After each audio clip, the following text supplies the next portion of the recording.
Alright, just checking things up.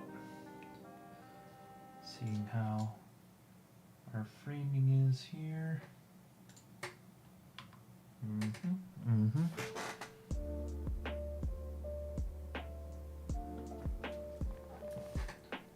sure our camera's kind of focused in there. My preview screen looks okay,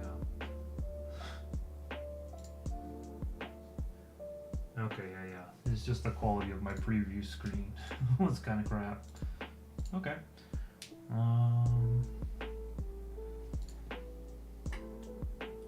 Let me see here.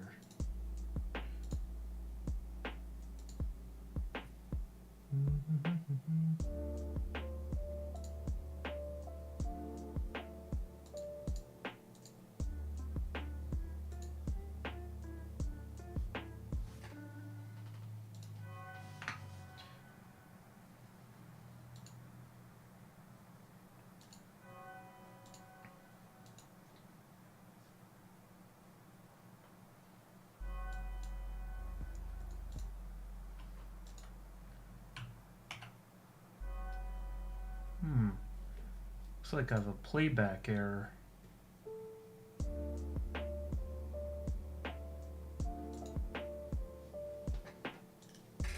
Give me a second, I'm trying to see what's going on here.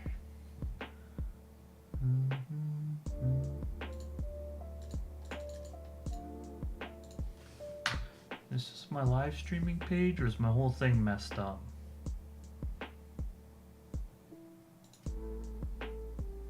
It's just my preview that's messed up. Got it. Okay. Alright, today we're doing Hymn to Tourach. I'm just going to post it in a Discord or two, and then I'm going to get to painting here.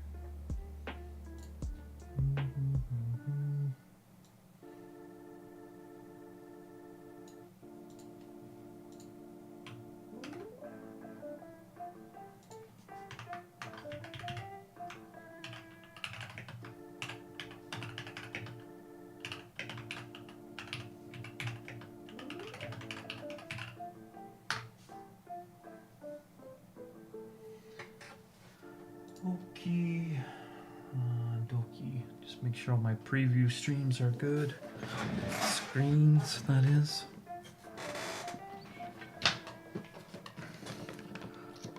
Alright.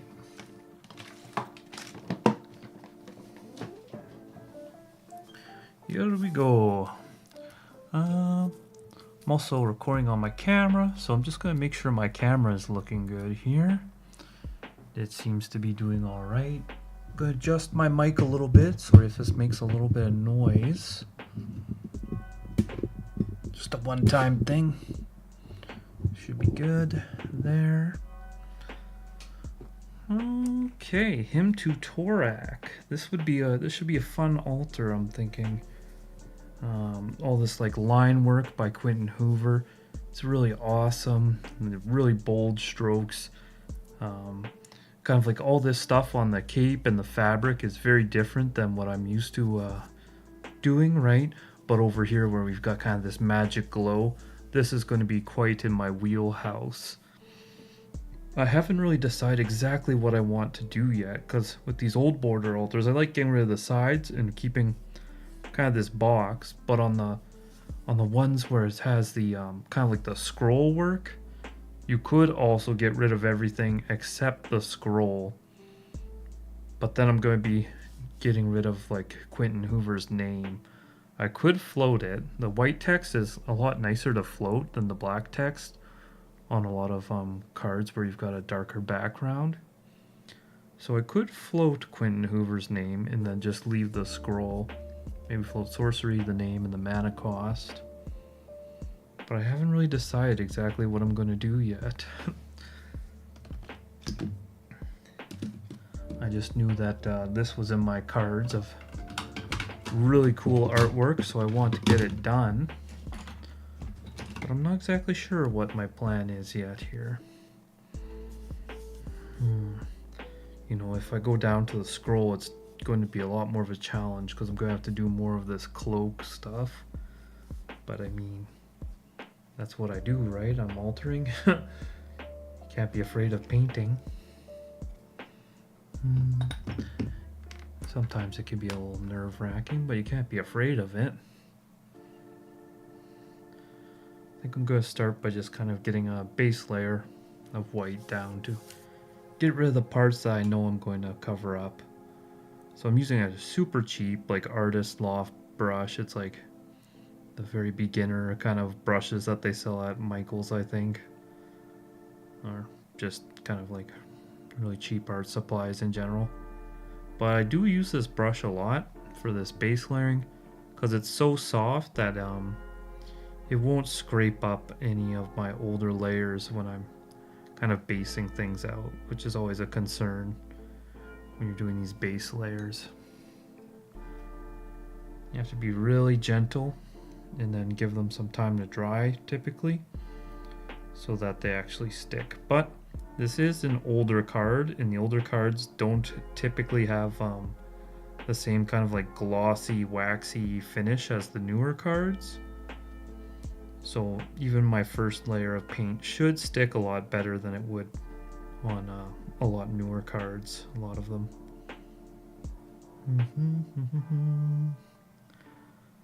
So we're just going to start with that. Even, you know, usually I would have to let it dry a lot more before I could kind of go over a spot like I currently am. Oh, shoot. I forgot to start my video. This is going to be funny, but I'm going to basically erase this so I can start my video on my phone. Whoops, whoops, whoops, whoops, whoops, whoops. Whoops, whoops, whoops. Poor card doesn't know what's going on here. Where's my brush that's really good at getting paint off? Maybe this one. Let's see what happens with kind of this big brush here.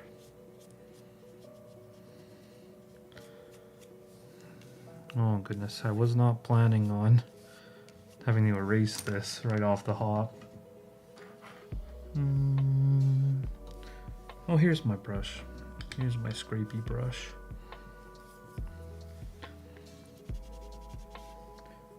My favorite card. I love watching anything you'll do with it. Is this live? Yeah, I should be live right now unless, I mean, if you're seeing it, I'm live.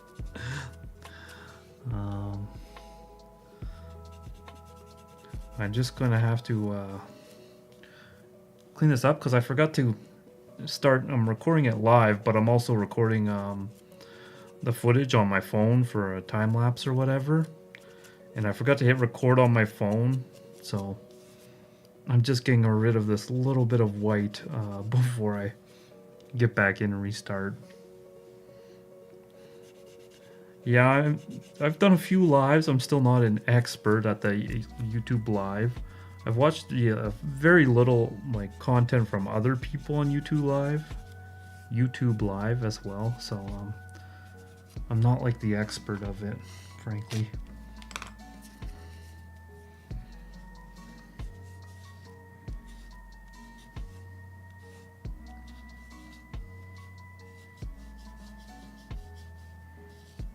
This is funny. I've never had to like restart a card like this before.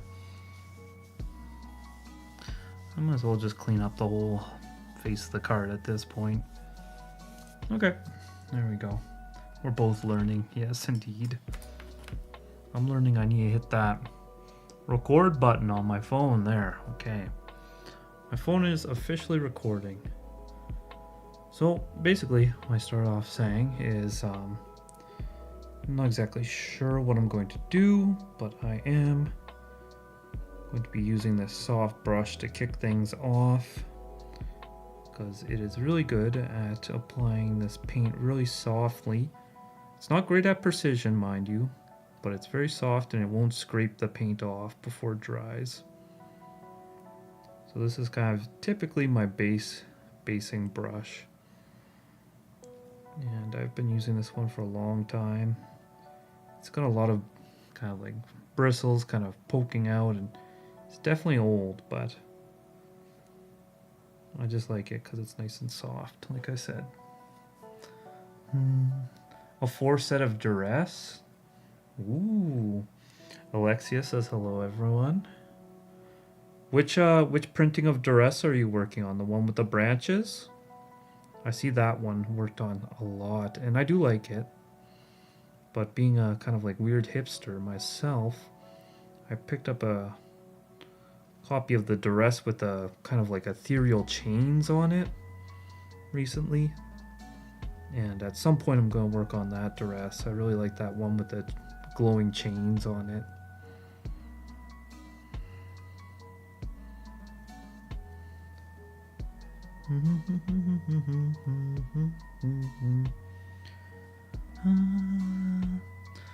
So I didn't use anything to remove like varnish from the card.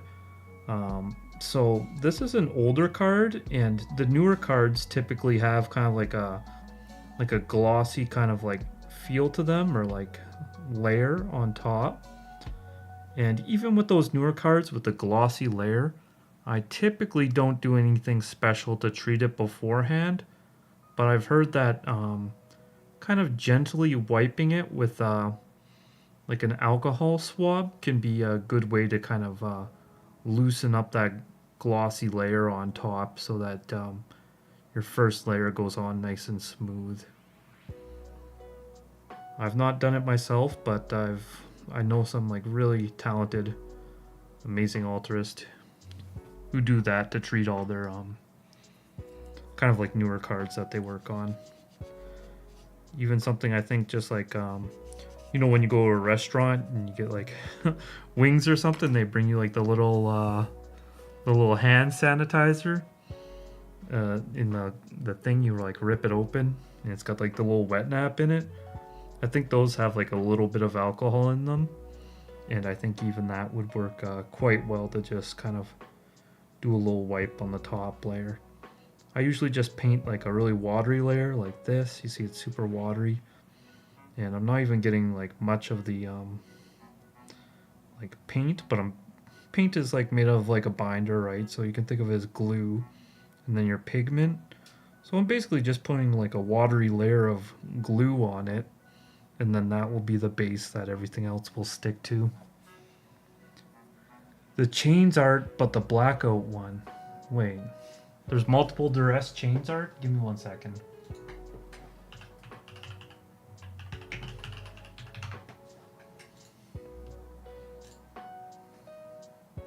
Oh, okay, yeah, the Midnight Hunt one. Oh, that's so cool. If you upload that somewhere, I need to see it. I need to see that when you're done. I want to. I'm scared. I'm frankly scared of doing like the Midnight Hunt, kind of like black and white ones, because I feel like your like control over the values has to be like so perfect. So I really want to see how that works out for you. Something that I want to do eventually, but I kind of like delay doing it, frankly.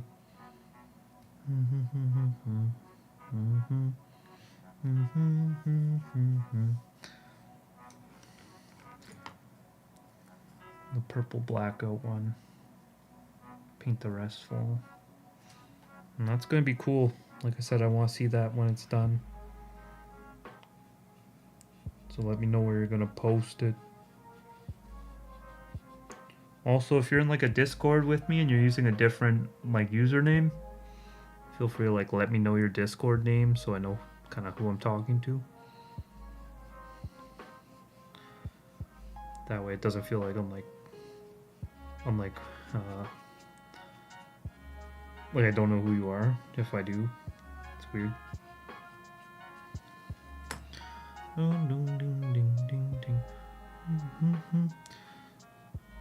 So I'm not going to do like too many layers of white since I'm streaming, but I am going to make it so I can get I can make it happen, right? So over here I'm going to have to do more layers because that's usually the pigment for kind of like reddish, pinkish paints is a lot weaker.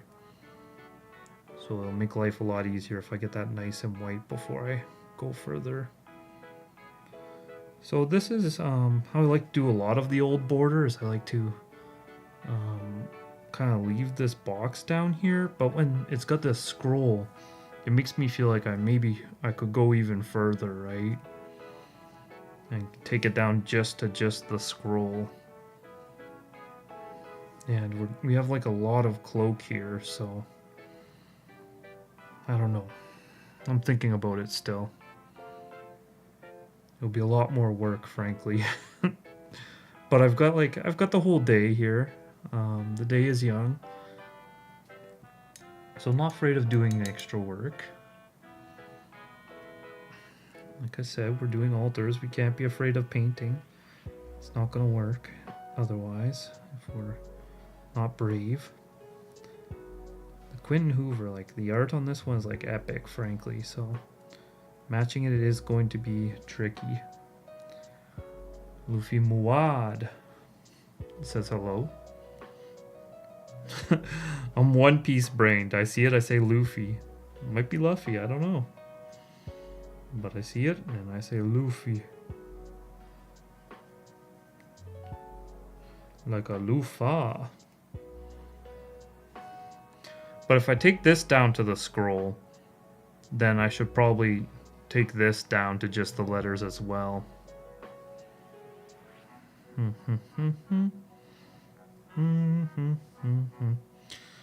think I probably will end up taking it down to just the scroll. I'm trying to envision in my head how this is going to look. It's going to be like some background, a bit more cape.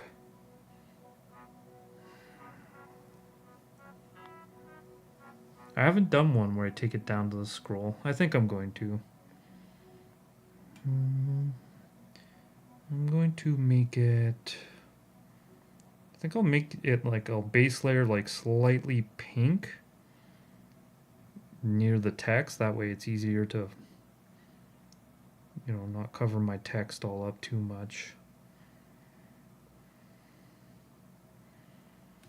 Maybe, no, I'll base layer it kind of slightly, very light blue down there.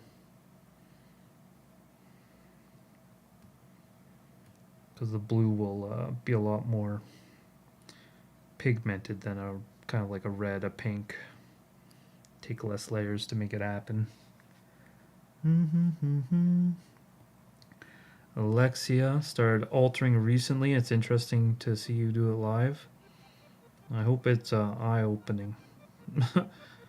You'll probably realize that, like, hey, this guy doesn't know what the hell he's doing. But yeah, I mean, my whole thing is like I started, I don't know, like 7 months ago now, right? And I was kind of doing a long-form video every month about either like my new altars I'm working on. So I don't tout myself as like an expert with years of experience, and frankly, before I started altering, I hadn't picked up a paintbrush in like at least a decade. And the last time I picked up a paintbrush, I wasn't doing anything overly impressive with it. I was just kind of at the time I was what is it? I was big into board games, so I wanted to like design my own board game. So I was kind of just loosely kind of painting some like watercolor, kind of like stand-in things that I could use for this design I was working on back then. So it's just little placeholders for me. So yeah, I definitely wouldn't say I'm like an expert with the brush or anything like that. But maybe that's good. Maybe you'll see, like, if you have like some doubts about your painting, you'll be like, oh yeah, he's just like me. Like I say it all the time, but like my only superpower in the painting world here is that I'm just really stubborn, right? I'm willing to take however long it takes to match the colors just right. Extremely stubborn. Very little talent, but extreme just ability to ram my head against the wall until I find a way to achieve whatever I'm trying to do. But I kind of have like that synesthesia thing going on. I can't really envision the end goal too much. but we always get there. Are you posting your work anywhere, Alexia, if you just recently started altering? I always like to see other people's work. Especially if they're in like the chat, then I'm like, oh yeah, like you can like talk to people live about it. A lot of times I see people's work and I want to like talk to them about it, but just with the internet, a lot of the time we're in a very text-based kind of environment, and it takes a lot longer to communicate that way, especially when, you know, it's something that they're going to see it like 3 hours from now, and then they'll get back to you, and then you'll see that response in a couple hours, and I find it very kind of like tedious to communicate that way, so I just don't engage as much as like I would like to.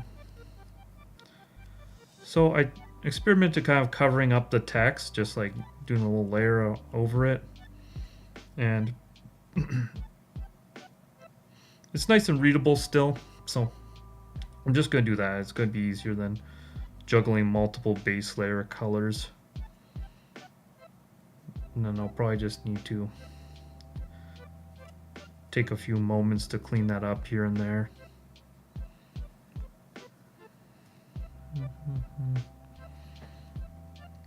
But yeah, typically when I'm trying to like float text, I just, for a couple layers, I'll paint over top of it, then clean it up and repeat that process a few times.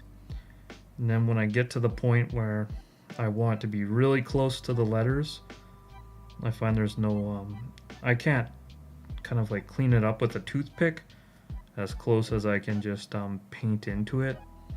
So for those last couple layers, I just paint into it. But otherwise, I clean it up along the way as I go with a toothpick.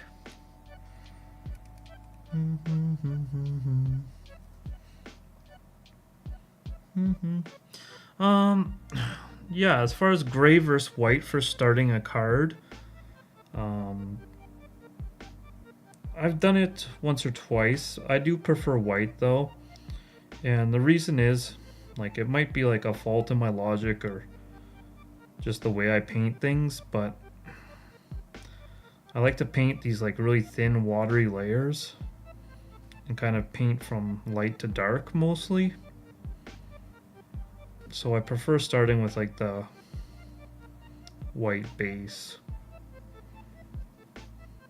And like we'll see it really be helpful over here where we've got like these reds and pinks that are not very like pigmented colors. So starting white, particularly over here, will be a lot easier than starting gray. And then when you get to more of your blues and purples, those are like really heavily pigmented colors, and it would be fine to start gray over there. But I think a lot of people just paint with more kind of like bold, dense, confident strokes than I do. I really build it up with like watery layers over time.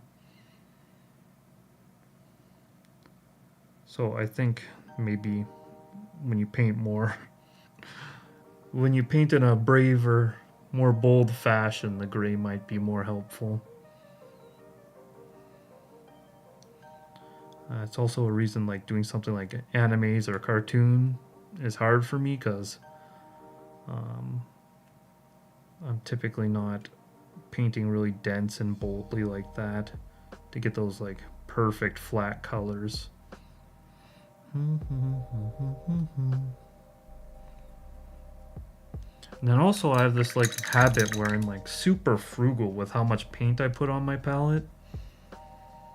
So I constantly have to remix my colors as well. It's another reason I'm not really great at getting flat colors. I just never tend to mix enough at one time.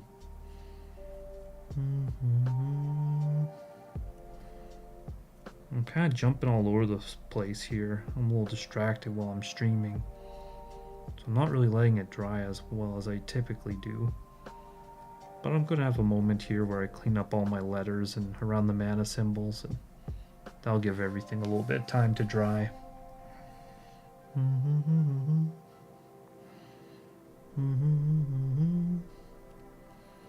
Also, when I'm streaming, I usually just like doodle around the card a little bit just to make the background look less boring. Especially if someone comes in the vertical stream. I think the background's like super plain for them, so.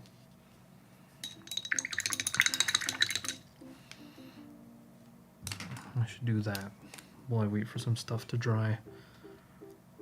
I'm gonna just draw a big nose here with a bunch of bushy beard.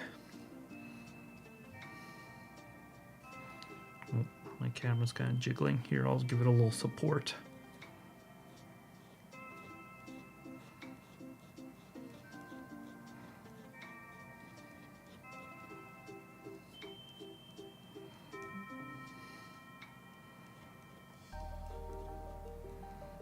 I love this guy's eyebrows too. Those are some serious eyebrows. Let's give him a real like heavy straight line frame. Look at those.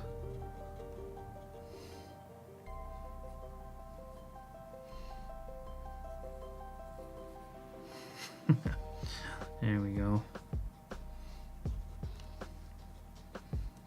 But yeah, we like to just do a little doodles when we're doing the live, so that this canvas isn't so plain and boring. Here's my little BA signature. Got the little castle crenellations. What else should we put in this? Maybe like a... What's he cooking with? He's cooking with like... Not a fireball, but like we got some like scraggly magic in here.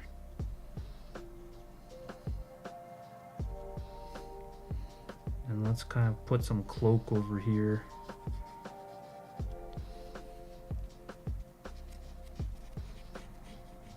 Just really scraggly. Don't have to make it look too nice here.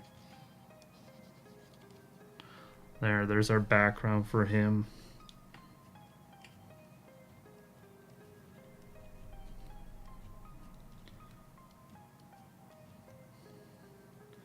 Now people who stumble across the vertical stream have a little bit more to sink their teeth into here.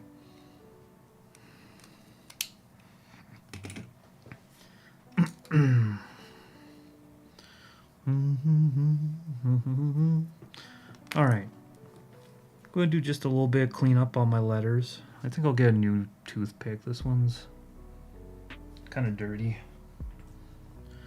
Crispy P is in the building. Live stream, how's everyone doing? I think we're doing pretty good. We got a few people in here who like to do a little painting of their own, which is nice. Some peers, as it were. What time is it over in the UK, in the Britain lands? Seems like I'm always streaming like too late. I think I usually start at like 3. And Crispy goes to bed around like 6 my time.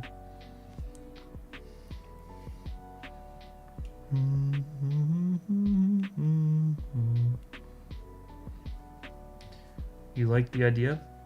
The idea of like just like putting a little doodle around the card to make it a little more approachable for the live stream. A lot of times, if I know exactly which, like these background papers, I've got like 50 sitting around. Sometimes I remember to write what the heck I painted on them, but a lot of times when I send cards off to people, I'll include the background paper. Oh yeah. 21:42. That's 9:42. Everyone's staying up to watch the World Cup. What time's the World Cup? Like, is the World Cup started right now? Is it going on right now?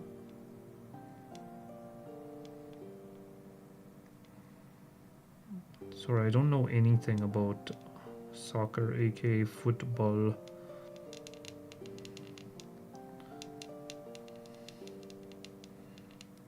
I barely watch our like Canadian national sport, hockey, frankly.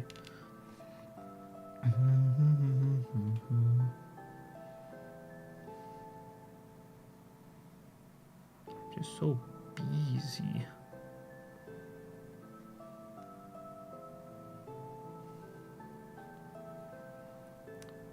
last night I came home after work and I watched like an hour of stuff with my girlfriend, and I was like asleep after 40 minutes.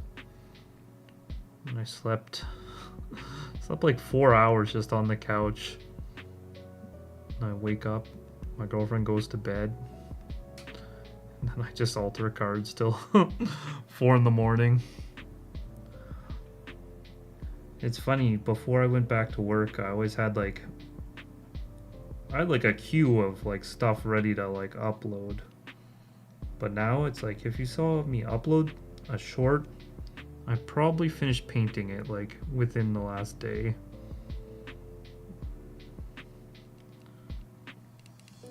I was doing a short every 2 days before. Now I've settled on doing 3 a week.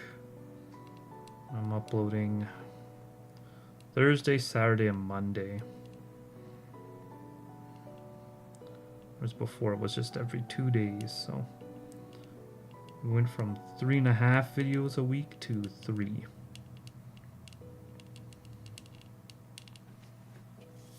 But that is a pretty sustainable amount for me, so that's good.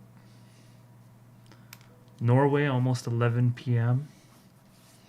So we've got France, the UK in Norway, but French in Norway. Coolio. I'm so used to like restarting, because usually when I'm like cleaning up the card and stuff, I pause my recording camera, but to lower my brain bandwidth while I'm streaming, I'm just letting it rock. But it does kind of like make me feel like I'm forgetting something all the time.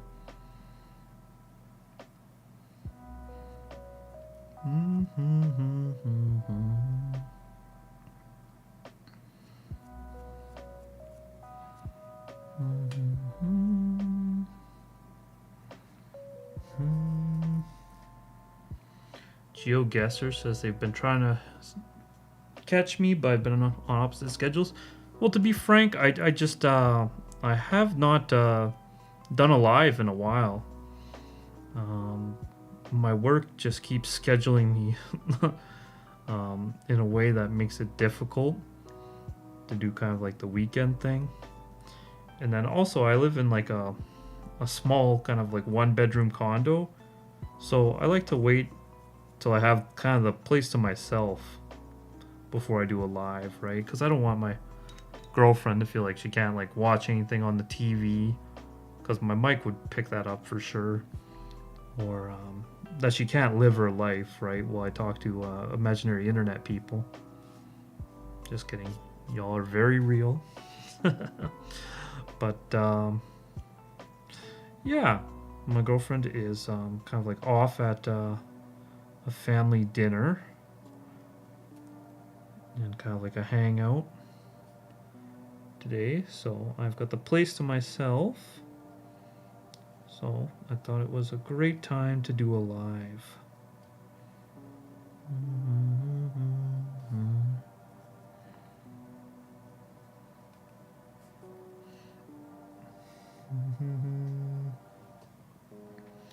Qatar versus Switzerland is on, so that's on right now. But close to finishing. The games are scheduled to start anywhere between 8 p.m. to 2 a.m. But the England games are all scheduled before midnight, which is nice. Well, that's nice. I always hear that, like, soccer fans are always like up at like the craziest times of like day and night to catch the games.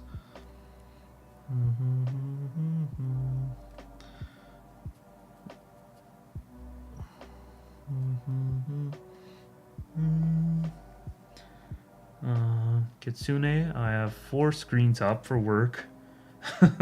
We're doing something that I can balance the workload off of. Yeah, that's crazy. Sometimes I wish I had screens up at work. Right now I'm working in the bakery, and it's like, I wish I could just look at our screen, see the time on the oven, look at a screen, see how like proof the the dough is in the proofer. But it's kind of like all kind of touch and go. You just kind of gotta get the rhythm.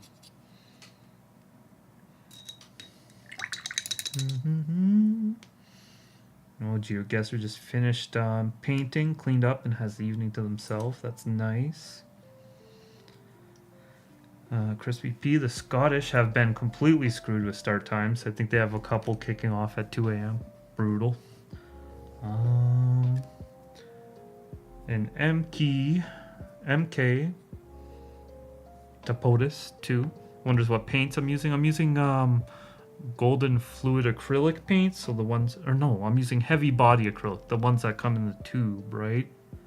I don't really use these, but I have just a couple for examples. Is the golden liquid acrylic, but whenever I see people doing like amazing, mind-blowing like detail stuff, they're typically using these like liquid acrylic that come in the bottles, and it seems really good for getting really flat colors. But I use these because I just started with them, and then I'm like, oh, I need a new blue, so I buy a new blue to match the rest of mine. And I keep thinking eventually I'll switch to the liquid acrylics, but I mean, I'm pretty deep into the heavy body acrylic world. I think I have like 15 different tubes at this point. Because you just need a lot of different colors to make things work. I started off trying to do a really limited palette when I started painting, but eventually you just reach some colors that you cannot hit without expanding your palette, right? It's somewhat of a myth that you can mix everything in the world from just 3 colors, right? Even if it was possible, it would be incredibly difficult. And I think like all the classical painters and stuff who are touted for working from a limited palette, I think oftentimes it's been proven that they didn't work from such a limited palette as some people would have you believe. And then other times, I mean, they would have loved to expand their palette, but you couldn't just go down to the local paint supply store back then, right?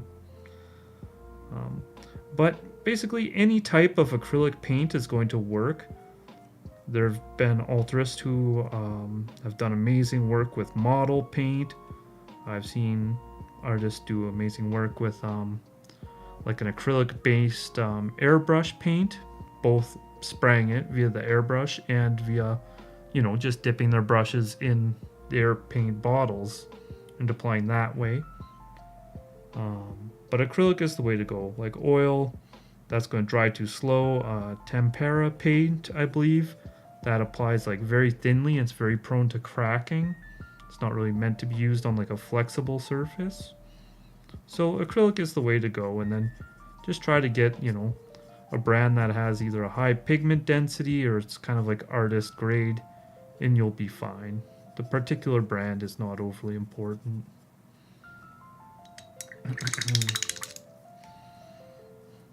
Yeah, thanks for answering. Awesome altars, by the way. Thank you.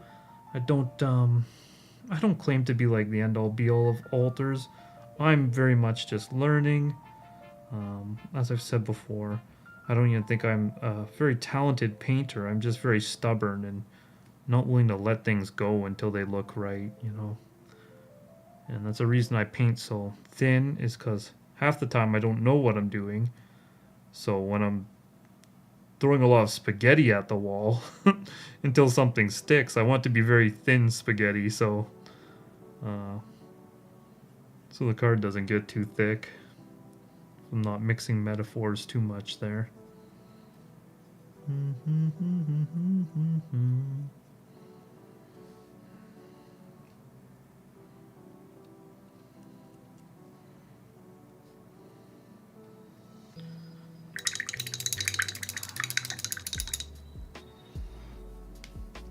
Okie dokie. I'm just gonna put the lid on my palette for a moment. and clean up my letters. I'm gonna have to get in close. Hopefully I don't get my head in the camera here, but anything could happen.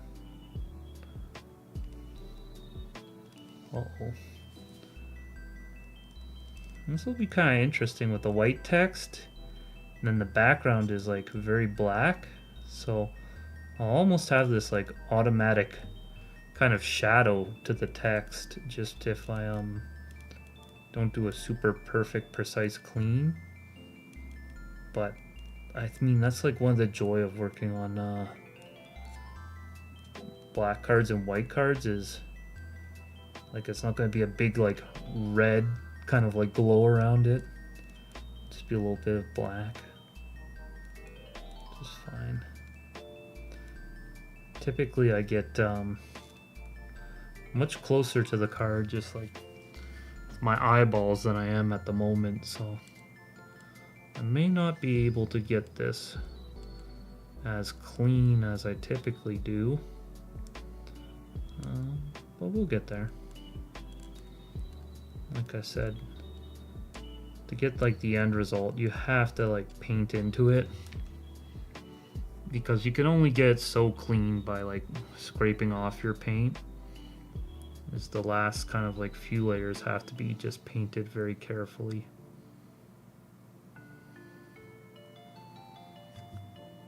And I've tried using like other things like what are those, like tooth flossing picks or whatever, and try to use like the dentist tool type picks, all sorts of stuff to try to get the paint off with kind of like a sharper, more reliable edge, right?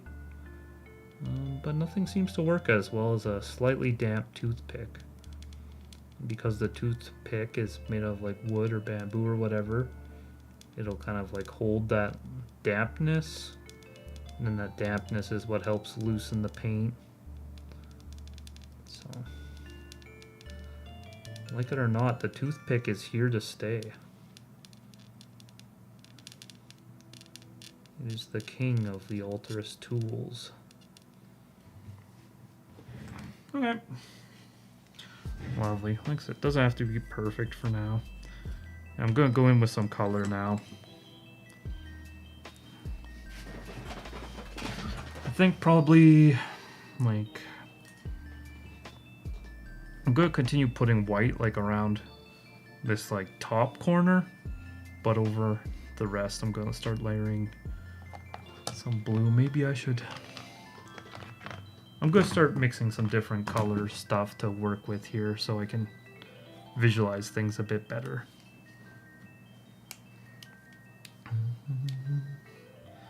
So I'm going to do just like a slightly gray for what's going to be most of the cloak here. And now I'm using this, what is it, Vallejo brush? I think this is like typically, I think the brand is known for like model painting. I don't know.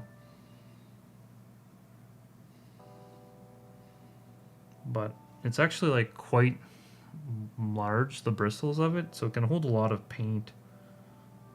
In the climate I'm in, the paint actually like dries really quick, so I can't even take advantage of brushes that are really good at holding paint very well. Oh, I need this to be darker. That's blending in far too much.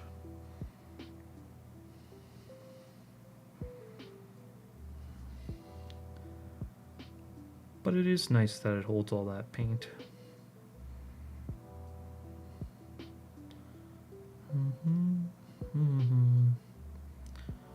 Put that up there.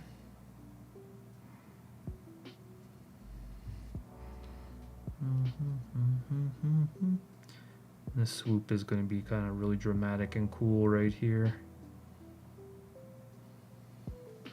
Lovely stuff. Okay, yeah, so Vallejo, they're pretty, I don't know about ubiquitous, but they're really known in the model painting world. I haven't used any Vallejo paints, but I do have this Vallejo brush. If I'm pronouncing that wrong, my apologies. I am an idiot. You're an idiot. I'm not an idiot. I just, I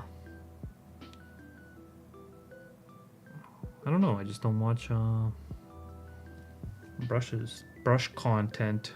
I feel like in Canada, you can't consistently like get the same things all the time the way you can in the US, right? I mean, you can, but you're gonna pay a lot for shipping from the US. And kind of at the moment with all the turbulence in the US, politics-wise, is I've kind of cut them out of my options when it comes to ordering things. I haven't ordered something from the US in, well, since the current administration, actually. So since I'm relying on Canadian retailers, it can be hard to consistently get the same things. So I have some brushes that I know work for me, and I make do with that. Now, a funny thing about this Him to Tourach card, I never noticed it, but in looking at the card really closely for this altar, there's actually at least 2 different figures here, right? We've got our main face here. This would be his left arm, right? Or his right arm, my apologies. And then this must be a separate figure because we have another right hand here, right? These are 2 right hands. No left hand because it's in this magic nonsense, right? But there is at least 2 figures here, which makes me feel like this might be a 3rd figure with that nose, right? And then possibly these are even figures as well. But before I ever like looked at the card this close, I always just assumed it was one kind of central figure. But that doesn't seem to be the case the more I look at it. I'm just kind of putting in some of the lines here just to see kind of how this material is draping more or less.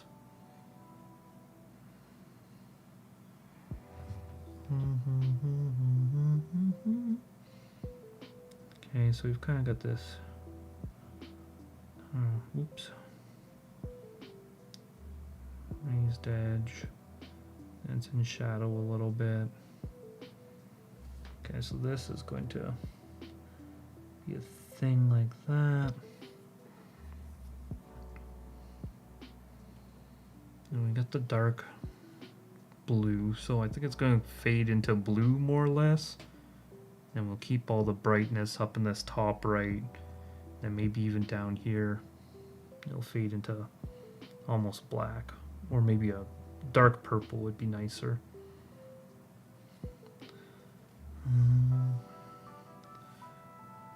So I don't think the cape is going to go all the way down here. Maybe because we've got these nice, like, yeah, let's give it a lot of shape like that. Be bold with our shapes here. And then maybe just a little bit down here. Ooh, that's a little much.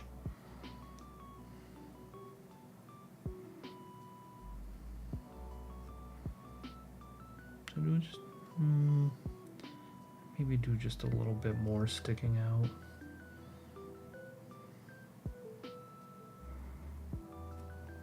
Like that, something like that. Oops. I like that this is just a little, give that a little fold there. It's kind of just like a loose sketch and planning. These things can change as well, and they often do.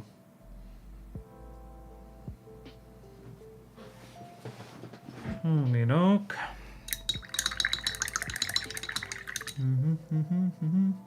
Give me 1 second. I'm going to take a drink of water. Oops, bumped my desk.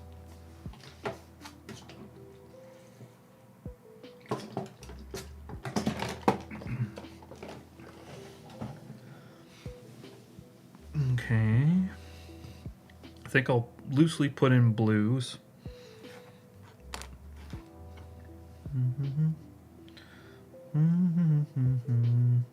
Do I alter my basics for Pauper or just let them be? So where I'm at right now is I have like a Pauper EDH deck, right? Like so like a Pauper Commander deck that I'm working on altering. And everyone gets into it and they say, oh, like I'm gonna alter a whole deck. 100 cards is like absolutely insane. If you do a card a day, that's going to take you 3 months, over 3 months, right? Some cards take longer than a day. And then when you kind of like throw in like commissions and some work for other people or art exchanges, or like I don't really have a deck that this hymn is going into. I do a lot of cards that I just really like the art of as well, right? So this is just a gorgeous card that I want to do. I don't have a deck set aside for it. I think him is actually banned in 60 card Pauper. So it's not going to make a 60 card Pauper deck. And then just like nuking one opponent in multiplayer format isn't ideal as well, right? So, oh man, now I don't want to ruin my little sketch here.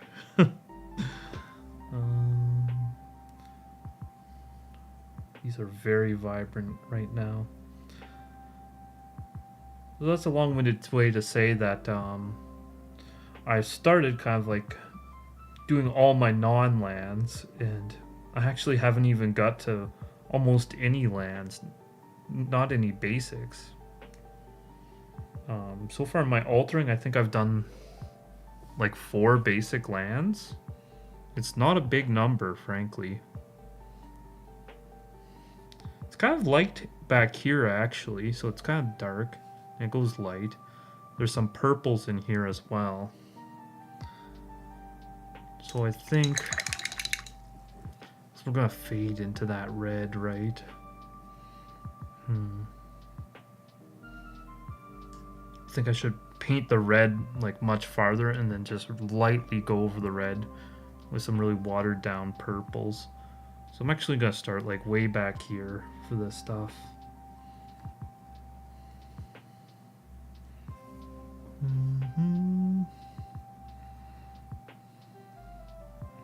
And I'm going to kind of do this really watery and just avoid kind of putting any brush strokes on it. I will kind of take a look at the texture and try to emulate it. But just kind of like for this first layer, I just want to avoid having any really strong brush strokes in there.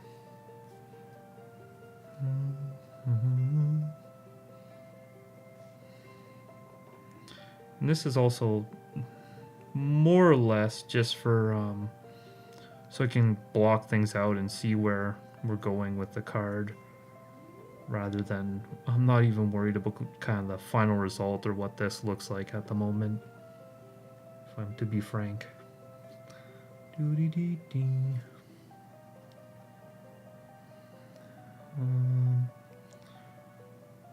like I can put just a little bit of white in there.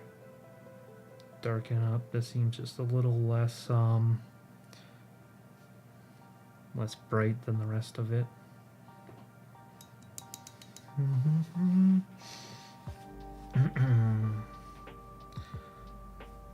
GeoGuess has really been enjoying doing islands, especially the islands with the beaches. Yeah. Here, let me see. I think I have something funny I can show off for the stream. Yeah. Okay. This will just take a moment. So one of the more recent card orders I did, I got like a pack of like 50 random islands, right? And you know, they're just random islands from different sets, just for art that inspires me. And then of course you got like the Mark Pool, those really nice ones. I'm sure like you love to alter these ones, right, GeoGuessr? And these are all super cool. I'm glad that I really like this one. And some of them are even in French, right? Just because I'm in Canada, so you get some French stuff. And in the same order, I got 50 assorted planes as well. So check this out. Check out my assorted planes. Are you noticing a pattern here? Are you noticing a pattern? That's the Avatar Last Airbender set, by the way. 50 assorted planes. 50 assorted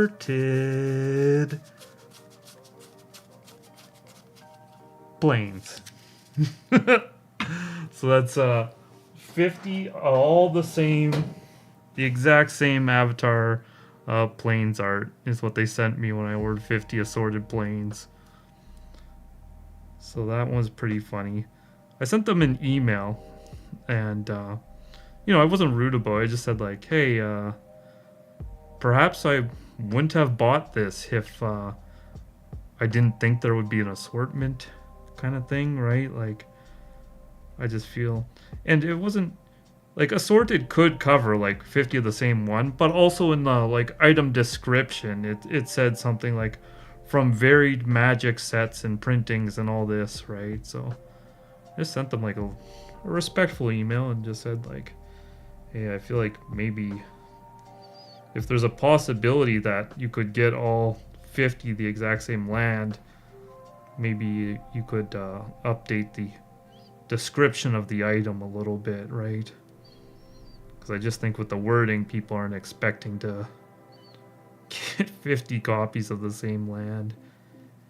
And it was like, I don't know, it's like $4 or $3 or something Canadian, right? So that's like $1 American.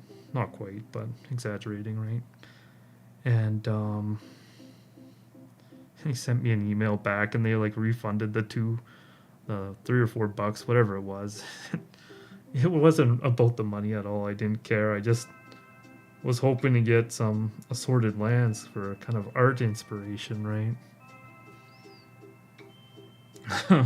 They are sorted, yeah. Flawless sorting. Not one card out of place. Oh, my nose just did a weird sound there. That's weird.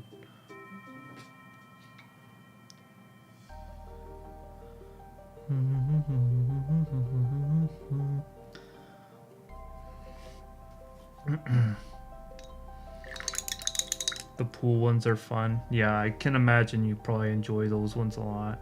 I would too if I was doing a lot of basics. I just haven't got around to it. The Sunflower Pack lands.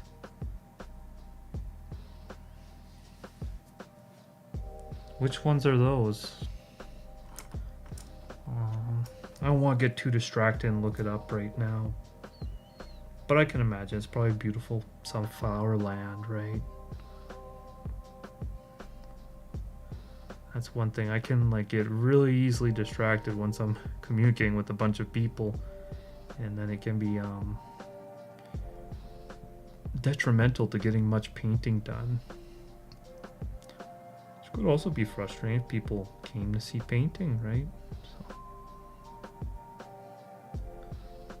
But yeah, a lot of the planes that have like flowers or stuff like that are really nice. I just can't know the names for all of them.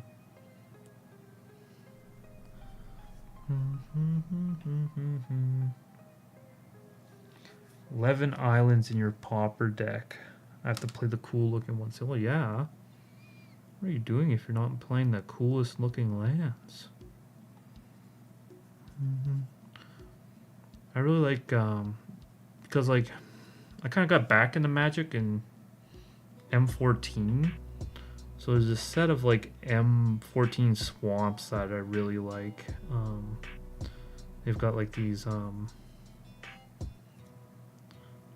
kind of like thorny looking, like overgrown trees. It's a really cool batch. I think that Ristic Studies actually like made a deck that specifically played those ones as well, and I was like, dang, he's biting my style. But yeah, M14 was the first set I ever bought, like an actual booster box of Magic cards. So that set was very nostalgic for me, right? I really thought I was going to crack, what is it? There's the, something Necromancer, I believe. Whenever a human dies, you make a 2/2 zombie. And I really thought I was going to crack it at the time. Bust standard open. But it didn't happen.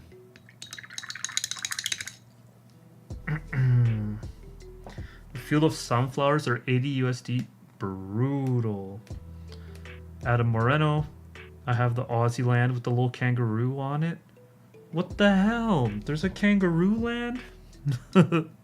I know about the Karoo lands, but not the kangaroo lands. At 84M, which is my GF, I'm watching Fast and Furious 7. That's what I'm missing out on? Dang.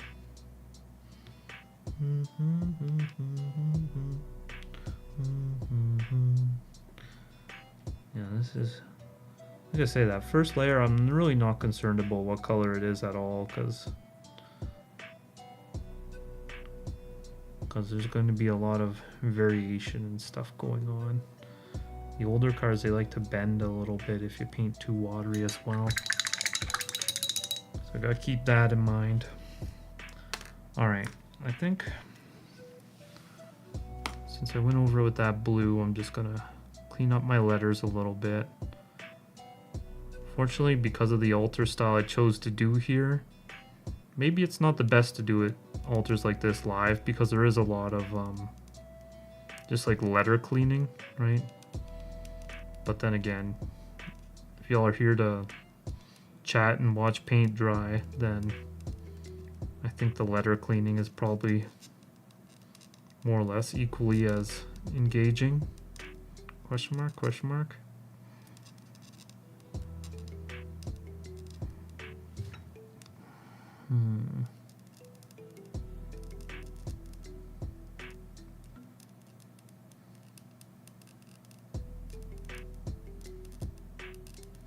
80 sunflower lands. What were those printed in that they're so rare?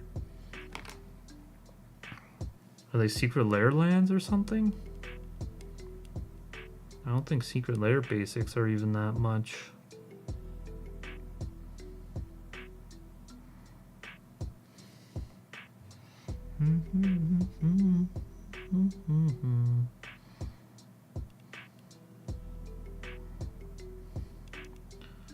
I also apologize if you had to like watch an ad upon getting into the stream. I recently got monetized on YouTube, like fully, all the features or whatever. And I just wanted to see, you know, like what the effect of that is. Like if it's like 10 cents or something for the stream, I'll just make sure I turn that off next time. But it was kind of like on by default, and I was like, oh, okay, we'll just run it and see what happens. So don't worry, it hasn't changed me. My head is still the same size, I assure you.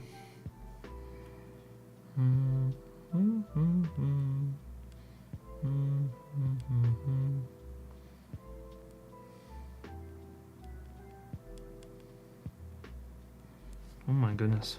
This white on white is actually really hard to see. I gotta take my glasses off.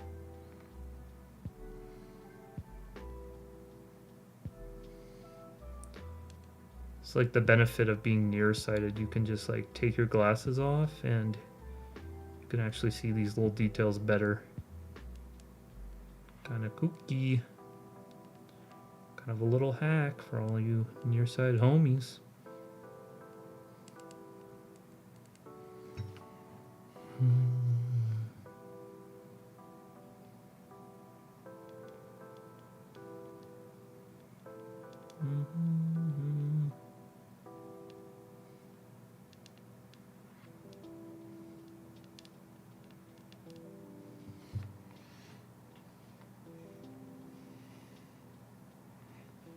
Oh, the pack lands were a promotion, but they're a beauty. I'll have to look them up once I'm done, or when I take a break. My friend gave me the rest of his collection today. Wow. That's kind of a bittersweet moment. It's like, yay, cards, but like, you're not going to be able to play with your friend as much. You know, maybe they'll still play here and there with you. You bring the decks, right? But I do say I really like looking through collections. So, maybe a bittersweet moment, but there'd be a decent amount of sweet in there for me.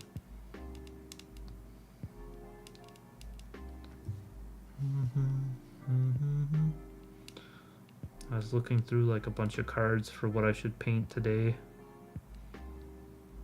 And, you know, I think it was like a couple weeks ago I made a YouTube post about, you know, what cards I should add to an order. And that order came in. I think maybe I missed a couple cards that people had suggested, or the place I was ordering from didn't have stock. But I got a lot of the ones on that list. It's weird because there's so many factors that you have to balance when picking out the card, especially when I'm going to do it for like a stream. Like, the goal, of course, is to try to finish it in one stream as well, right? Just pause my camera. It's recording the time lapse because the last thing I need is more footage of me cleaning letters out. I probably have gigabytes of footage of me cleaning letters out at this point. And I don't think it's particularly interesting, even at 400x speed.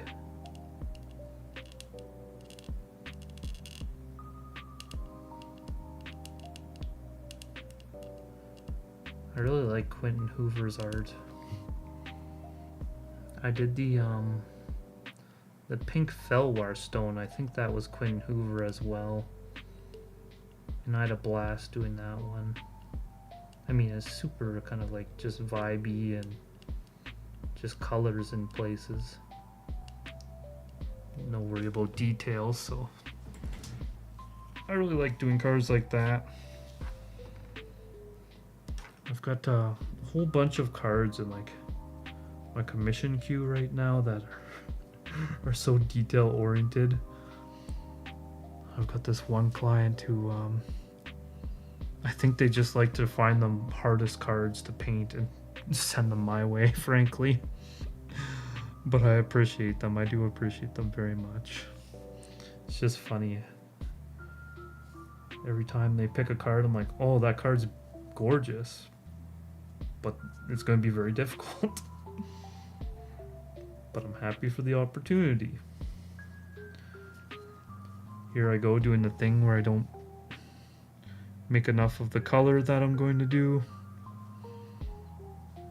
One of my superpowers.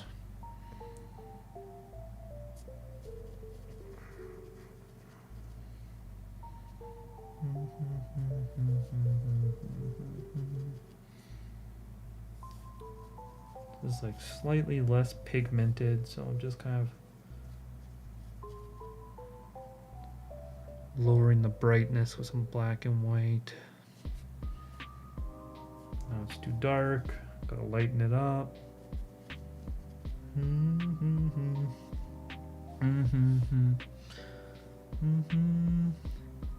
If you could make a job out of organizing and sorting other people's collections, I would leap at the chance. I find it very therapeutic. Same. Same.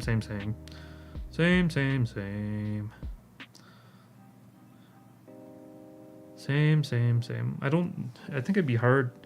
I think it's like one of those things where you'd have to like build up like the clientele and stuff, right? Because I feel like people wouldn't trust like a rando with all their cards. Especially like sorting and like everything. It's like that kind of implies that they don't know what's all in their collection. But yeah, I love just like sorting through cards. I went to like it's not a shop proper, but it's like kind of like a vendor in like a flea market near me. And a couple weeks ago, I went over there to look at some cards. Try kind of just peruse through the bulk boxes for inspiration of things I could paint. And he said that they recently got in like a whole bunch of cards and that no one's like looked through them yet. I was like, oh my god. So I was basically acting as like a free labor, but I had so much fun doing it at the same time. But I was pulling out cards that I was interested in for painting, and then, you know, I stopped by like what is it? I think it's a Thornbite staff, right? I was like, I think this is an expensive card. You want me to pull it out for you? And he's like, oh, hell yeah. And then I just started like pulling out cards that I knew had value. And it was kind of just a good time, frankly.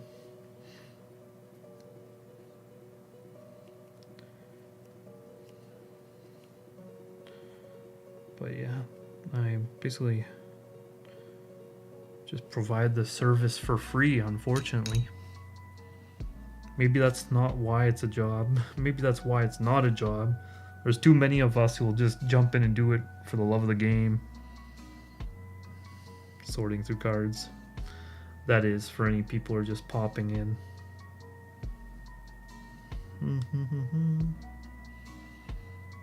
Okay, there's like a little bit of red there. And we're going to have like a gradient here, but we're also going to be like working with vibes.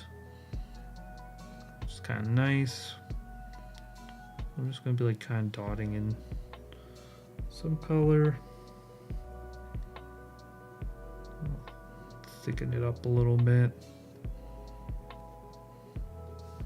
But Quinton Hoover a lot of the times on these older cards just had very vibe-based backgrounds that I like to work with, so probably one of the reasons I like working on his cards.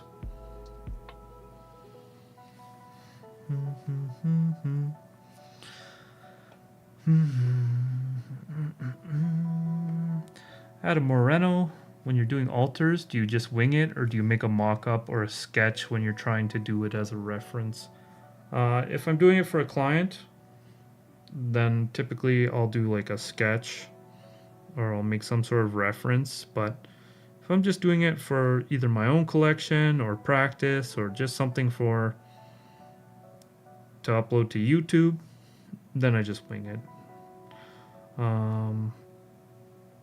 If I'm going to do anything like any original work on the card, then I have to sketch it out. I can't just like bust out a really good original art. It's not my strong suit at all, frankly. So if I'm asked to add like any original elements, then I have to sketch it out. I don't know if I have anything. Yeah. Typically I have like little scraps of stuff I've sketched out around, but I don't see where any are at the moment, so I'm not going to delay searching for that stuff.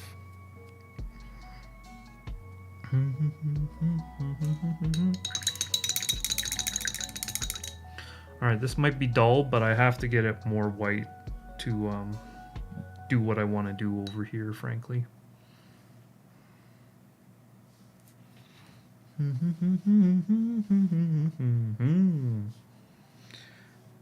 Hoover has good art, hell yeah. Milivoje Saren and Douglas Schuler have some of my favorite art to work on. Then RKF, Gwei, and Spencer all have the dream art I won't touch. Yeah, I feel like I can kind of do Gwei. I know that's like a crazy thing to say, but like I can work in that like super watery style since I work really watery all the time. So Gwei is like kind of possible for me. Like I'm not gonna say I can paint like Rebecca Gwei. Not in a million years, my dude, but I can like try to emulate her style, right? But RKF, it's like impossible. It's like almost like pointillism with RKF, that like I'm sure someone like who's like, I don't know, probably Klug and people who have just like the eagle eye for detail and stuff, they could probably do it, but there's like no way I could do RKF, man. It's just too next level, frankly. Because like you can tell he painted it on like a big ass canvas and then it shrunk down on the card. Really bright, crazy pops of color. So it's like the complete opposite. Like I like vibey stuff. I like kind of like blending colors and things like that. RKF is just like precise pops of intense color.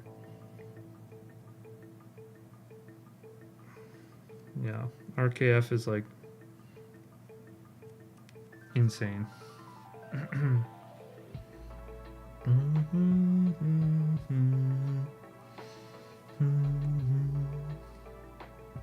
Gwen Nielsen are beautiful. Sometimes I wish that extended, but that's not something I trust myself to do.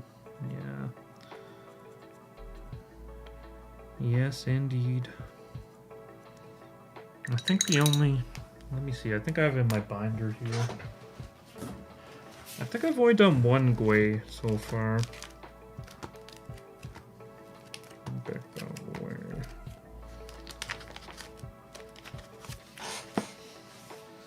Adam Moreno, did I miss out on info on one of my magic breaks? I don't know. I don't think so. But yeah, this is like my one Rebecca Gwei I did, right? And I've seen other Altarists do even better than this one that I did, but I'm pretty happy with this one. I really love the art of Auramancer, and since it's not like heavy on like trees and stuff that sometimes she does, you can kind of like really get in practice kind of blocking in that really watery style everywhere.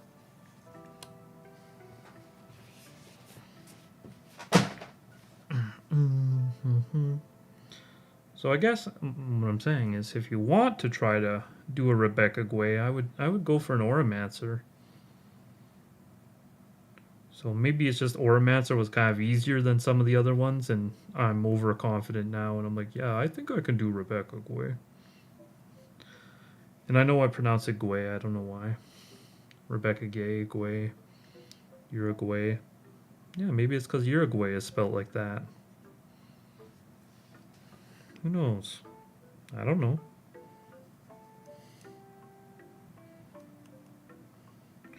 I used to pronounce, when I was a kid, the website GameFAQs. I'm dating myself a lot here.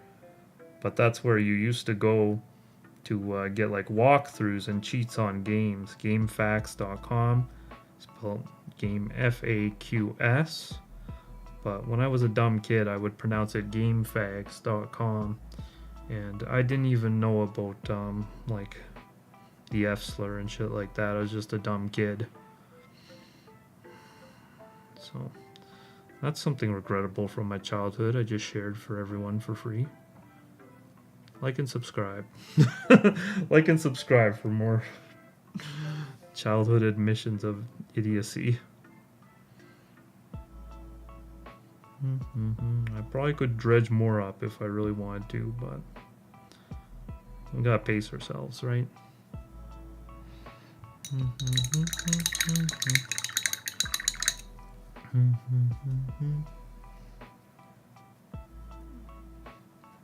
Her apprentice, isn't that her son? Are you talking about Sam Gay?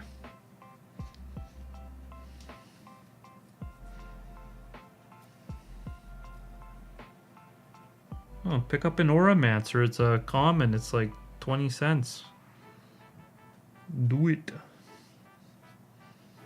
And wait, you just got a collection, didn't you? Your friend might have an Auramancer. That was you, right, GeoGuessr? Oh, yeah, you also said he wanted to get into altering, but he gave me all his cards. So I gave him something to work on at home. Yeah, get that homie altering. Get him on it. We need more men. We've got to alter all this alters. We got to use our power combined to alter all of the Marvel cards. Oh, they're not related. Huh. That's absolutely crazy talk. Oh, did you get like AI baited? Did you get like Google AI baited? AI told you they weren't related? I'm pretty sure Sam is her son, no? It would be insane if he wasn't. Oh no, I went too far. I lost it all in the end. Didn't even matter.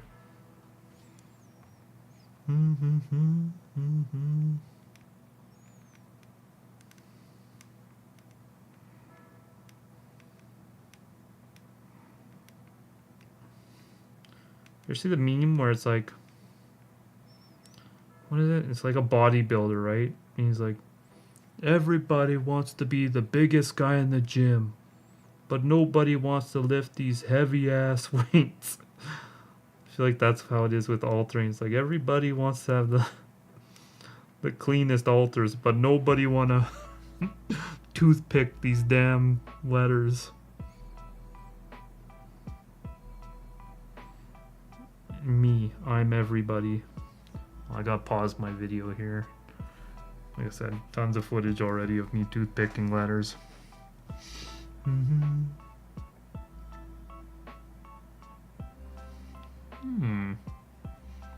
Bulk of his collection for your birthday a few months ago. Then found some more and gave me like 50 cards today.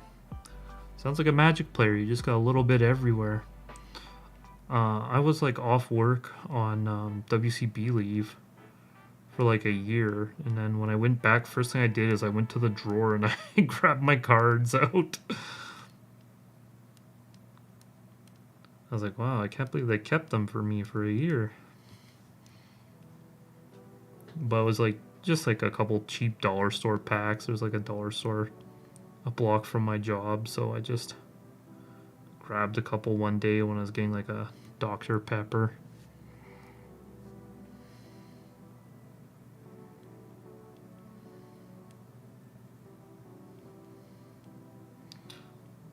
But yeah, you know you're a real Magic player when you just got cards all sorts of places.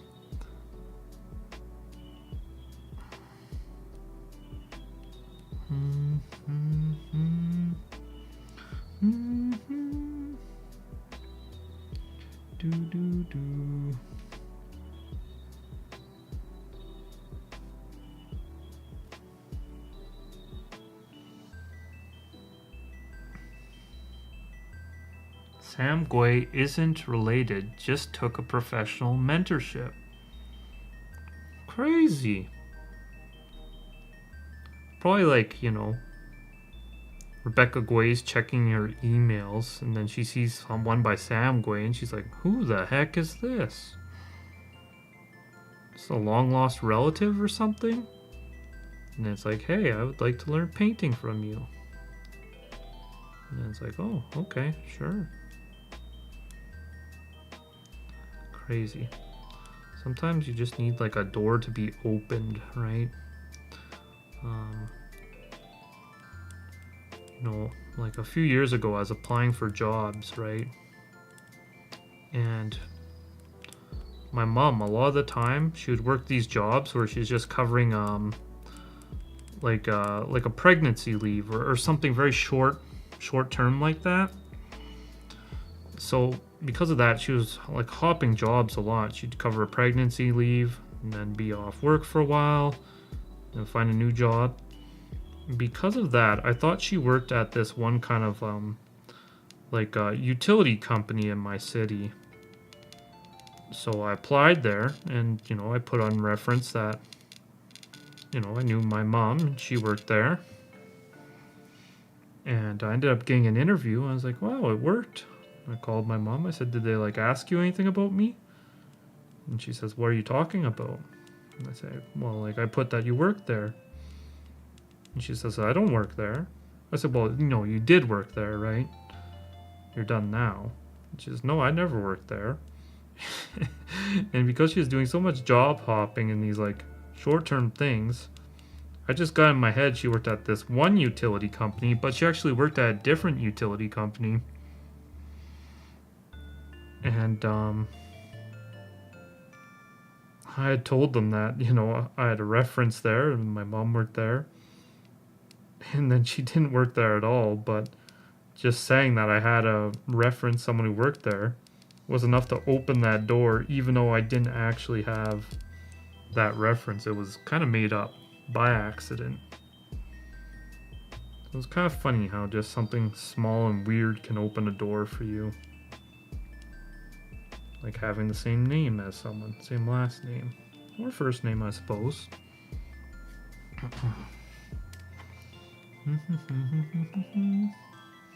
GeoGuessr, I might have to go. I've been trying to open a game, but maybe your Chrome is crashing it. Alright. Peace out. Enjoy your game, right? Don't let me keep you from having a good time. Having a good time. Oh, I gotta turn my camera back on painting again. Many footage has been lost by me just forgetting to turn my camera on. Many of footage.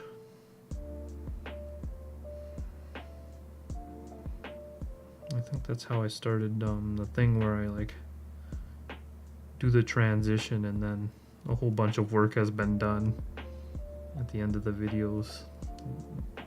The time lapses I do a lot of is I just like missed a bunch of the footage and I edit it and I was like, wait, I actually like it when it just pops into being done when it was like 80% of the way there before.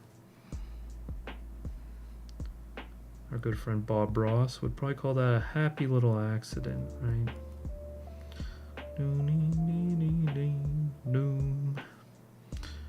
Yeah, this has to get like really nice and white because this pinkish red is going to apply so gingerly over that. You can start trying to get like this color here. Might be a tricky one. Let's see.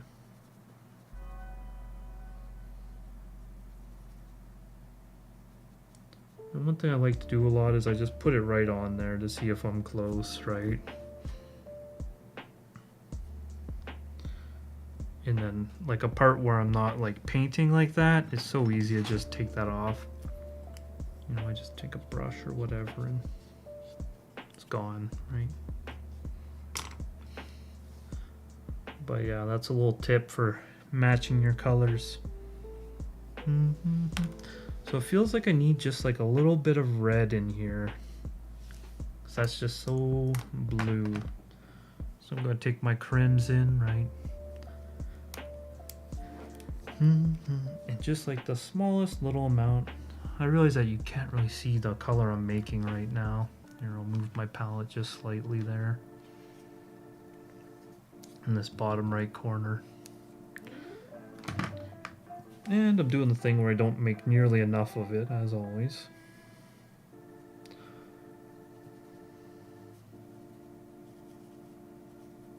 I just like to make things difficult for myself in that way.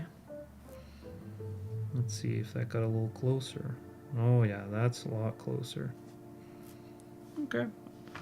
For a base, I'll think I'll just base that in here.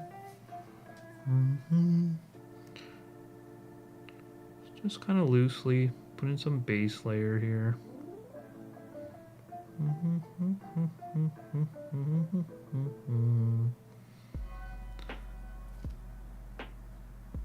But yeah, I like to kind of get all my basey bits in. Sometimes it gets to the point where it just looks really nice, even though I've not put any details and finished all the color matching and stuff. There's a point on the Gravecrawler just uploaded where I had like 90% of the details over here and I just had like a rock outline, and I actually thought it looked really cool. I don't think anybody would be interested in repping like an unfinished work like that, but something about it It's just really cool to me.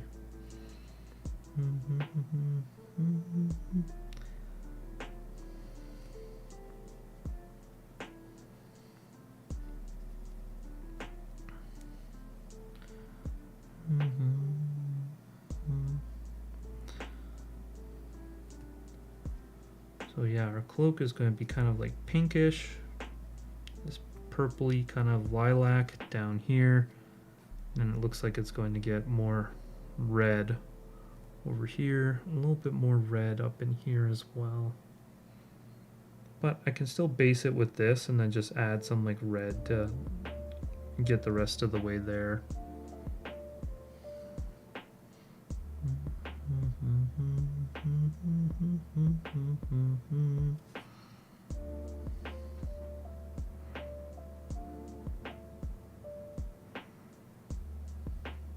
But yeah, I mention it a lot, but it's also one thing I gotta focus on when I'm painting that makes kind of doing the super detailed alters that a lot of the other alters do kind of more difficult for me, is since I'm pretty much always doing a time lapse, is I gotta hold my brush like way back here so that my big meaty hand isn't in the camera all the time.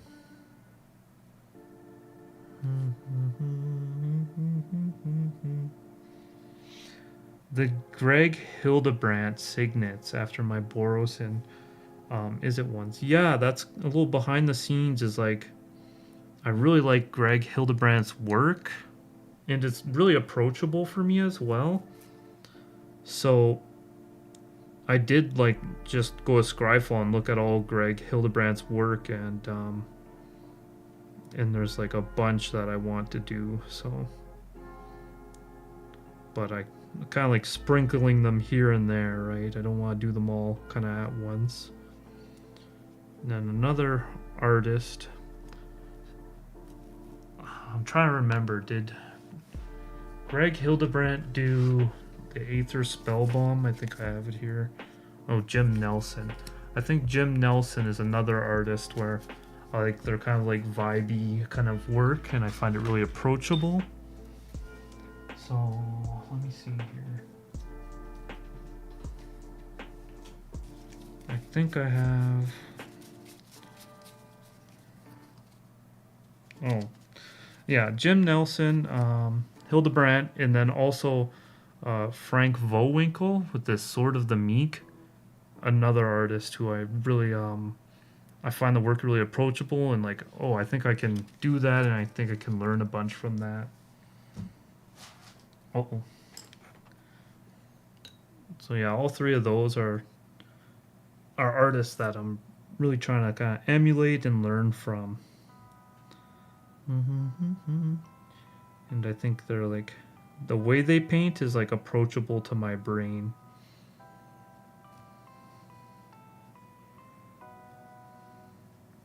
Because, I mean, our brains are always kind of like changing and growing, right? I just think at this point, there are some artists that I can look at their work with the brain I currently have and say, yeah, I get it. And then there's some that I'm like, I don't even know what's going through their mind right now. 84M, Mushroom. That's my girlfriend. That's my girlfriend. She said mushroom. Wow.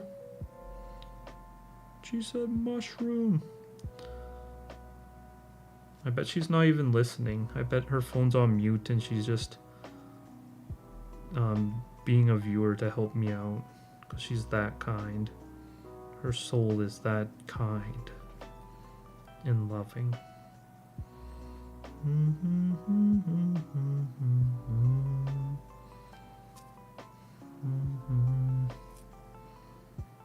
This is really dark, but I can still put this up here as a base, and then we can darken it out a bit. There's no rule saying we can't do that. And then this little bit here as well. Let's make it like a little longer, a little wispier, yeah, just like that. And now this cloak all is black outline, so that's something we consider too. You know, a lot of artists, they don't work with the kind of like the black outlines anymore. They like to do lineless style. It's kind of like a dated look, having the black outlines. But I mean, I feel like you can't argue that it is striking, especially on this card.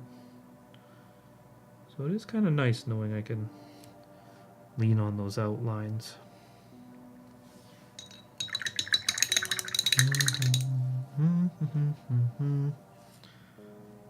And like I said, I need this to be super white. It's like a lot of upfront work getting it to be super white, but I'm basically going to watercolor in all this this pink and red,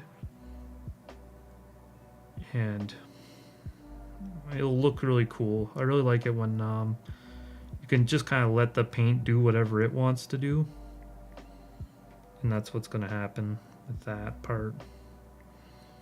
But in order for it to look nice and show up proper, I'm gonna have to get nice and whited out, because I can still see kind of texture and stuff through it at the moment. But we're getting there. We're certainly getting there. And I saw there's a little tiny bump of paint. And this is, where's my scrapey brush? I'm always losing it. And this is always kind of annoying, because I might take off like all the way to the base layer, getting rid of that little dot. But it's got to go a little dot like that. That's how you accidentally get in a bunch of texture you don't want. So whenever I see one of those kind of form, I have to pluck it off.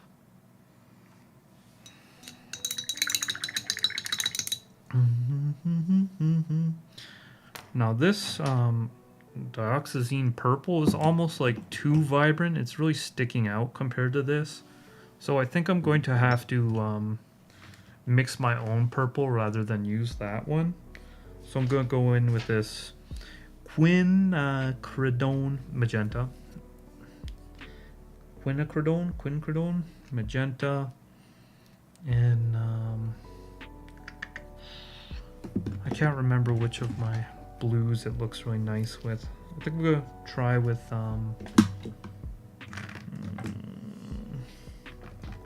my Prussian blue, if I can find where the heck it is. Here it is. Too many tubes. They say the internet is a series of tubes, but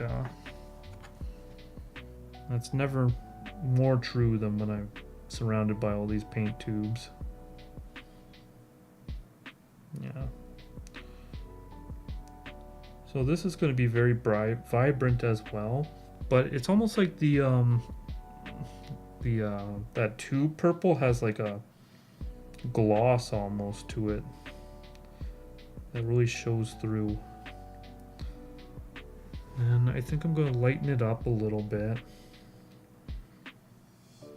Yeah.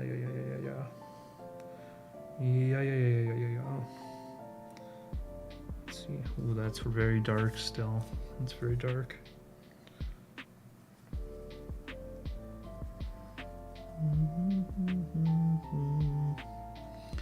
Let's see here. Okay.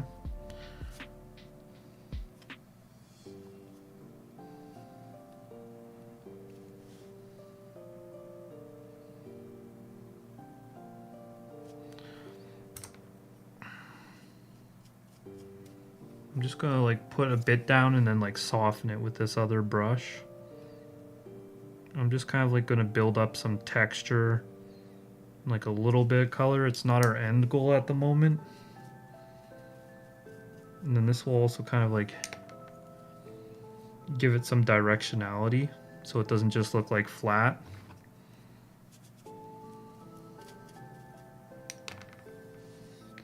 Alexia, thank you. I need to go to sleep. See you and have a nice evening.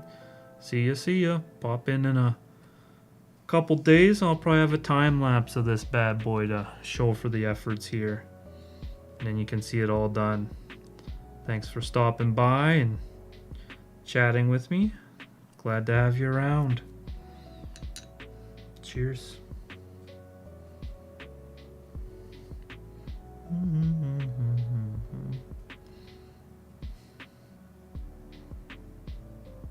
Like I say, I'm just kind of like grunging up, making a little background here.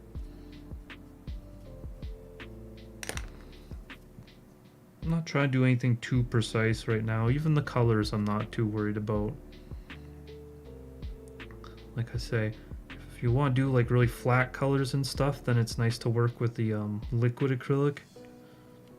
But I like working with like this heavy body acrylic and then putting it down and kind of like dabbing and smearing and kind of over brushing it like this to get kind of some shape to it rather than having it lay super flat.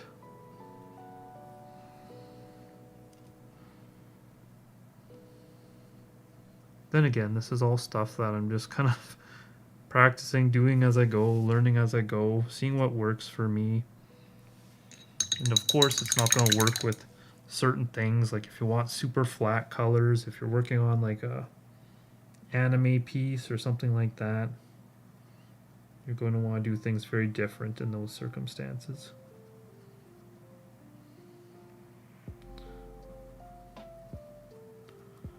Moving this blue in with this gray, because there are just these kind of like some of these light streaks kind of throughout here. I'm just going to put some of those down. I'm going to end up washing it with kind of like a blue. I'm just kind of doing some other textural things. Doesn't matter at this point. We're far from, you know, a finished product. And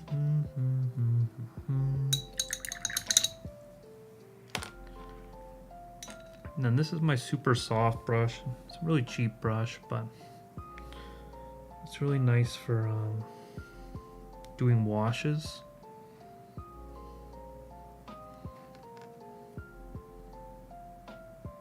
So I'm gonna let it do its thing here. Not great for detail, but it's good at just kind of putting like watered down paint down and letting it like flow. That Vallejo brush, like I put it down in and it kind of just like stays wherever I put it. I'm trying to get kind of a little bit more intrigue out of the paint than that. Sometimes I don't know where I want it. I need to see where the paint wants to go. Didn't like that. There we go.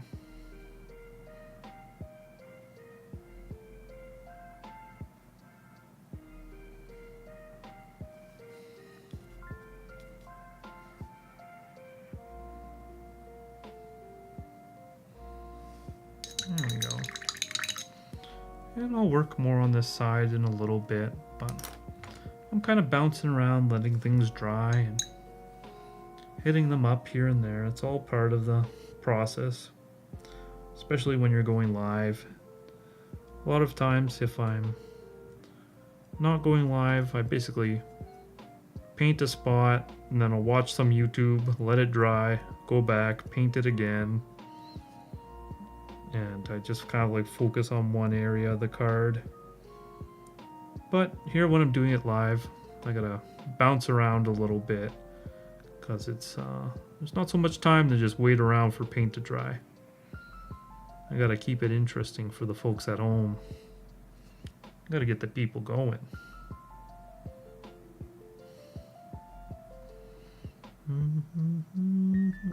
This is a part I should have base layered. I think I just missed it. Okay, I think this will probably be my last little bit of white. I'm not seeing like the border through here. Sometimes that's a reason why I need to do a lot of white. Is like this part goes away really quickly, but the little border sticks around so stubbornly. Why they gotta make the border black, huh? Why can't they make it a lighter color that's easier to hide? There we go. Just like that. But yeah, I think that's probably going to be like my last layer of white. I might just touch in some spots, I think. There's a little bit of border hiding here. Not hiding enough is the problem.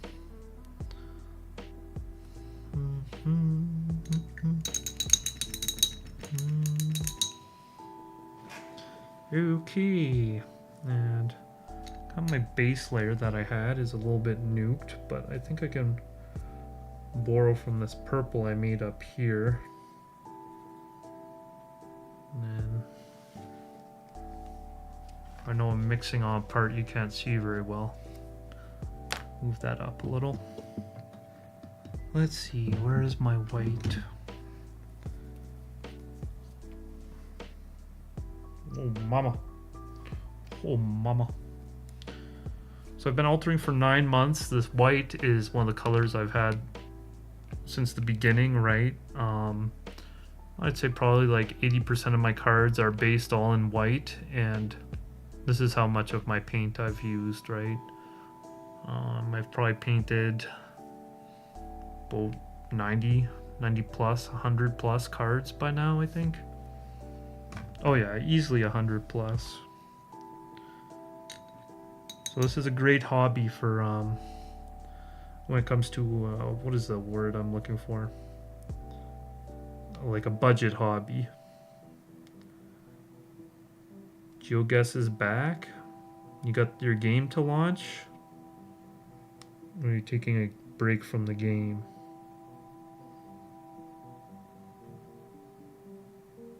Oh my god, that blue is so vibrant. Oh my goodness. It's taking over everything.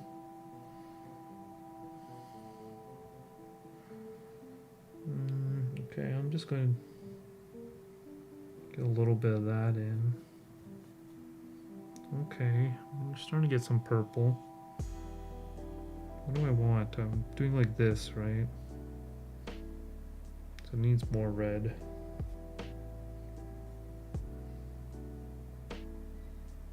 What game are you trying to play? Why is it acting up so much?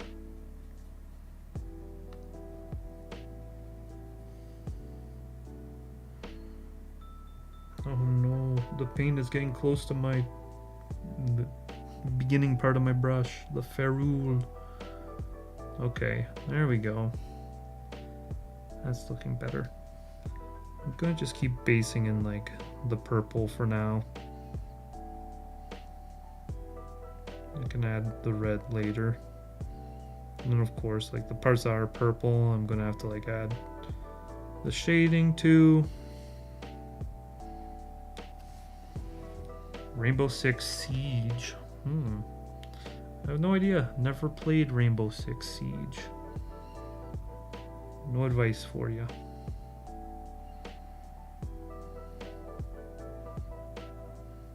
I feel like I need to add like just some more further into this card so it's got more going on over here. Got a little bit of cape I'm adding over here. It's flowing with the rest of it.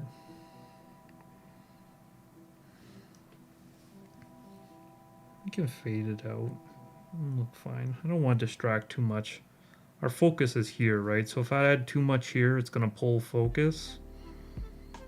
It's okay to have like some empty spots in the card. I really believe that like less is more, and that's not me just trying to avoid painting. That's not me being afraid of trying to match Quinton Hoover's steez, alright?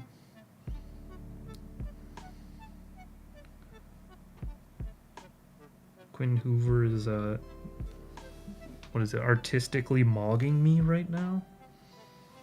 Is that something the youth would say? Youth, would you describe Quinton Hoover as artistically mogging me at the moment?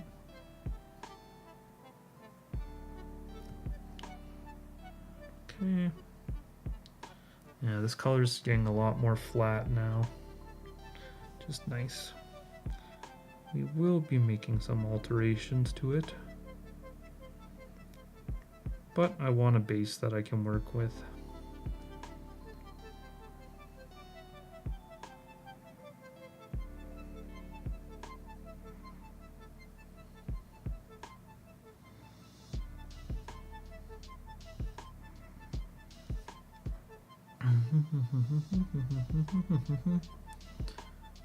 It's funny. I always, whenever I'm streaming, I notice that people tune in early, quite a decent amount, when there's like a lot of progress being made. But then as it gets to like the little stuff and refining details, people kind of slowly peter out. And then eventually it's just the homies who fell asleep who are left in. So to all the sleeping homies, you the real ones, thanks for falling asleep. Actually, we got like a prime sleeping stream today, frankly, because my girlfriend also has our dog, so there's not going to be any surprise howling going on. So frankly, it's very ideal for the sleepers. Sleepers rise up. Now, I can't count myself among the ranks of sleepers because I'm notorious for only sleeping like 4 hours a night for days on end. But still respect the hustle.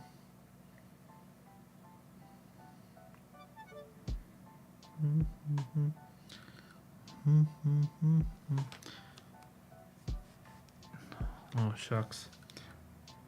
I think my palette was casting a little bit of shadow on the card, unfortunately.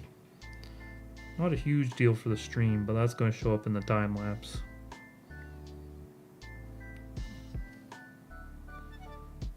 Was it JT said something about this isn't going to help the tour?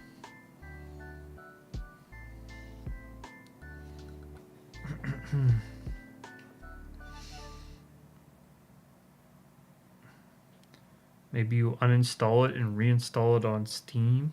Your account probably won't follow. How is the account done? Is it like saved on a server or is it like local? If it's local, you could probably move your save file over, right, into the wherever the Steam save file location is, as long as you kind of back up your save file before you uninstall. That could do it. That could be an option.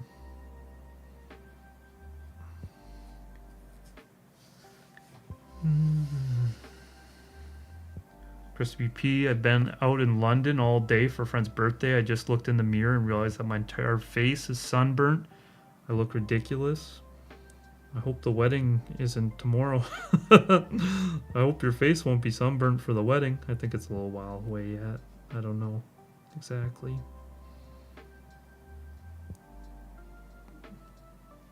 But yeah, as kind of like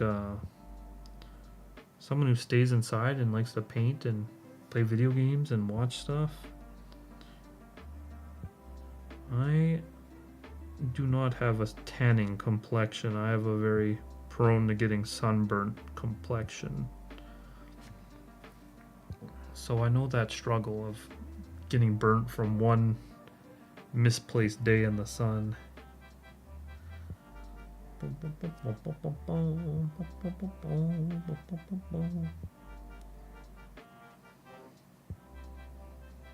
Dr. Doom, he has a purple cape, right? Or is it green? Anyways, I was gonna say him to Tourach is like the original purple cape of magic. Dr. Doom is just a pretendo.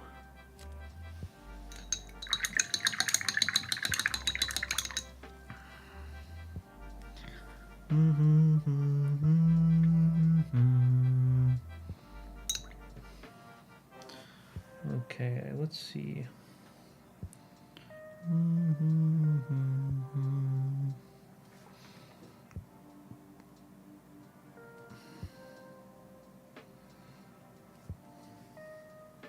think I'll do... I gotta do something over here sooner or later. I think I want to like lean more into the red.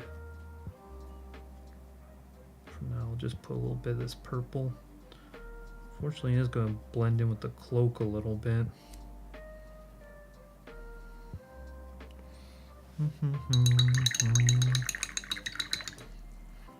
But the nice thing about this cloak is I can do a really nice... Oops. Let's see. I don't think I have any really good fine tip brushes at the moment. They're all kind of like poking and jutty out. But thankfully these black outlines are like crazy thick. It's gonna work to my advantage here.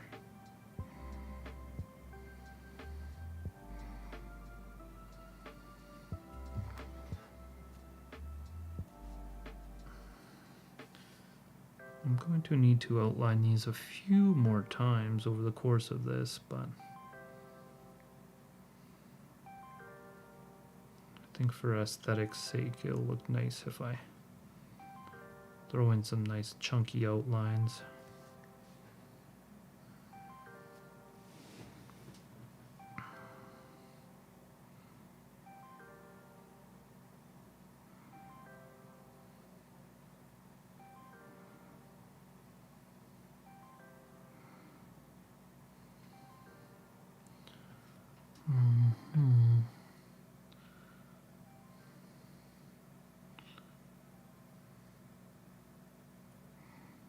Oops.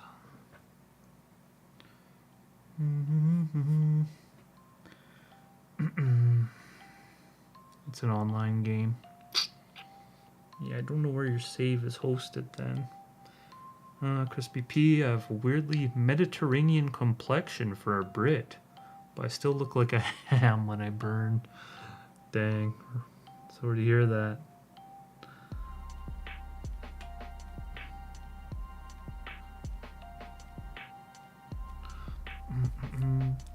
GeoGuessr, MTG, I deleted 90 gigabytes of MTG gameplay and cube tech and deck tech videos because I don't think anyone will watch them. You have a YouTube channel? Sorry. But I'm actually talking to people who will understand that reference. My girlfriend is always like telling people about my YouTube channel. I'm like, please stop. It actually hurts if they subscribe but they never watch anything. It'll actually hurt the algorithm, so like, don't tell everyone. But yeah, she'll be like, oh yeah, you should subscribe to Sebastian's YouTube channel. And they say, you have a YouTube channel? And then I say, you have a YouTube channel? And then nobody understands what the hell I'm talking about. And then because they don't get that, I'm like, oh, like, don't subscribe. If you don't get that reference, I don't think you're gonna care about my content.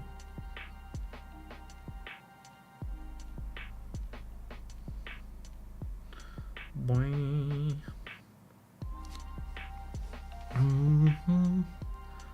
I find editing videos really difficult. Like the same way I feel like I don't have like a good eye for like the art of my cards before I start painting them. I feel like I don't really have a great eye for like, I'm gonna go from this shot into this shot into this shot, right? That's why like the static camera time lapses and the live streams actually work really well for me. But when I try to do a long form video, it doesn't work so well. Also, the long form would just automatically be more engaging if I like had my like face in there. But then I'd need to like set decorate my like messy ass computer room here and all that stuff. And I'd have to like shower. No, just kidding. I shower. But you know, I'd have to look presentable, right? I need to make my Insta post for the altars from today. Let's do it. You gotta stay on that hustle. Like I said, I'm like probably not in the top 50% of altarists, but I'm in the percentage that doesn't know when to quit. So I think just my tenacity of like uploading on YouTube has increased my relevance. So yeah.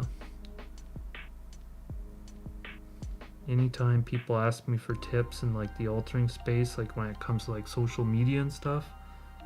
See, I'm not good at social media, but I do post on YouTube every like 2 days without breaks or hesitation. I also tell people, like, you don't gotta show your face as well, but you should share your voice. I know a lot of people don't like their voice. I don't particularly like my voice, frankly. But I mean, it's the only one you got.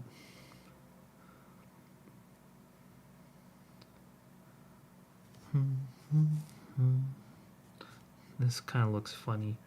But I know why it looks funny. It's because it's folding over, so it needs another line.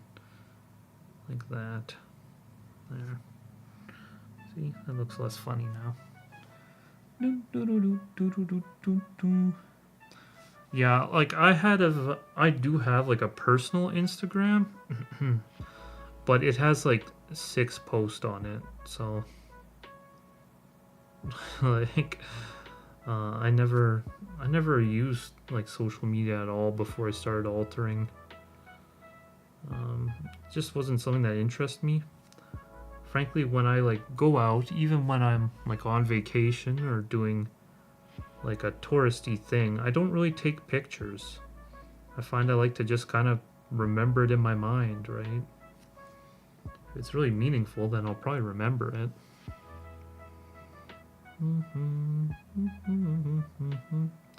I will say the one time I broke that rule is when I went to Japan and I went to like the bonsai museum. And one thing about me is I absolutely love bonsais. One of my favorite things in the world. So I took like over 100 pictures when we went to the bonsai museum in Japan. So I think that's like I gassed it my girlfriend's flabbers on that trip because she never seen me take that many pictures ever before.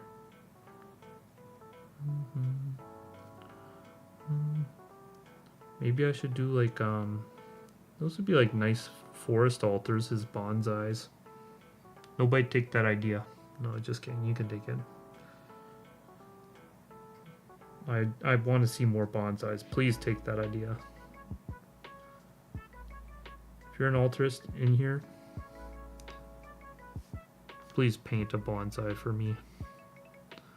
Not like for me to have it, but just in spirit for me, so I can see it and smile.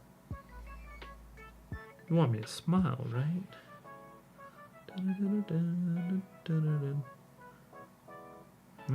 These black outlines really helped give this some character.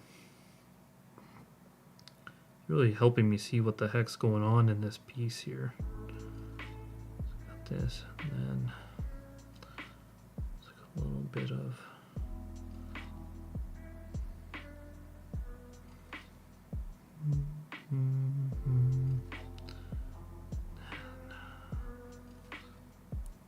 let's say it's like folding back over here where these lines are kind of going like that.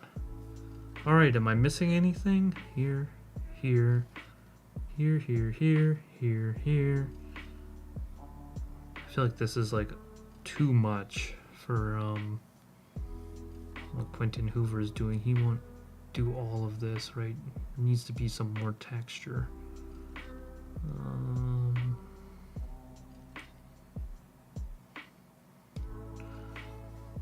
Maybe let's do it like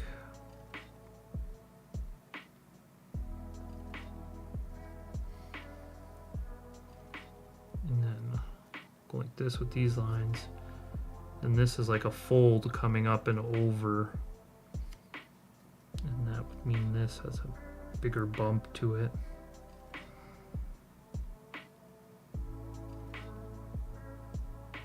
See, I don't like to do things where I have to think too hard about what's actually going on.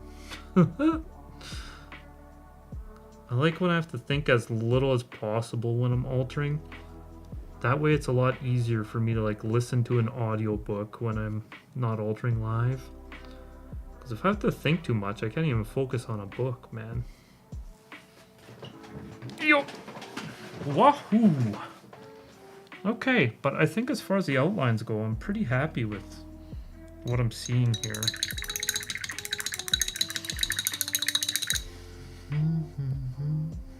You're stealing my bonsai idea? No! The only pictures I really care about are Polaroids with my best friends before they moved back across seas. Well, that is very sweet. I'm glad you care about those.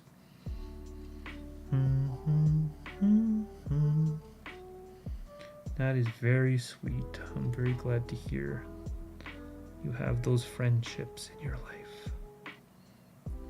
Bing, bing. Oh no, I got some non-white on my brush that's making it muddy.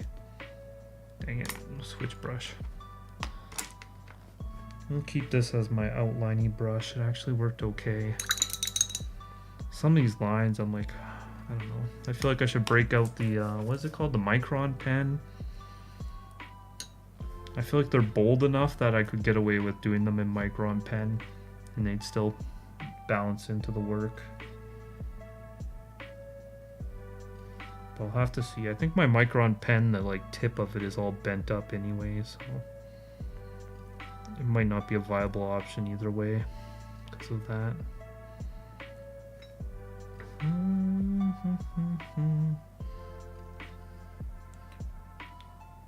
Maybe if I finish this fast, I can speed run a bonsai. I don't know if I'd be able to paint a bonsai that good off the dome. But I got lots of reference, as I've mentioned.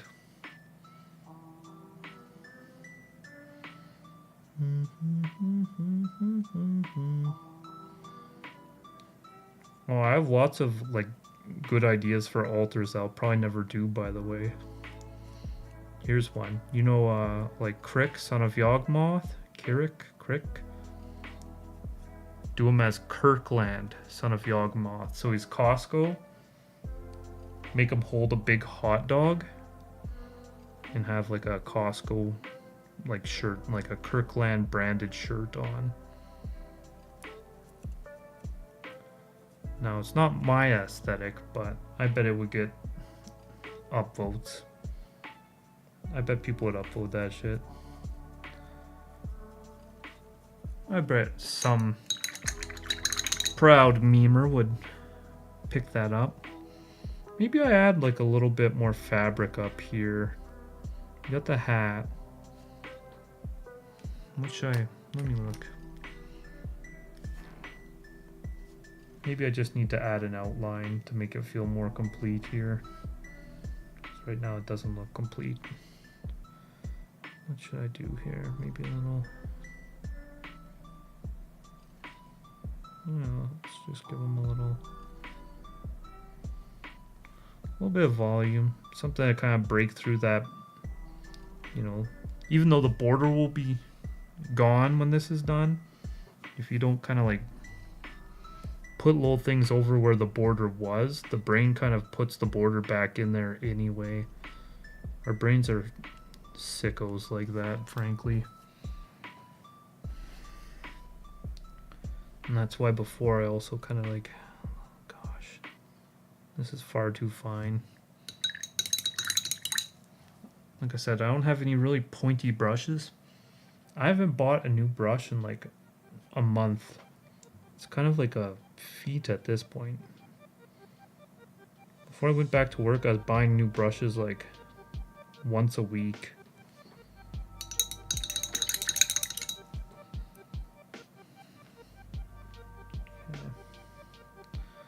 So it's really weird to have my brushes be getting so worn down at this point.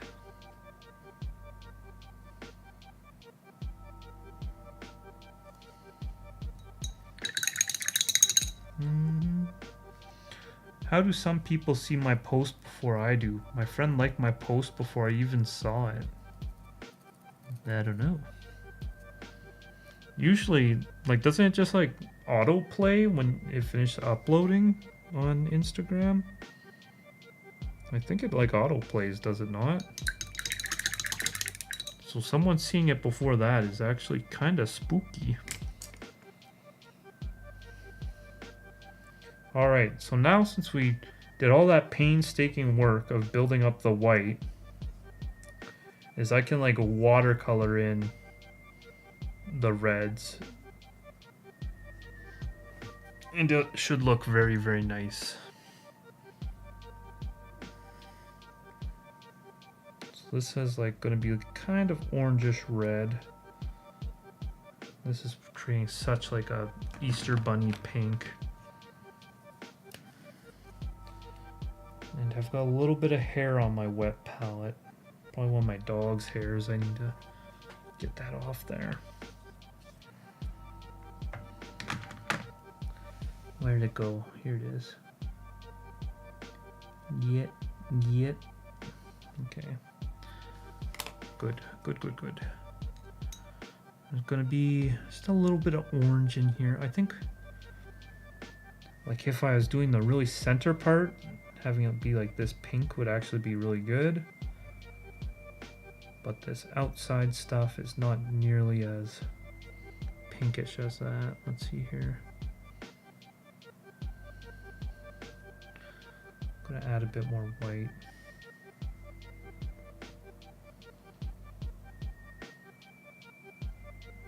Okay. But yeah, since I made it so white, and this is why someone was asking before, I don't know if they're still in here. This is why I don't like baseline with gray very often, is because when I baseline with white, I can do this. When I get it really nice and white, I can just do this and basically like watercolor it. So with watercolors, you start light, right? You build up to darker colors.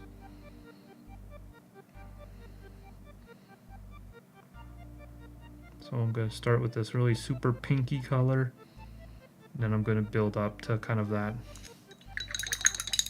kind of slightly orangish, peachish red.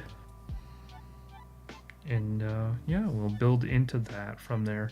And I like to do so many layers so that when I do kind of this watercolor style, my lines are all gone before I even start it. Because doing it this watery, you'll never cover your lines that way.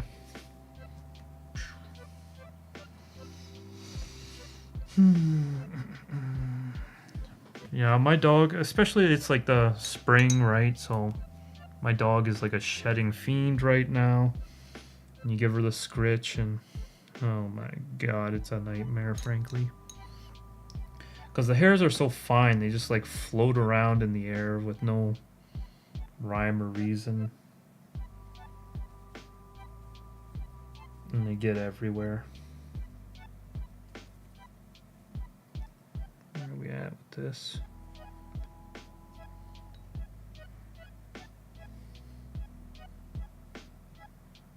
Yeah, that's a little too a little too lilac. We need the blue here.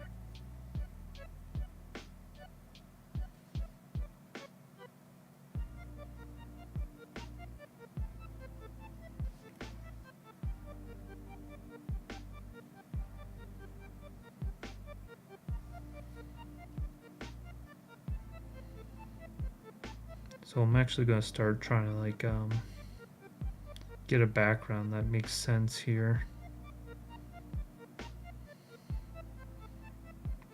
Start trying to like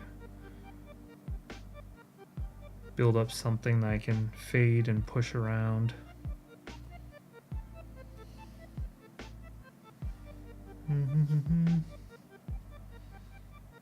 It's a real life content aware fill. I don't know if I understand that. Could you elaborate? I'm a little slow. Content aware fill. Yeah, just let me know what you mean by that. I'm a little slow.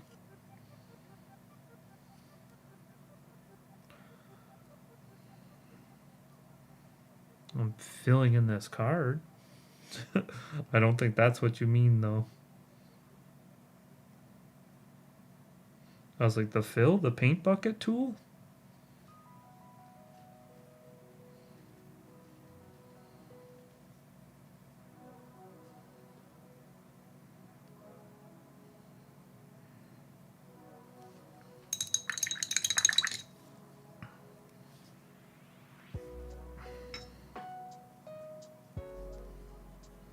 I'm just going to be putting in some of this really lilac-y, light kind of like purpley. I'm actually going to, despite the original art like fading here, I think it'll look more balanced if I fade it further back.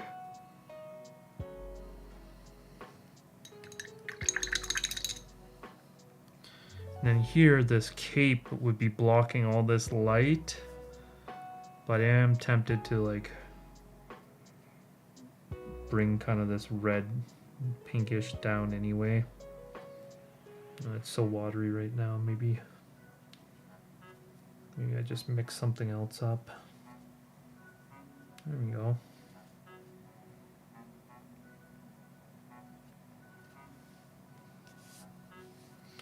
Do do do do do do do do do do. This is part of the reason I need to go back and do all those edges as well, because I knew once I started tinkering down here, it would start looking kind of similar to the cloak, unfortunately. But once it has all these like textural lines in there, it's going to end up looking like super different, right? But I think on the original card, it's like already blue here, but I really want this to be more of a gradual fade. It'll kind of just tie in the aesthetic of the whole card a lot better. And it'll really make it feel like all the light is coming from like this magic. Even if, like I said, this cape should be like blocking that light.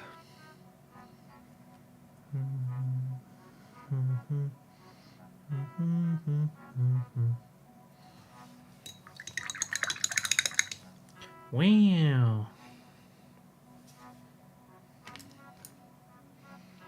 Okay.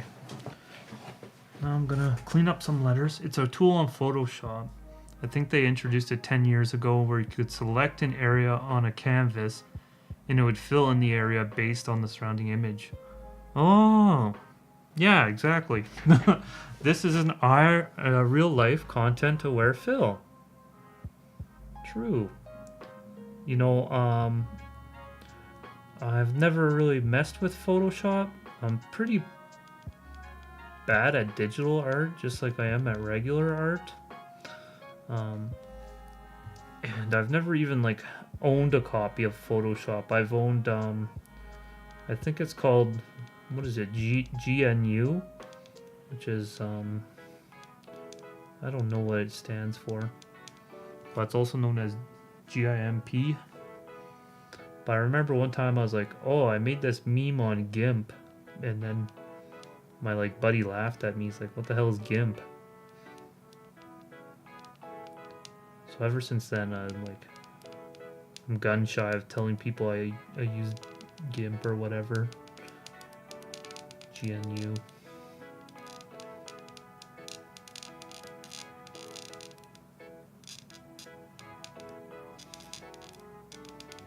But I don't think it has that tool.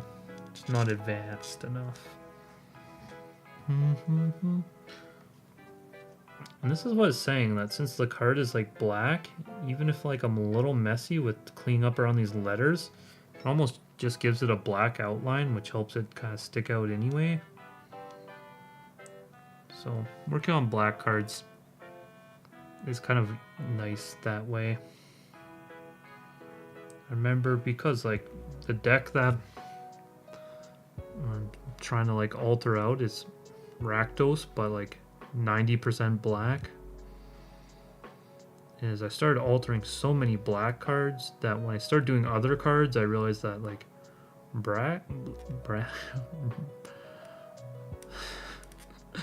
that black is like kind of like a crutch when it comes to altering, because like you can get away with like so much. Black cards, that is. Almost said Barack. This deck is Mono Barack. Mono Barack Obama.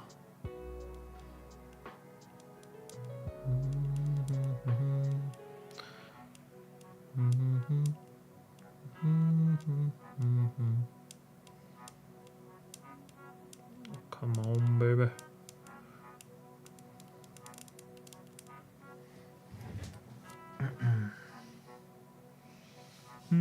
It was a precursor to generative AI. Boo.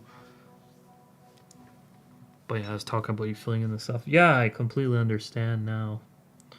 Before, I didn't know what the heck was going on. Generative AI.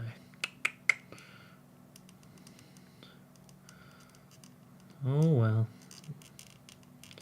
I mean, I say oh well, but I hate it and I rage against the machine all the time. But for the sake of having a chill stream where I don't go on a rant, I'm just gonna say oh well today.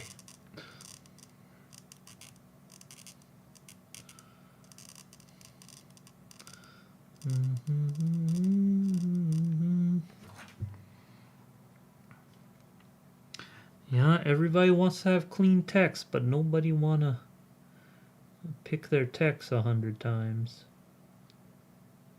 My head in the camera? I hope it isn't.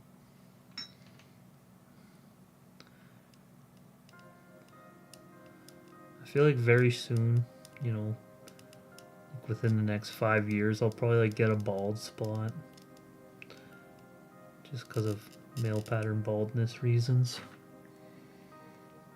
My plan when that happens, has anyone ever seen the subreddit r/bald? Sort of this is a tangent, but has anyone seen r/bald?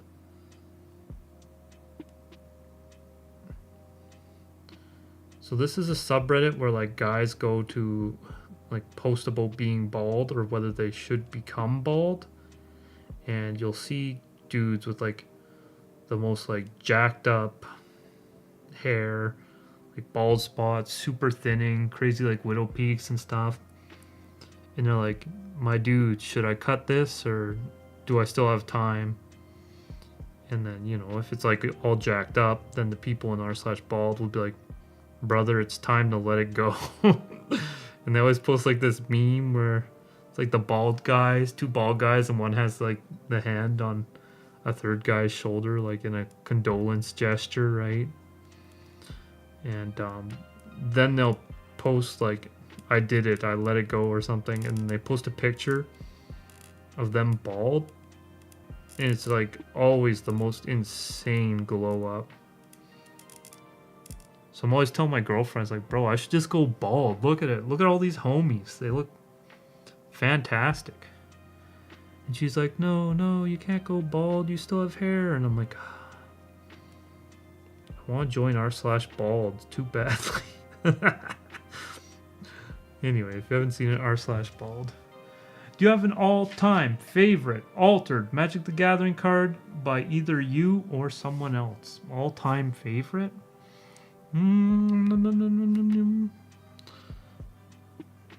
Honestly, just because of the way my brain is wired, it wouldn't be by me.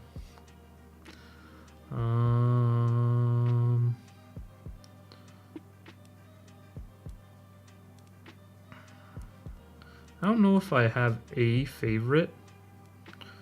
I will share some things that are stand out. I don't know who the artist is, but once in a while I see they post up on Reddit. And what they do is they take the card and then they paint like an exact negative photo of it onto it. It's insane. They did a lightning bolt and it's like a photo negative and it's like perfect. And then they'll even take that and then they'll invert it in like Photoshop and it's like actually just like a perfect normal lightning bolt.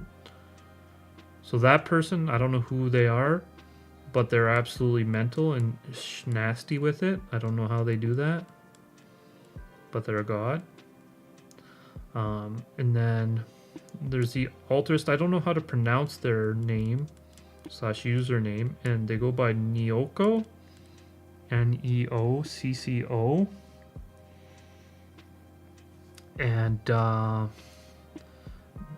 they are like the one, not the one, but they are like one of the individuals who like has no fear when it comes to like mixing like acrylic along with like I believe they also use like alcohol ink and working on foils. Absolutely goated for their foil work, and I don't know, I think it's just because I like dislike foils so much that I find Nyoko's work like extra amazing. But yeah, I'm a big fan.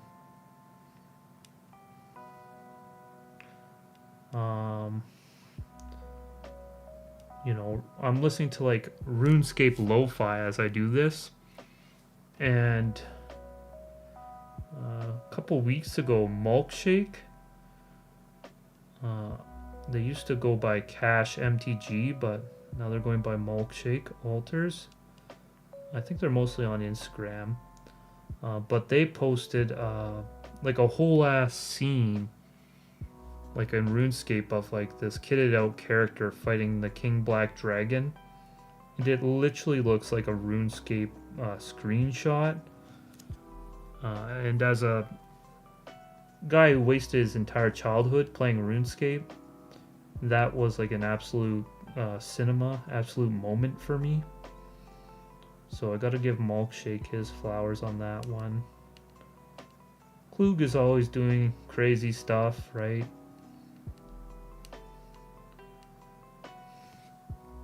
Always doing absolute, like, the dude can literally just like print with his hands, right? And I'm not talking about money, but have you seen some of those auctions?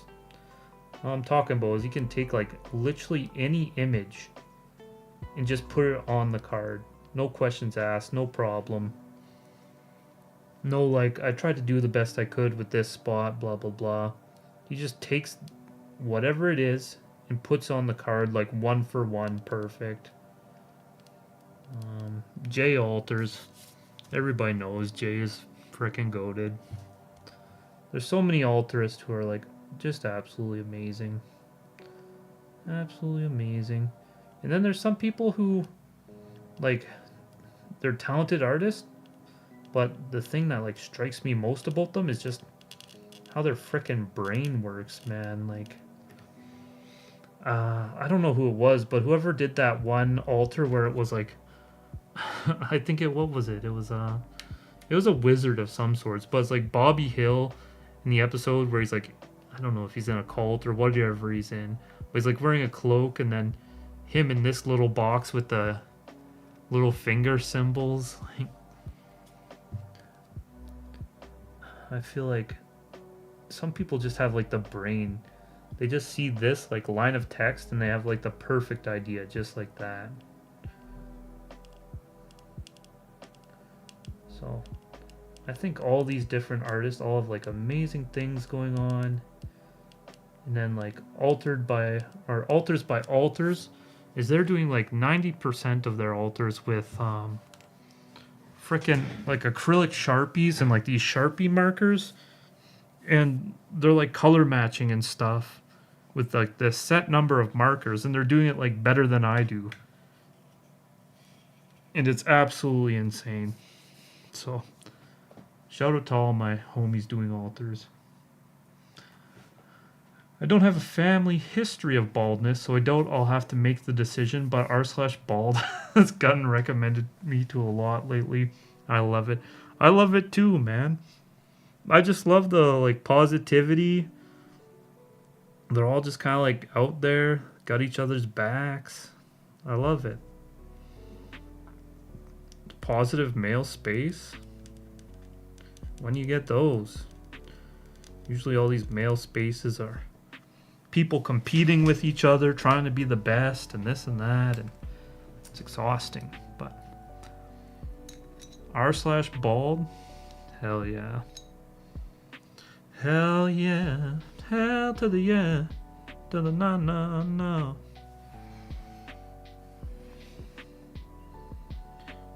I think I might stop recording my phone footage. And then here, like when all the like lines and everything like pops in at the end, it'll be like, wow. Damn, son, where'd you find that? Wow. And also because I have 2 hours and 14 minutes of footage at this point, so that's enough. It's gonna be a lot of editing.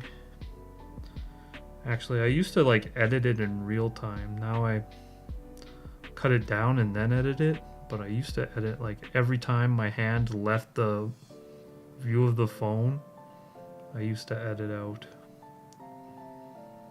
But now I times the speed before I edit it, so it used to take me a long time to edit. Now it only takes me like 20 minutes. It actually takes me longer to edit the audio than it does for the video these days. Because I gotta get my RuneScape track to loop just right, you know? Even if most people don't stay long enough for it to loop.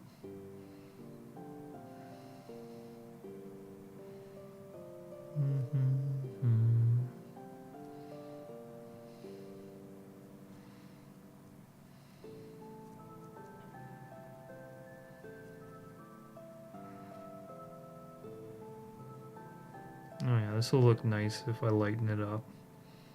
Yeah, I was going like way too dark, way too fast.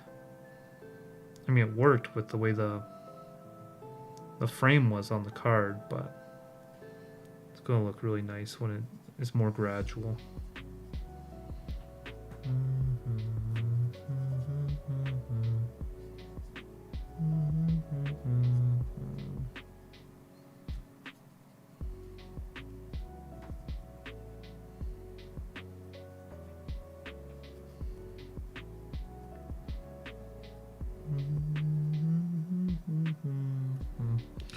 Okie dokie. It would be badass if instead of the serialized stuff with sets now, they partnered with Alter Artist and include handfuls of bespoke one-to-one pieces as chase/collectibles. Interesting. Bespoke. You had me at bespoke. So would they actually be painted in this situation, or?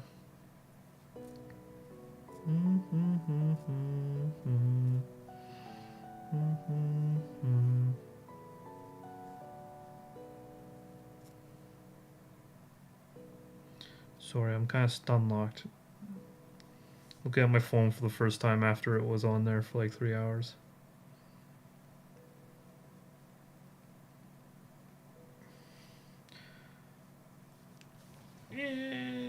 Yeah, would the cards actually be like painted? They put a painted card in like a few packs, is that what we're saying? Or would the Alterists like alter it and then they would like, you know, like scan it in and do all that kind of behind the scenes stuff? Because I feel like if it was actually the painted card, there'd be like a weight discrepancy, and then you'd have like a whole bunch of scalping ass losers weighing packs and shit in your local stores.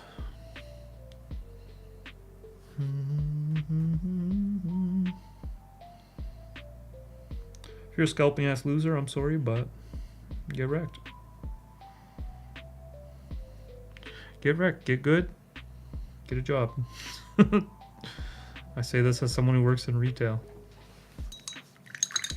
Have the pride to not be a scalper, man. Come on. Okay, so behind our wizard, since the wizard is blocking all this light, should get rather dark behind him. So let's loosen this up a little bit.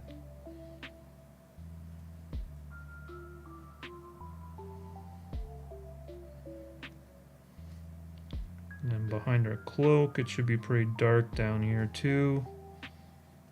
There'll be a nice contrast with our illustrated name here.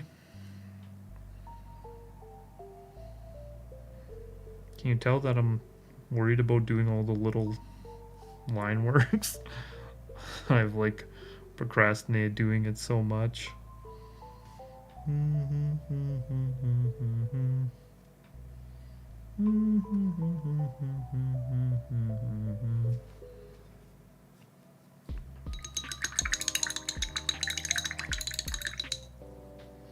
Painted in bespoke, as in completely unique. I didn't think about the scalping crap. Yeah. Well, you know what's crazy? The crazy thing is, they made the One Ring, and they actually put it in the package. They actually put it in the pack. Like, that's the craziest thing about the One Ring. Like, they could have made, like, just a card with a QR code that, like, you scan it, and then, I don't know, they, like, send you to WotC headquarters and hand it to you personally or something. But, like, they knew this card would be, like, worth, like, $1 million, right? And they just put it in a pack. So I was going to say they could make a thing where it's just like a QR code on a card, and then you do it, and then they mail you the like altered bespoke piece, right? But I mean, if they're willing to just jam that One Ring one of card in a pack, then I don't know. They're crazy. They're willing to do anything.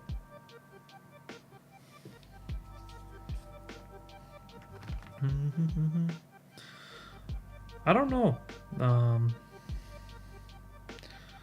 I see like people in the YouTube comments are like, "Oh man, like Wizards should hire you." I'm like, "No, they shouldn't. I'm just a schmuck, like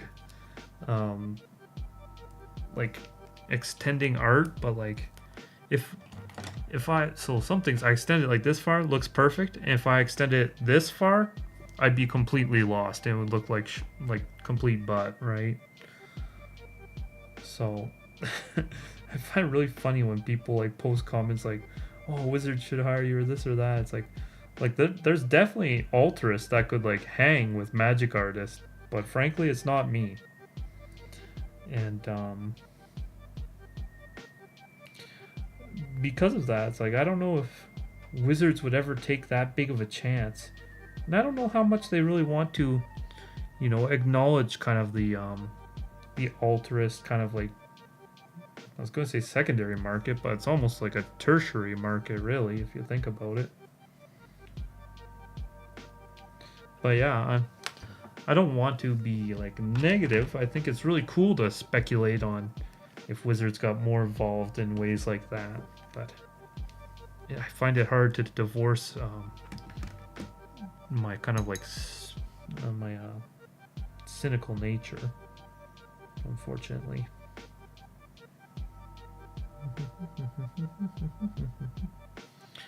Okay, what is this looking like? Okay.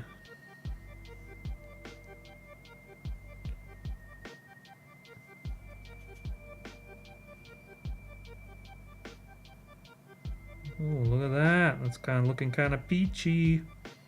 Peachy.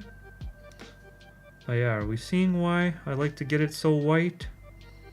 So that when I put this color down, it just goes down. And kind of like that one layer, bada bing, I got that peachy, that light. Like reds are so annoying to get as well because the pigment just isn't very strong. And getting all that red in one layer like that is absolutely kooky. I mean, you see just the difference here, trying to cover up this purple. This huge line in the middle. Whereas on the white, just bada bing, bada boom. Now what I can do is put a really watered white onto my brush. And then I touch it in here. Then we can add all this texture.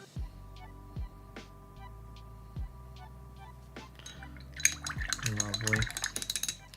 Yeah, I've really been enjoying kind of like painting in this really watery style. I used to find it like a real weak side of mine, but the more I'm like embracing it, the more I just kind of like feel at home. And I feel like I'm actually kind of like doing my own thing in a way.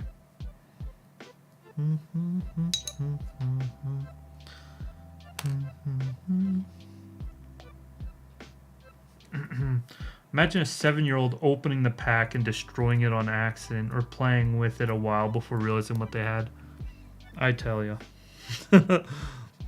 Like I go over to like one of my friends' houses who has kids, right? And you know, I also play like a little bit of Pokemon, right? A little bit of One Piece. I know what's going on. And I saw like my friend's son, the Pokemon cards he had, they're just like bent in half, and I don't know, man. Like, if people want to play with their cards on like the concrete and shit, be my guest, but I don't know. The kid just like folding the Pokemon cards in half like sent me, dude. It absolutely sent me. I'm not gonna lie. No, I didn't have a meltdown or anything, but I was like, shit. So yeah, the thought of like a kid getting a hold of like the One Ring and just murking it. Terrible thought to have, frankly.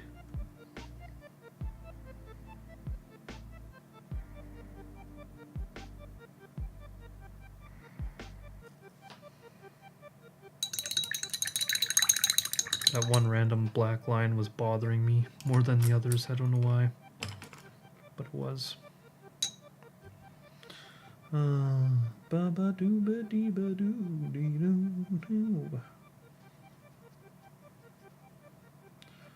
So I'm pretty sure the Mars Black is like a blue based kind of like black. It's just like a really, really dark shade of blue. So yeah, if I just kind of mix a bit of that crimson in, I should be able to get like a purple tint without any actual blue in there. Without like adding another blue, I mean. And it seems like that's working.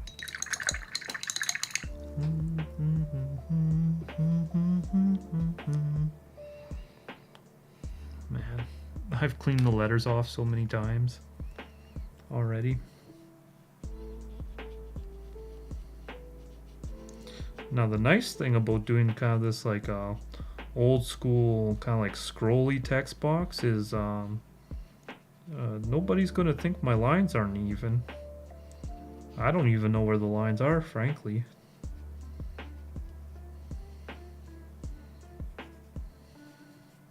Like, I think I did a really good job like lining it up, but I don't think I'd be able to tell if I didn't.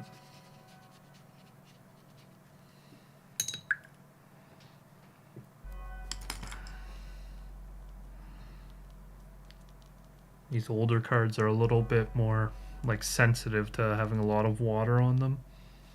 If I like paint in this really watery style with a new card, no problem. You do it with the old card, you kind of gotta let it chill a little bit once in a while. Here's what I'm talking about, like, you gotta get rid of these lines like completely, or else if I paint in this watery style, they're not going anywhere.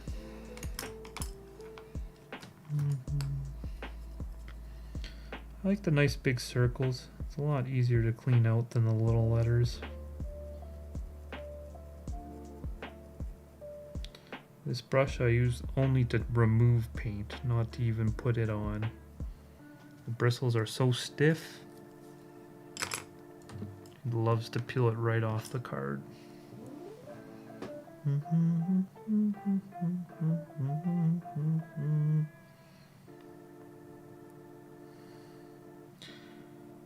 I feel like kind of doing in this style has kind of taken away a little bit of like the menace, the edge of this like mono black card. I think I'm going to have to really kind of darken this fading up so that like fades to black around kind of our 3/4 here to kind of give it back that edge. So right now it looks like kind of colorful and fun. This should be like a menacing kind of spooky card, right?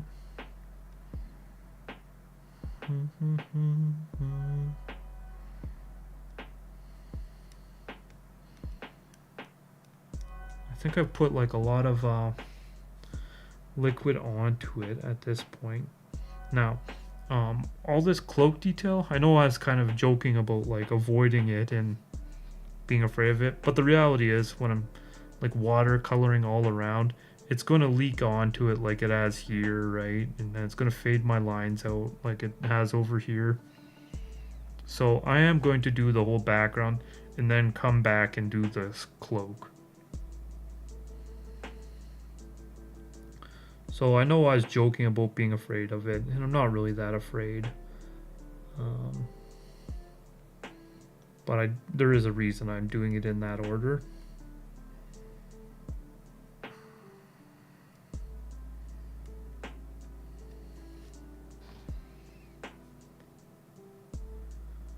I was going to say something. There's a reason I'm doing it in that order, and that's the reason I'm doing it in that order.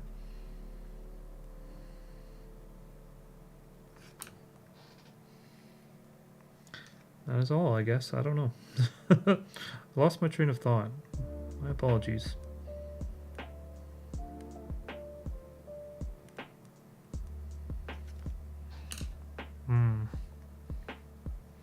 It's so weird to think that this was an old border card.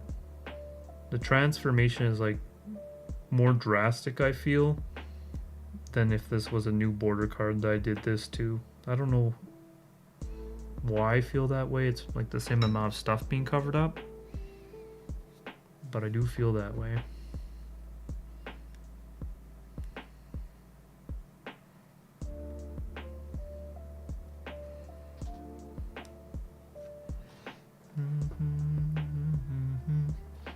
Oh yeah, what I was gonna say is after I finish clean these letters, before I kind of, because I'm doing all this watercoloring, I need it to dry a little bit. So after I finish cleaning these letters out, I'm probably going to just put my audio on mute, make myself a cup of tea to help with all this yapping that I'm doing, and then do a little break. I've been streaming for what? Almost 3 hours now, so a little break will be nice.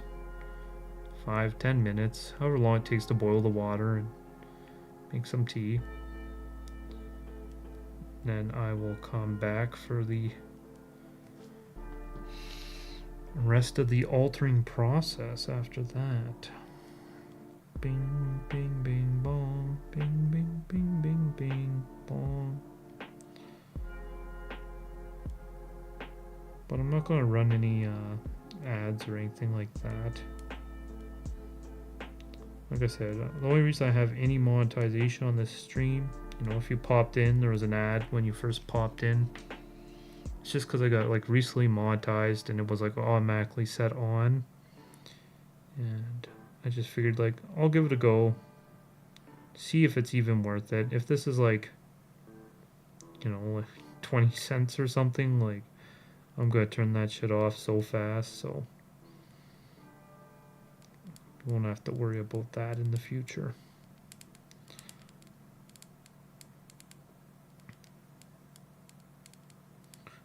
Especially I think it's like nice to, you know, have some of that background noise.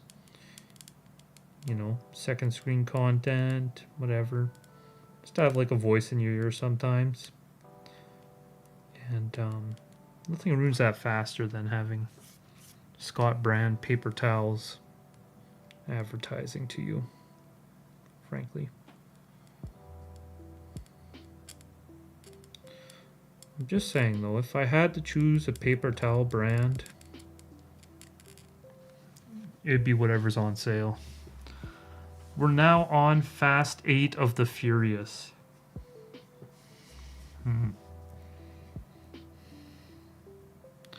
Fast 8. Is that when they go to space? When are they gonna make Fast and Furious, but they go back in time or forward in time and they drive space cars? Well, actually, if they went to space, they kind of already did that, right? They drive rocket ships. And he just says, like, I live my life 1 light year at a time. And then it goes warp speed. Pew!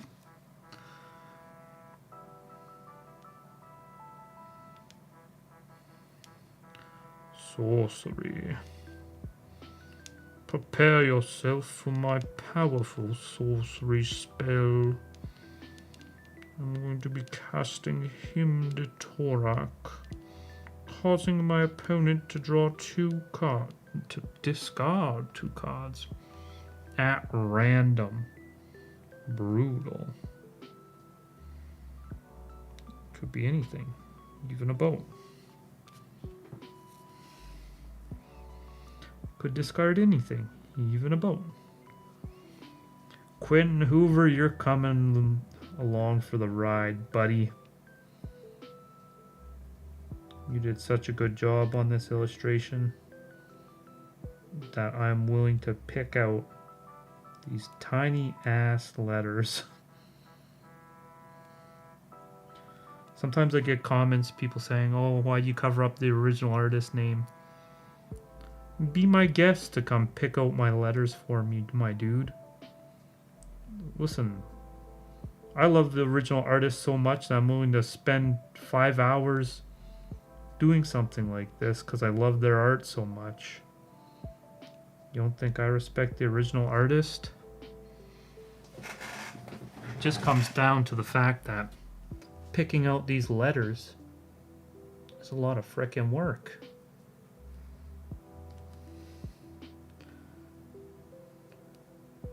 But really, I think like altarists to, focus on doing extensions, like who appreciates the magic artist more than that? Right? I don't know. It doesn't actually bother me. I just think, it's the internet. People say everything and they don't really understand your motives. You can't open every video with the reason you did this or that. Especially doing shorts, you only have 17 seconds, my dude. At least I do. My shorts are all like 17 seconds long. Damn. Paint really doesn't want to come off this part here.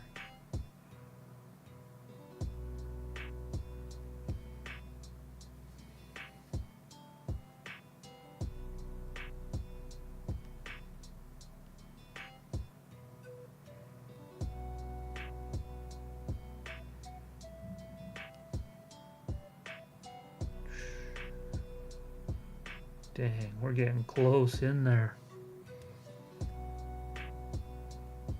This Quinton has a chill name. All those nice round shapes are a lot easier to pick out than something like K's and stuff with the straight lines, T's and I's. I know he has an I and a T. Okay, anyways, this isn't done yet. I'm not ending the stream. I am simply going to make myself a tea. I'll be back in like 10 minutes. I'll leave a note. Bada bing, bada boom. Okay, any questions?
Alrighty, back in the saddle again.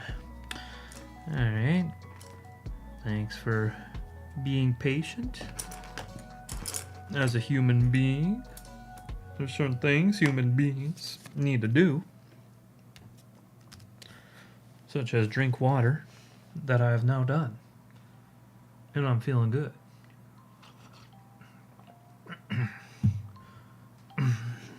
Alright. Now, if you think about it, in the Tourach's effect is not far off target player takes a break. See, you make them discard their whole hand, and then, you know, they have no choice but to take a break, right?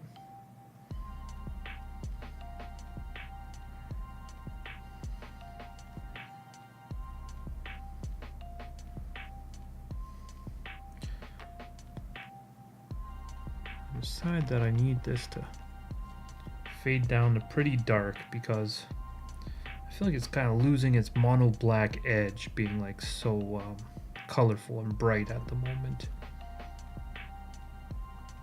So we're going to just like slowly layer in some darker colors on this one. And, you know, because of the nature of shadows, it actually has to be darker, closer to our figure who is blocking the light.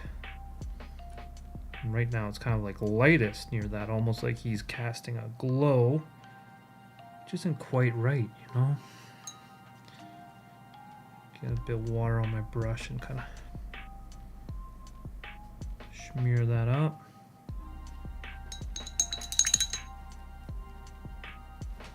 But I don't want to be doing too many washes. I might do some more washes later.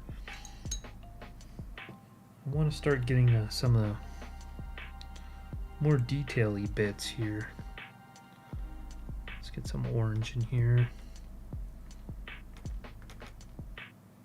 Some less peachy red. Or that kind of sinister, darker red.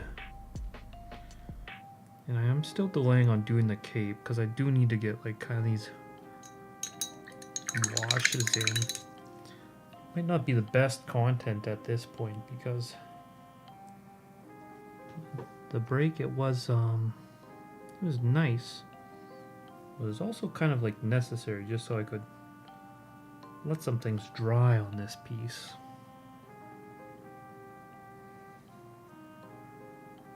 Let me see how much of my palette is viewable here in the preview screen.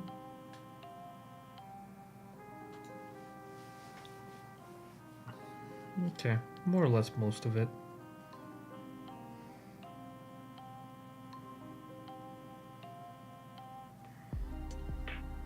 That red is too vibrant right now.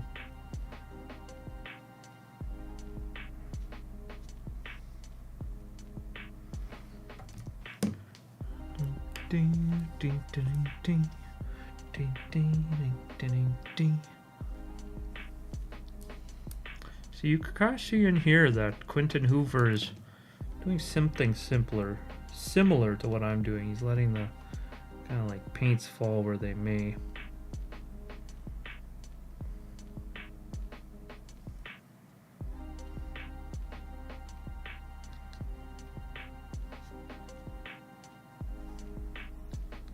Whoa, mama. Alright, I need my like primary red, but I just need it to be dark. These other ones are adding too much kind of like steeziness.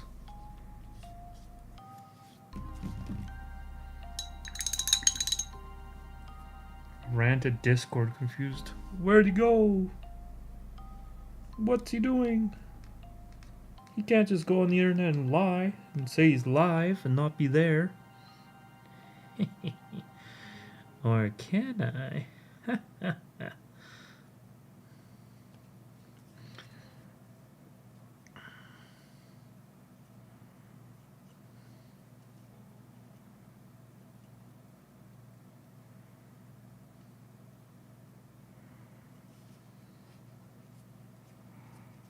There we go. In here, this is where It's retaining a lot of that super bright white pinky light up in this part of it.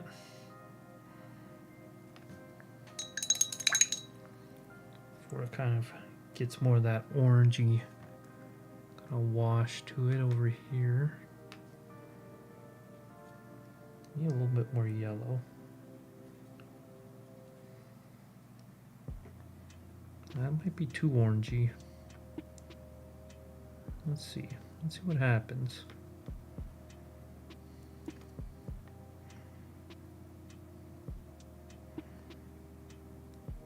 We can always change it up if for some reason it doesn't look right. Actually looks like it should be darker in there.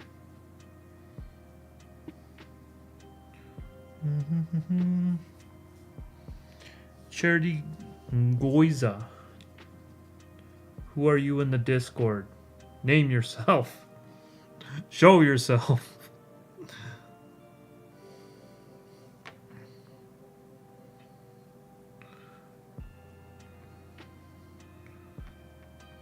If you want to, you don't have to, of course. But I do like to know who I'm talking to. If you wouldn't mind. Oh man, my finger's too long. I can't fit them.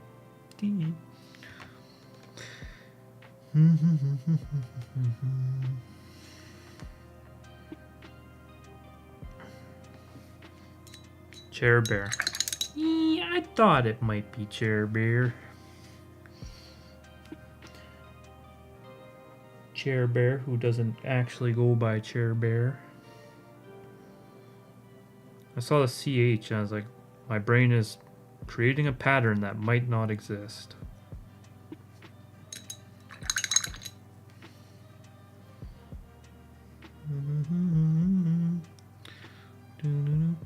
Are you doing any painting today?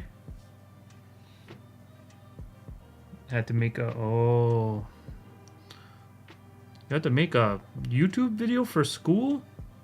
Dang. Was this like secondary school or was this like college or...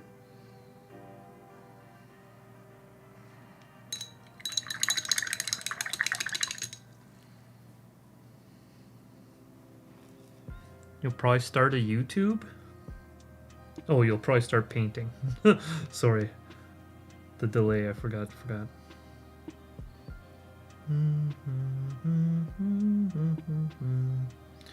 I had a tough time picking what to paint today. I threw up in Discord, but I think a lot of people are busy on Saturdays. I know there's a lot of stuff going on right now. Right now, like the World Cup is happening. So I had some people in here who are from like all over, like countries that celebrate the World Cup a lot more than, you know, Canada and the US does. I had people from like France and Switzerland and the UK telling me kind of like what was going on. It's like, oh, I didn't even realize. Well, I like realized, but I didn't know it was like super actively going on at the moment, you know.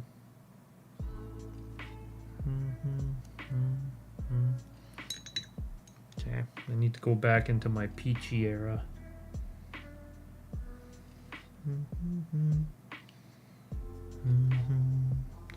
It's like peachy, but it's also orange. It's like a very light. Oh my god, how is that so muddy? It's because my palette's a mess is why.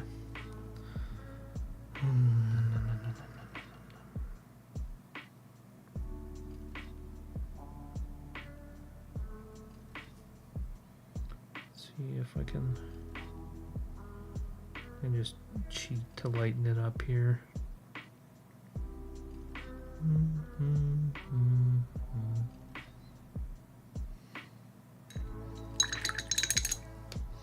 Do stop motion animation class. Coming back from a card show. Off Saturday, Sunday, Friday, Saturday, Sunday. That's awesome. I typically don't get that many days off in a row. Kansas City. How'd the card show go? Were you vending at all or just attending? Vending or attending? Vending or attending?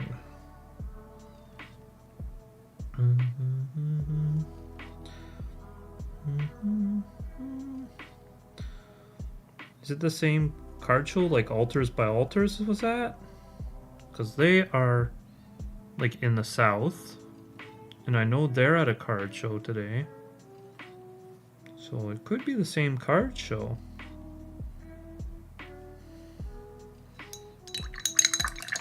Am I detectiving? Is that what's going on? Is everyone at a card show without me?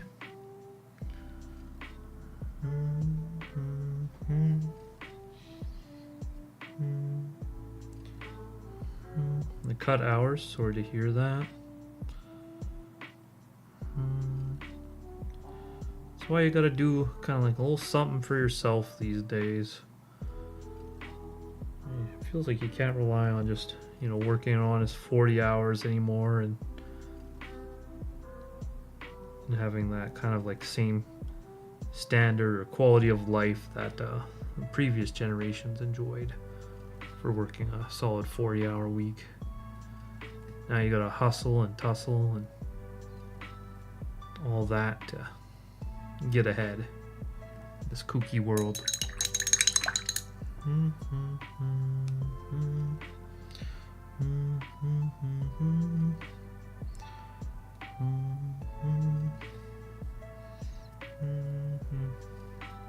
Yo, what's up with the Japanese looking character? Is there a Kansas in Japan I don't know about?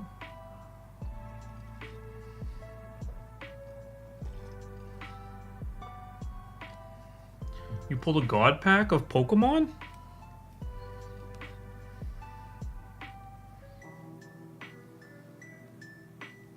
I don't know what kind of like current god packs there are in Pokemon. The last god pack in Pokemon I was aware of was like the one with all the evolutions in it.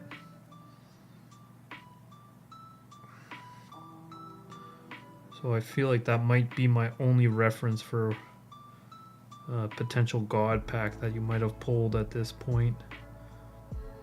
I know that in the Japanese sets, like every set has a potential for a god pack. So yeah, it was the evolution ones. Yeah.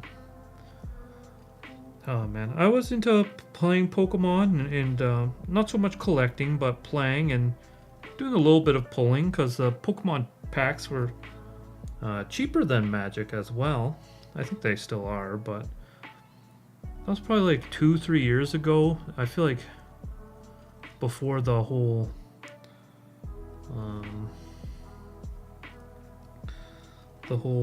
scalping thing like it got as bad as it is in the current moment in Pokemon.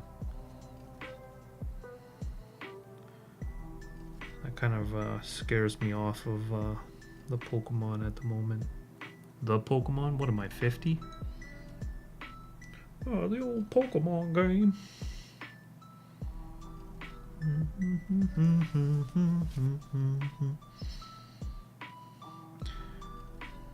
You missed it earlier. There was like, I don't know why, like my whole audience is like European. Yeah, they're cheaper if you can find them. They're prettier too. Yes.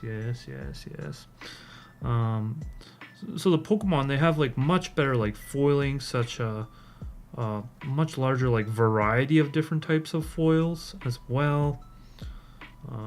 A lot of like Magic's kind of like special foils is just a regular foil with like different ink on it, right? The Ether Drift foil is just a regular foil with yellow ink on it. Like the what are they called? The like gilded foil from Streets of New Capenna, I think. That's just a regular foil with some raised edges and some ink on it.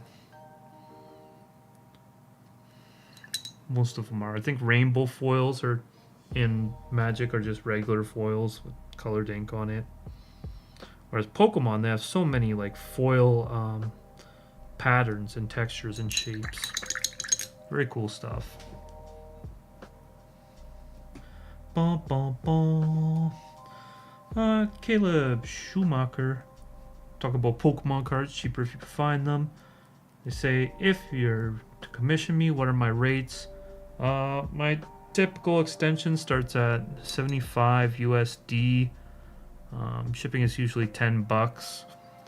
If you want to do like full art or something more advanced than kind of like a typical extension, then I usually have to know which card we're talking about and know exactly what you're looking to have done, and then I can make a better assessment. But typical extension is 75 bucks. Even this one it's a little bit more advanced than my typical stuff because I've got rid of this whole bar here. I'm floating all the text. Let me see here.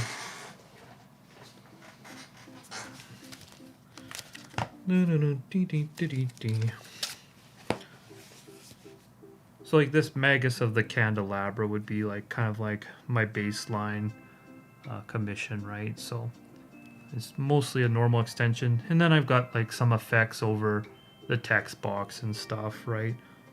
So that's why I consider a tech extension. My borders are all gone, and then I have additional effects throughout the card.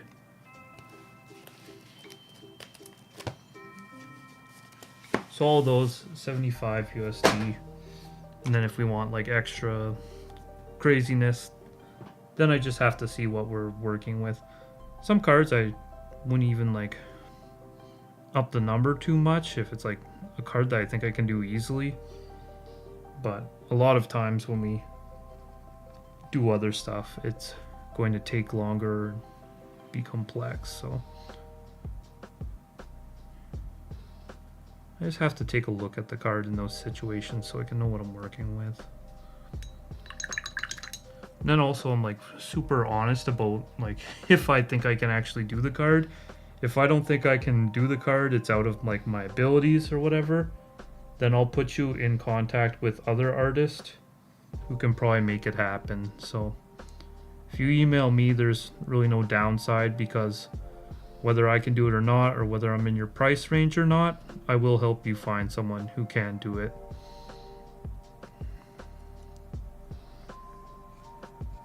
So yeah, if you want more information, it's a lot more easier when I'm not live, because then I can do an email. I can link you into a Discord too that has a bunch of artists in it if I think the work is not really going to be suited to my capabilities and stuff like that. For example, I don't really do pet portraits. I'm just not really good at painting fur that much, honestly. Not a realistic way. So a lot of pet portrait commissions that people inquire about with me, usually I'll pass them on to other people, unless I feel like for some reason I can do that one justice. Surge foils and pixel ones are the only ones you know of. Surge foils have a different foiling pattern, so do ripple foils. What else? The galaxy foils have the galaxy kind of foiling pattern on them. That's funny. I've got like I'll put in like orders whenever I put in cards, and I'll just like clean them out of all the galaxy foils. Like if there's a galaxy foil card that's like 25 cents or less Canadian, I just buy them all whenever I place orders. So yeah, people packing my orders whenever I place a shipment, it's like staple, staple, staple, CDH staple, pre-modern staple, commander staple, pauper staple, and then it's like 15 galaxy foils. I feel like eventually the places I put orders in are gonna catch on to who I am and what I'm doing.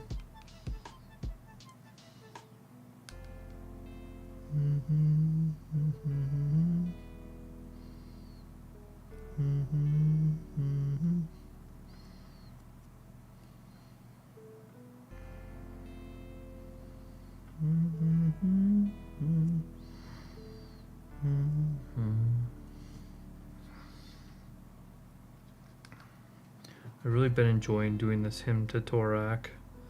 For me, I had a few cards I was considering today. One of the big contenders was a 7th edition counterspell. The one where it's like the guy is floating cross-legged with all the kind of different mana coming from him. I really like that one. I was also debating doing a curiosity. Just because I want to do a curiosity, I think it'd probably be well received.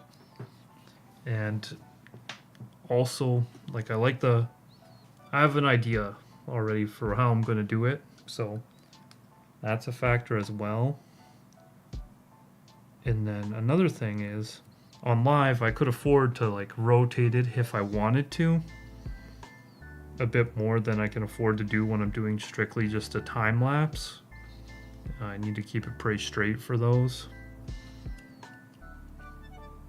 Oh wow, I really like how this is fading in here now.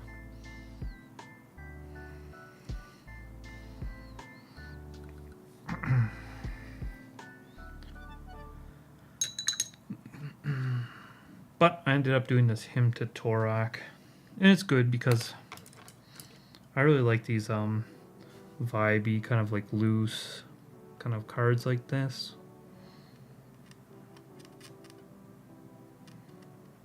When I'm altering live. I did a Gravecrawler yesterday. Not yesterday. Oh wait, yeah, I finished it last night. Yeah, yesterday.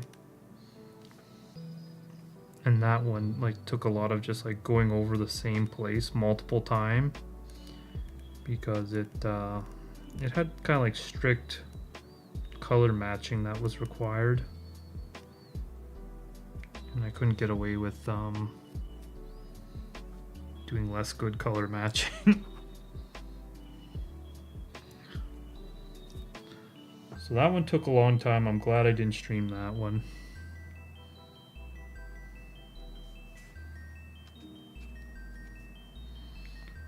I'm just gonna soften it up a little bit where we're close to the bright light here.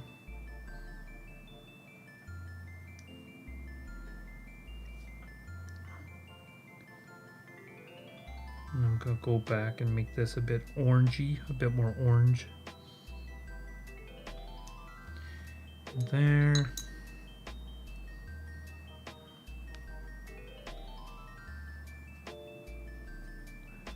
I feel like I'm gonna have to definitely mix up some colors soon. My palette's getting pretty barren.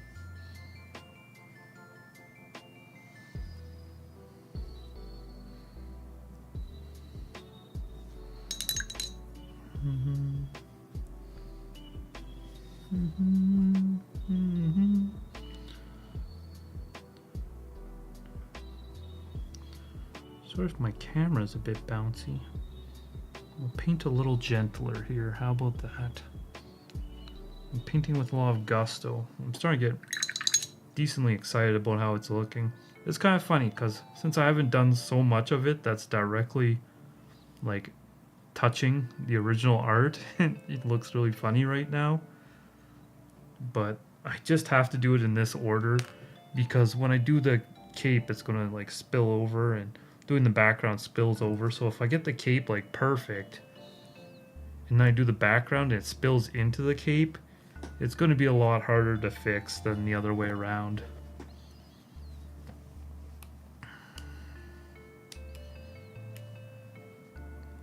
So I know it looks a little funny right now, but when this one comes together, it's going to come together real fast. It'll make your head spin.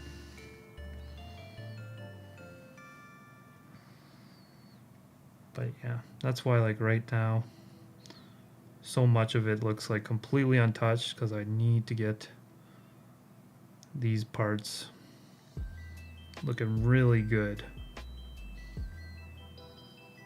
Because there's a lot of like spillover. Yeah, it's definitely coming together, Crispy P.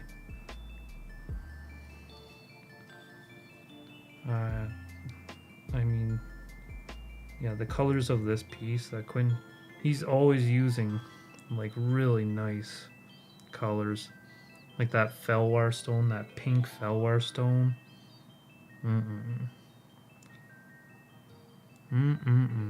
Love that piece by Quinton Hoover.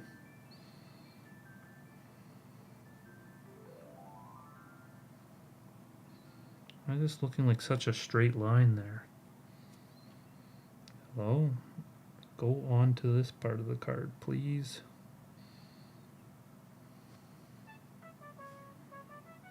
Oh, we got the sea shanty in the house.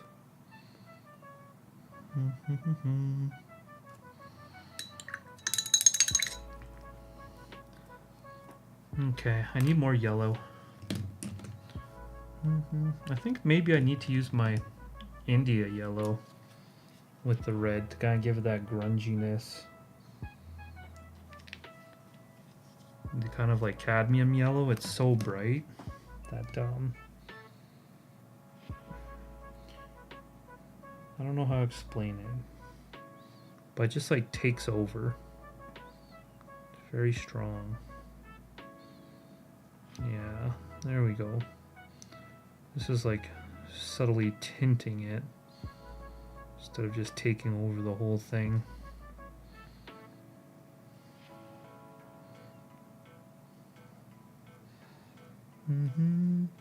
GeoGuess had dinner. They're back again. They're back again. A streamer's journey. A stream watching journey.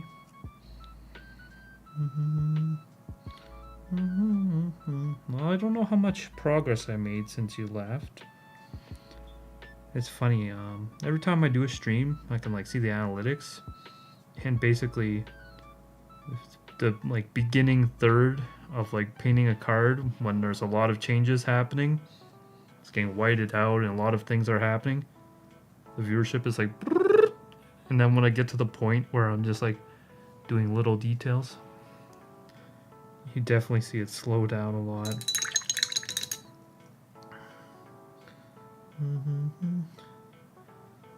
Let's get this red further in here.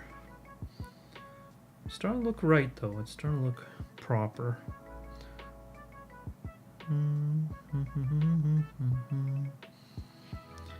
like I said, once I have the background locked in, then I can start making all this progress on the cloak and stuff. But I just don't want the background to bleed onto the cloak. Once I have the cloak good, I just want it to be locked in because it's going to be a lot of work, frankly.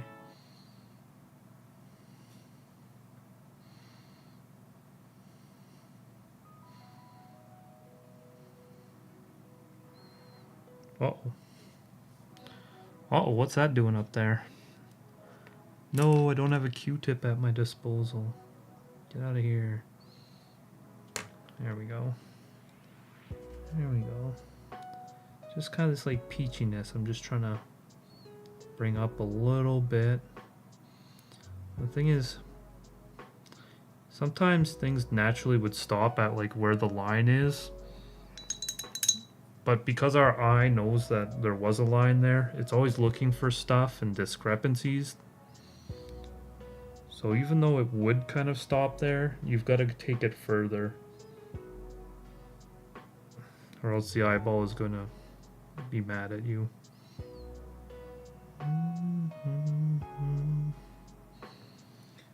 Okay. Need to mix up more of this grungy yellow. Okay, let's see how this looks.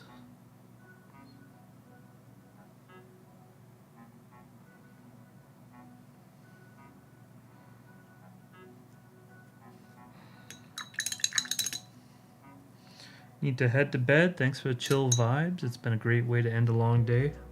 Alright, have a good one. Thanks for tuning in. Enjoy the rest of your weekend tomorrow.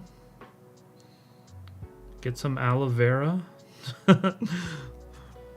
to fix up that sunburn of yours, and then you should be good to go.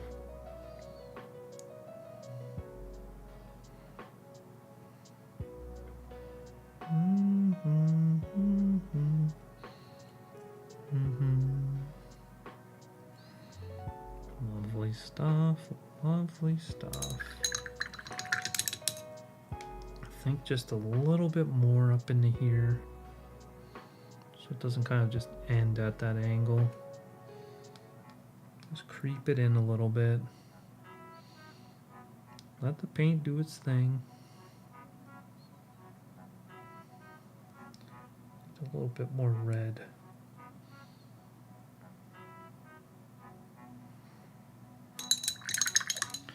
Alright, it's really pooling there, so we'll just see what that does. It's really Mark pooling in there.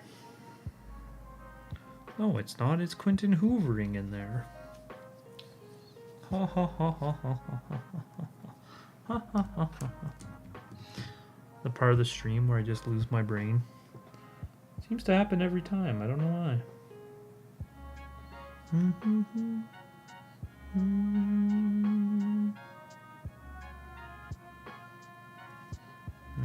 That was too red. Too red by far.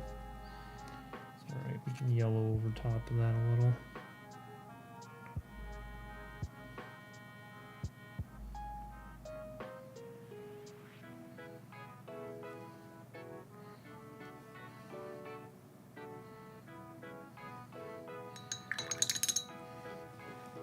Now I need to get like some of this like funky red down here, but it's gonna be really hard to try to put it on that dark color.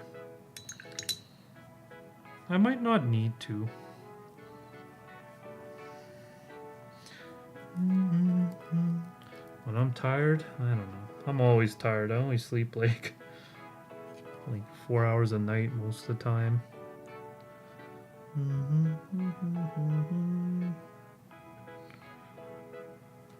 Like yesterday I was up till 3:30 a.m. painting. And then I think I slept till about 8:30, so I got 5 hours of sleep last night. And then I woke up and I finished editing the Gravecrawler video, and then I uploaded that as soon as I could. Alright, I'm gonna have to add in some like white just to get some opacity so I can kind of cover here. It's gonna look kind of like ugly and bad, but it's the only way I'm gonna get like lightened up so I can actually kind of like pull these colors down. But yeah, it's gonna look really gross for a second.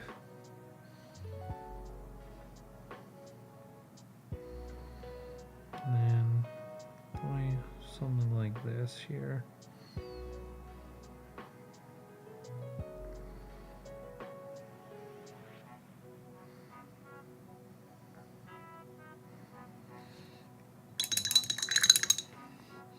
Ding ding ding. Evil ads? Oh, I'm sorry about that. Damn, what the fuck? I don't want weird hospital ads on my shit. I thought I set it to only like have like initial roll when you like first click in. I thought I had all middle rolls off. Anyway, this is probably going to be the only stream I have that has ads because I don't know. It's just automatically on because I got monetized like last week, so I just figured I'd take a look and see what they do and that kind of crap. But yeah, I'm sorry you got kind of like a shitty one there at an inopportune time. What was I talking about? Oh, I think I was just saying when I'm tired, I'm mostly tired because I sleep like 4 hours a night most of the time. Yesterday, I went to bed at 3:30 a.m. I woke up at 8:30. So that's 5 hours of sleep, and then, I edited my Gravecrawler video that I just put up today. Watched a little bit of TV with my girlfriend. She went to her parents to hang out, and then I started streaming. But yeah, sorry about the ad. Like I said, I'm gonna turn them off next time I stream. And I really thought there'd be like nothing, no mid-roll ads. That's so stupid.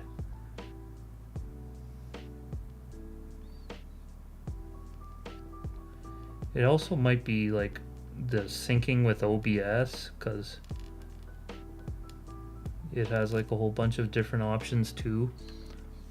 And this is the first time I ever streamed, like, since I got monetized on YouTube, so I really don't know what the heck's going on. I have to look into it.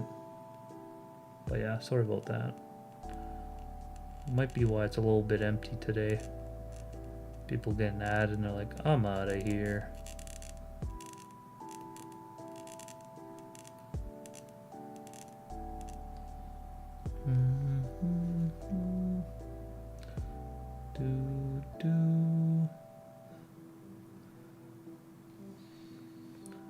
These letters are really popping out now, though. Now that it's no longer a white letter on a white background. Big improvement there.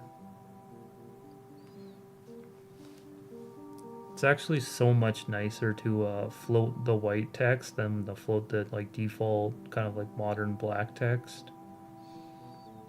It's actually easier, and a lot of the times it looks better. Unless you have like a really white background, of course, but I feel like that's really rare. It's more common to have like a dark background than a really light background. But that also might be the mono black player in me.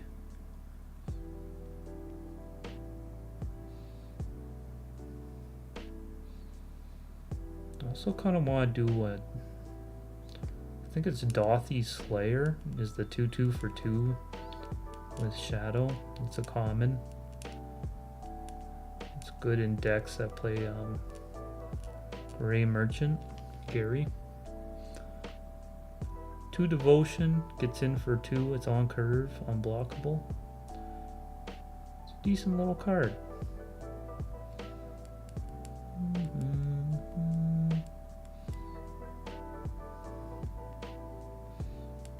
I'm just thinking of old mono black cards, because then they'll have this nice white text for me to float. And it is a real treat to float the white text, I must say.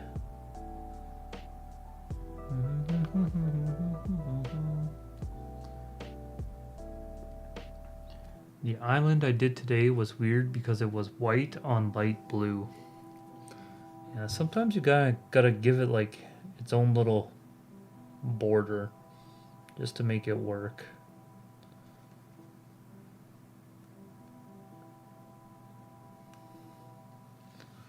I fear that there is a possibility that I have poked through the like outer edge of the card, and now this is like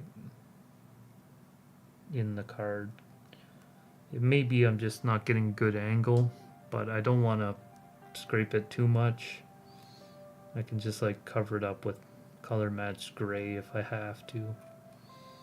But for some reason this part doesn't really want to come off. I'll have to investigate that closer when I get to that point.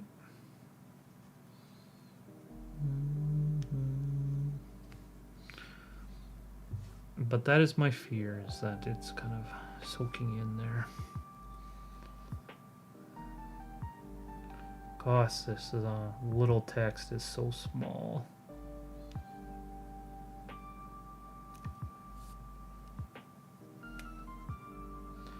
This tiny, tiny little text. I need to get like a sandpaper or some way to like shape the toothpick, because I would like it if it had like a nicer point to it than it currently does.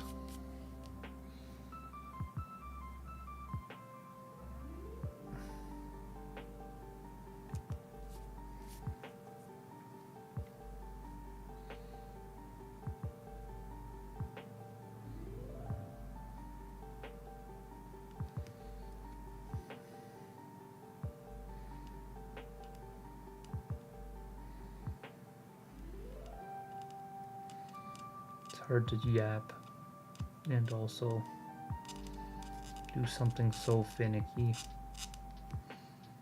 Never been there before.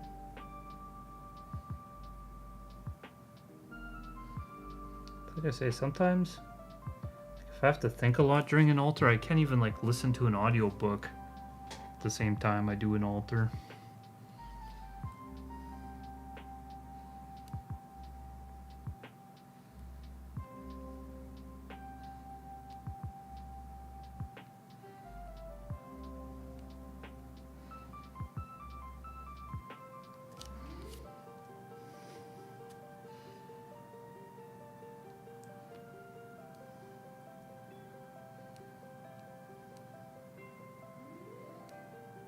I know that like Milkshake really wants me to, well, I don't know if he really wants me, but he showed interest in me like reading Gene Wolfe's Book of the New Sun kind of series. And I got through like 3/4 of the first book. But since I listened to it while I was painting, I just like didn't get half of it, frankly.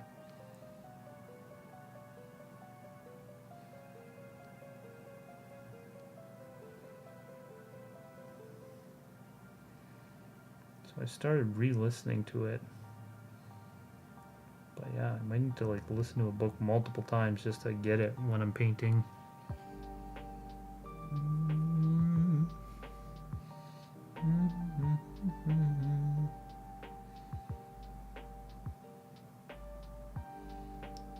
Yo. I think I more or less have the background kind of in a good spot, so hopefully I shouldn't have to do this again. This is another part of the card where I think I might have scraped a little too far and it's not coming off, so I don't know. It might just be like an old card thing. It doesn't have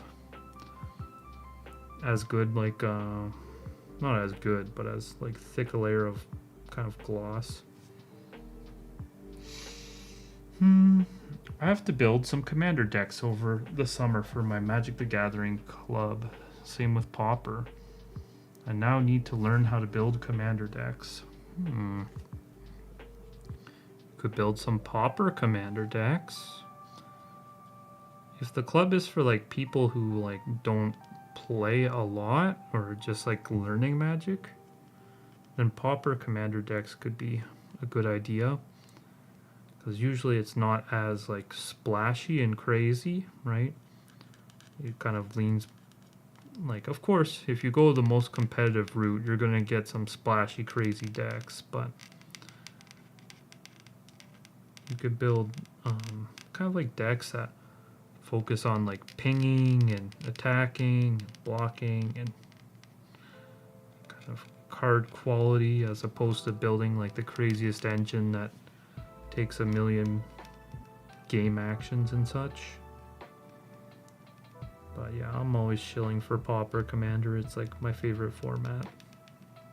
It's kind of the best of both worlds. It's kind of like casual, but like you also get to dodge a lot of the like stapleification that's happening in Commander, I find.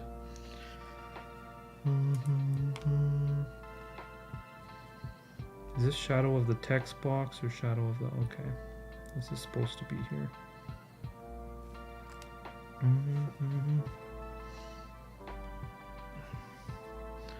You're unsure of how they would think about playing it? Like I said, yeah, I guess it really comes down to like who's in this Magic the Gathering group, right? If it's people learning the game, I think that's like a great audience.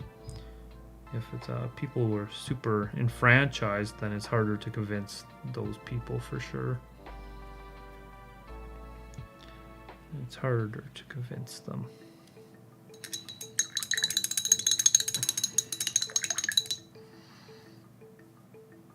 Okay, I think it's time to finally start on this cloak. The scary, scary cloak.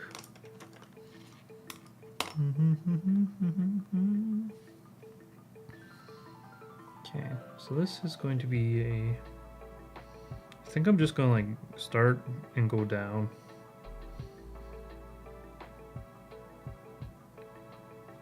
Usually when I can do it like that, it helps me get out of my head too much.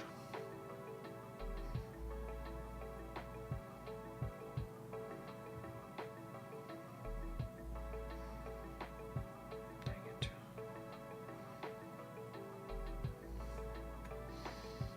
How's that looking?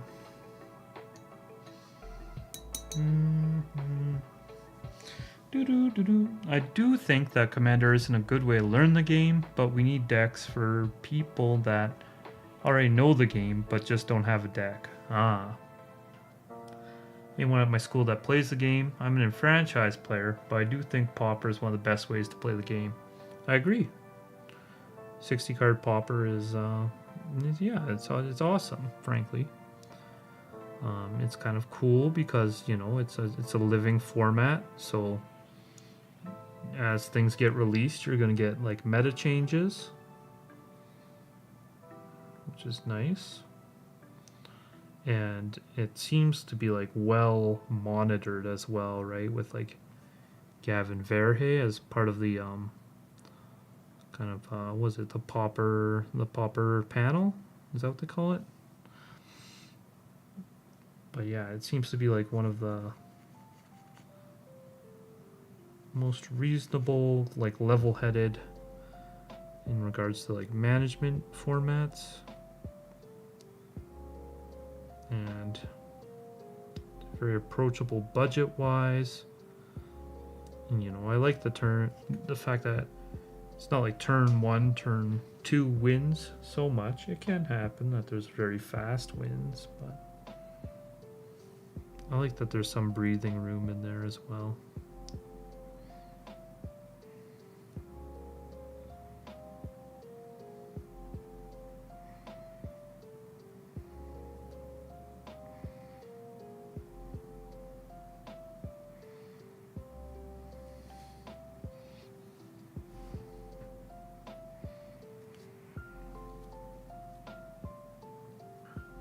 Oh yeah, I can use my kind of like base layer pink down here. That's not pink, but it's like lilac-y color.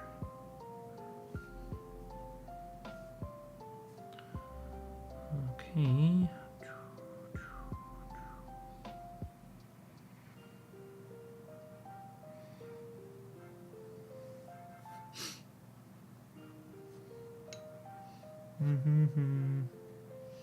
Yeah, I think the Pauper format panel is like super level-headed, super reasonable, relatively quick to action, and they keep the format really healthy. Yeah, I think a lot of formats are probably jealous of having such a good kind of format panel.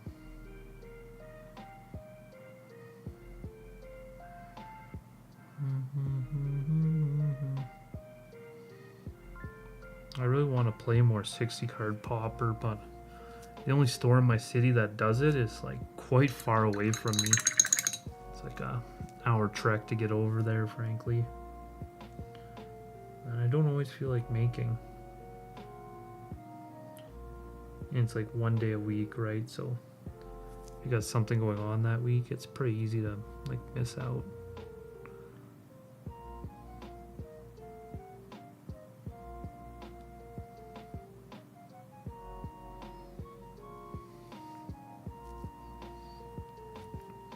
There's this little bit of pink, and I can't tell if it's me. Okay, it is me. It's me or the card. There we go. Let's see what the original looks like. Unbury it.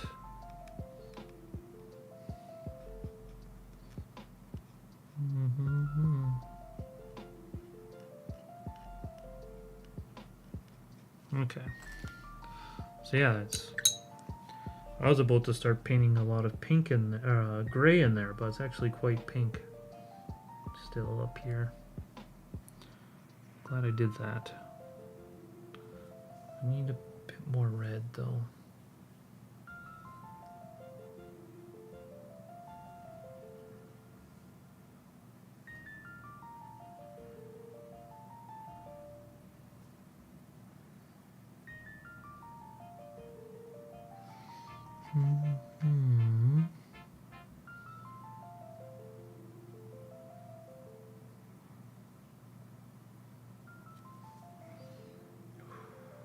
Dare I use this red, this primary red. Has a tendency to make things quite muddy sometimes.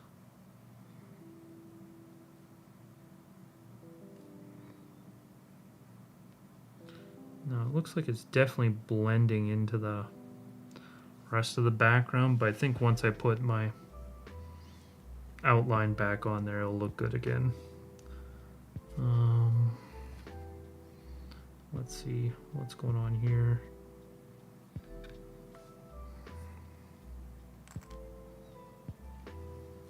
So this looks like it's kind of a little bit more on that gray.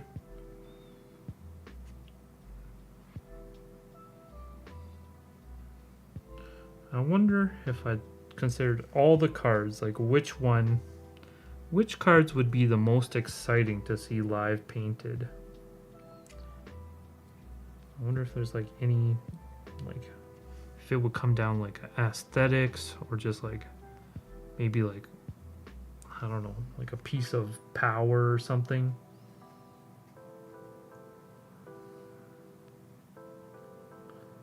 Really expensive card or a really colorful card. I wonder what would be just like in general the most entertaining to watch kind of altered.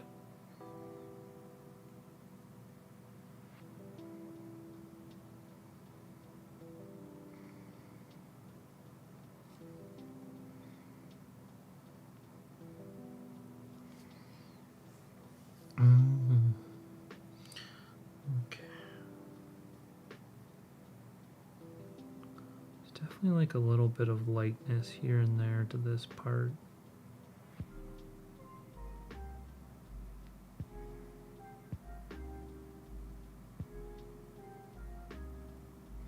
Like all these like crazy kind of like line work is kind of just evolving at this point. They're so small, they just look like little bits of texture rather than like defined strokes at this point.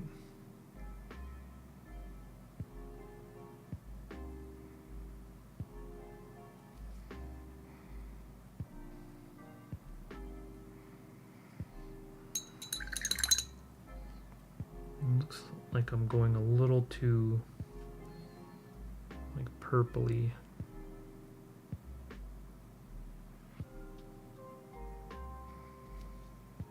Just like super utilitarian gray, it looks like to me.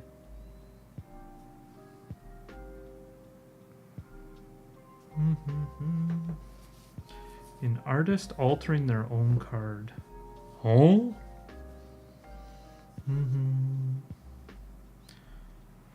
Bunch of LGS with pauper events. Are you Italian? The Italian, they seem to be like the pauper capital of the world.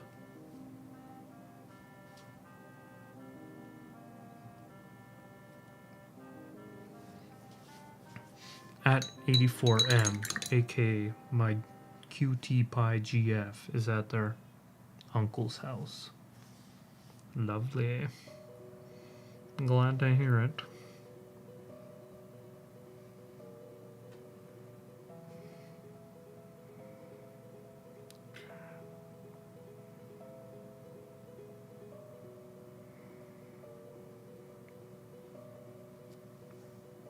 Painting in the cloak. Painting in the cloak. Alright, so this part of the cloak, slightly red.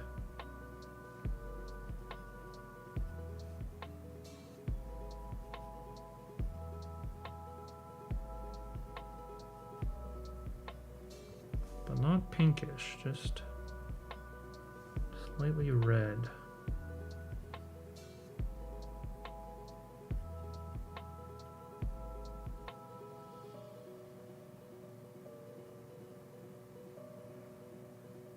So now we're getting into like pinkish territory.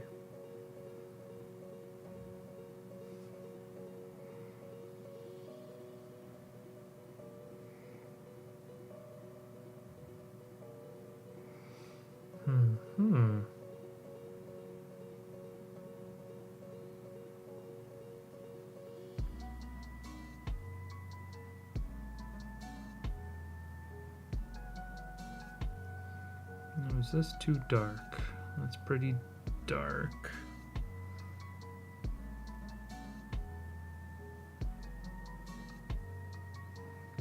See, this is the part where it's really like not super entertaining for a stream, to be frank.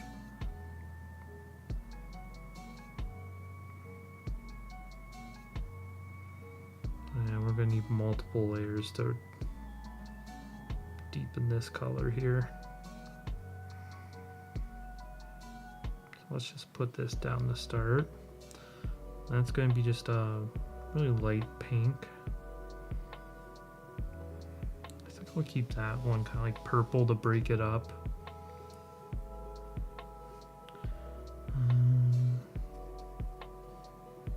Let's see here.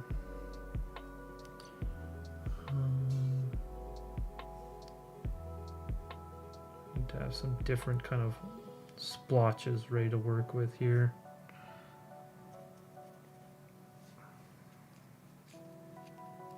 Yeah, this is good because I'm getting a little bit of these like yellow tones in here. Yeah, I think that's really nice.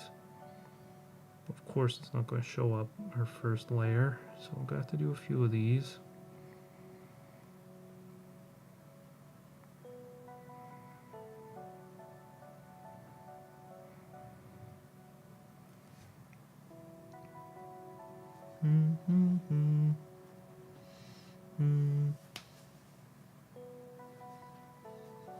Oh, you're US. We've talked about this before, but you probably don't remember. Yeah, probably not. It was probably sleep deprived at the time. Damaged short-term memory. All that jazz. Bing, bing, ding, ding, ding, ding. Compromised. Compromised. I don't remember nothing. Actually, I probably did remember that. I was just joking about the Italian thing. I just know that they're huge Pauper fans. That they have like super frequent events and they actually fire and they host kind of like Paupergeddon and stuff. I think I was just making a joke more than anything.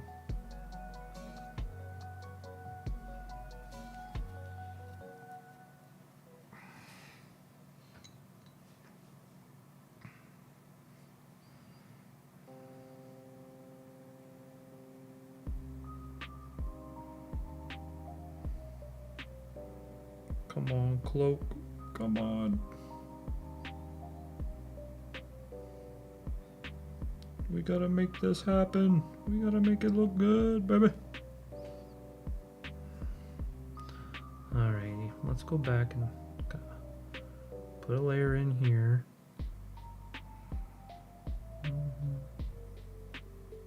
don't need it to be flat either. Oh yeah, I forgot about how ugly this looks right now. It's like, ew, what the hell is that? Oh yeah, I did that.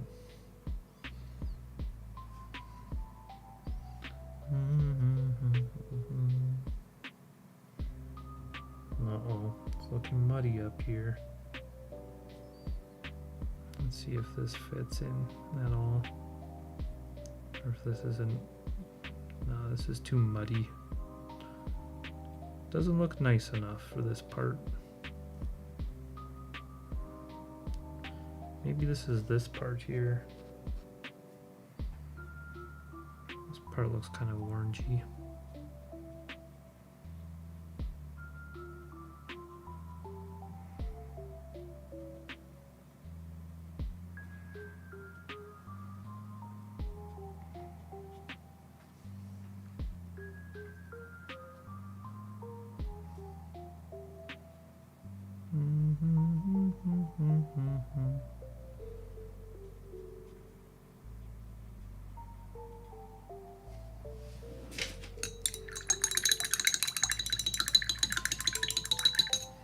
This part needs to definitely be kind of like orangey. Let's see if I can get that kind of locked in. Is Corvold or Winter a better Jund commander to build for my club? Probably Winter. I think Corvold is one, it has like It's Game Action City, right? So I would just like think that someone who doesn't have their own deck would probably tank a lot with Corvold. And yeah, pretty much that's like the whole thing with Corvold is they're gonna tank a lot and they're gonna be lost in the sauce. So I don't think it's a great fit for a club deck.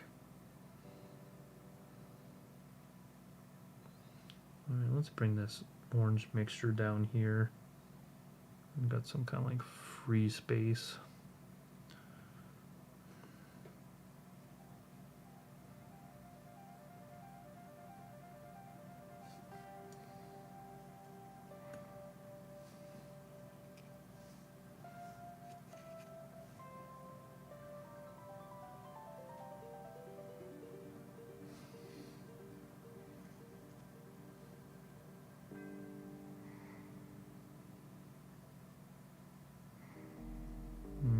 Too yellowy, I'm afraid. Let's try this again. That's not bad. That's not bad.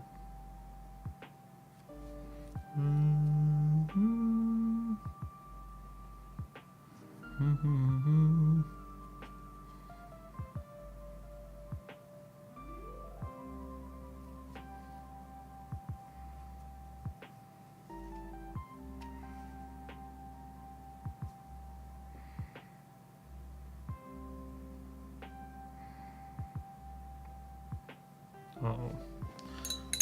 That's not right at all. That's not right at all. I think we need to let that dry a little bit.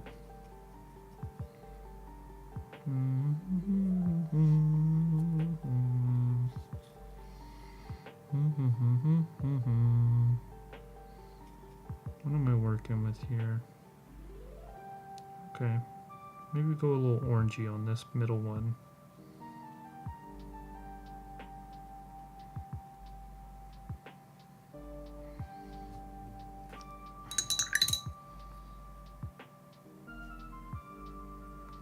These are all going to need like their own little like sub gradients as well. This one's going to darken up over on this edge here.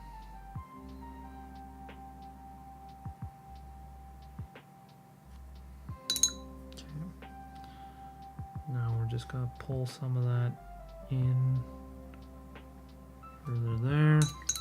Nice.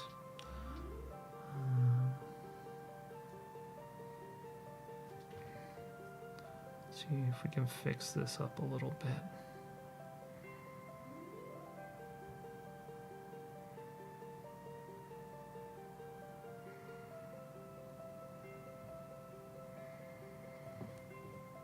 Kind of difficult to assess like the base color when it's got so many lines through it. I don't know why.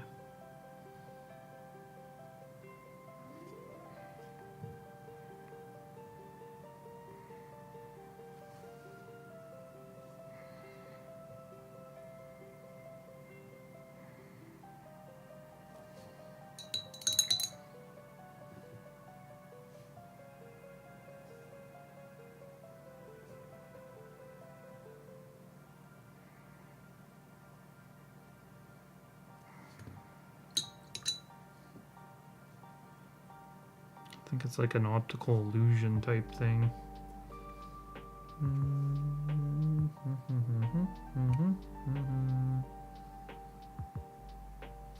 Let's see here.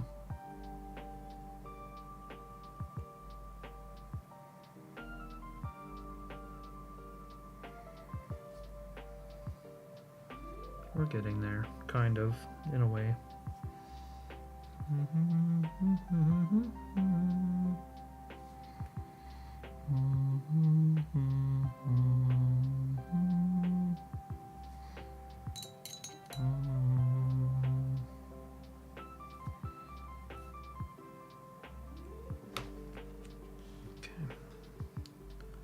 Get some of the super bright magenta.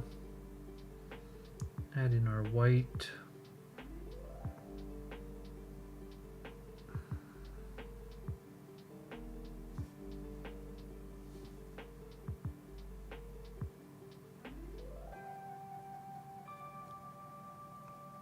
Trying to make a bright kind of pink here.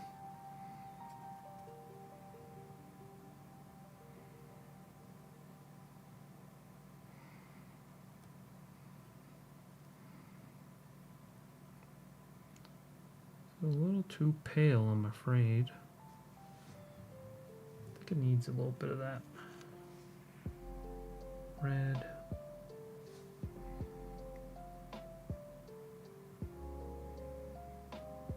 That's better.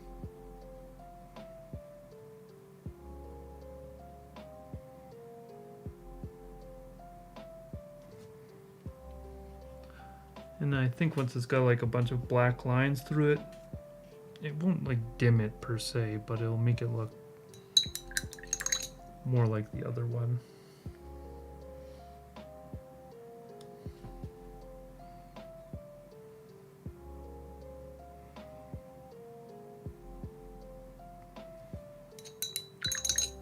That should help shade it a little bit.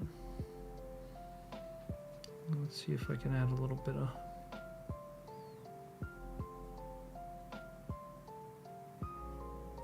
dimension over here on this one.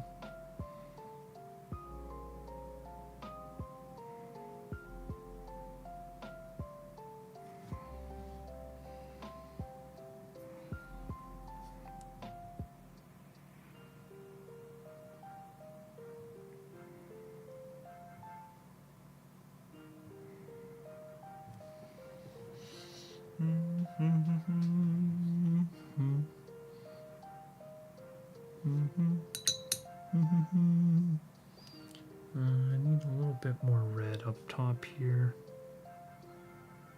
I need to be like a washed out, non-pinky red.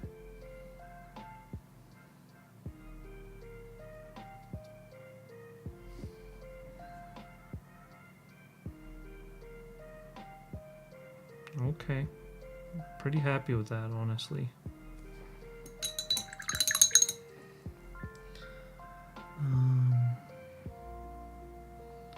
This one's kind of like orangish.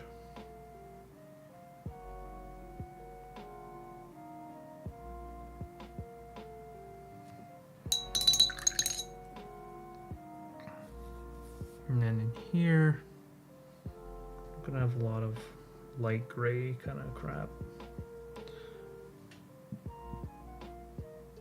Oof, wow, why does this color look so muddy? Holy mackerel.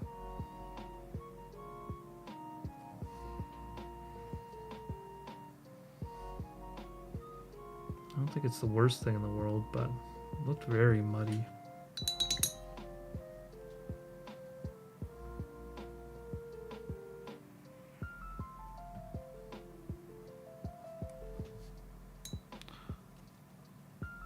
I'm gonna kind of watercolor this a little bit. Kind of give it a lazy fade closer to that fire.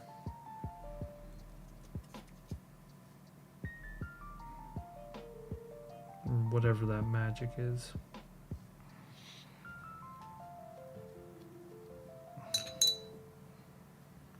Then a little bit more personality in here. Okay, we kind of just got gray here. I think maybe we go for a decently bold red tint on this one because it's right up in the mix. And any lines kind of going in through that is going to just make it almost indecipherable anyway. This one's super, super white.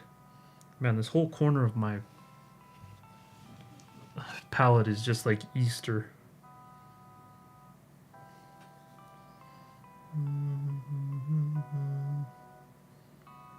Just Easter pastels. It's crazy that like when you break it down, this art has like a lot of like pastel colors for something kind of so dark and sinister.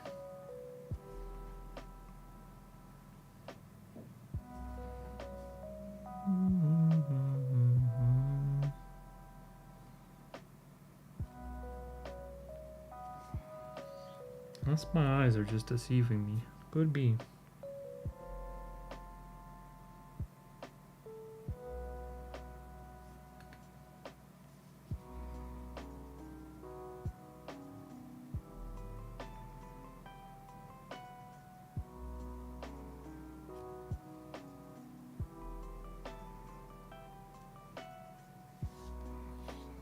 Okay. Got a little bit of fade there. That's nice. Towards our light.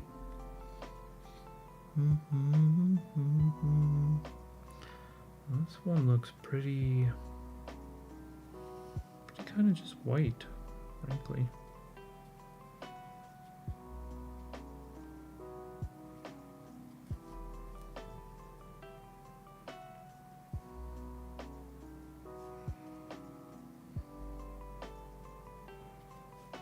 Oy, oy, oy. This is the real finicky part of the card.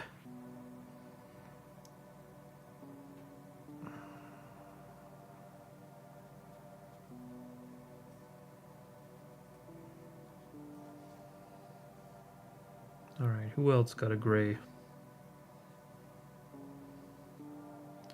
Guess we can do over here. Kind of reluctant to do this. These little bits when I still have to do this crap.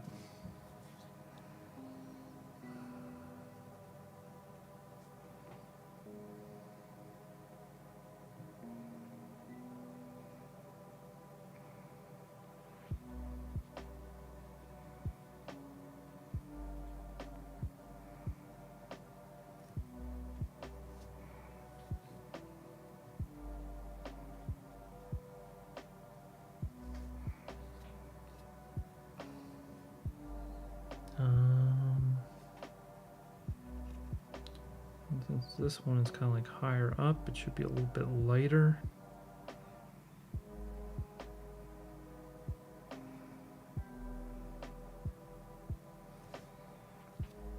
More or less the same thing, but a little lighter, I guess. Then again, this. Yeah, I think it's matching. I think once I put in like all these like little lines, everything's gonna look like it matches even if it doesn't match. Weirdly enough.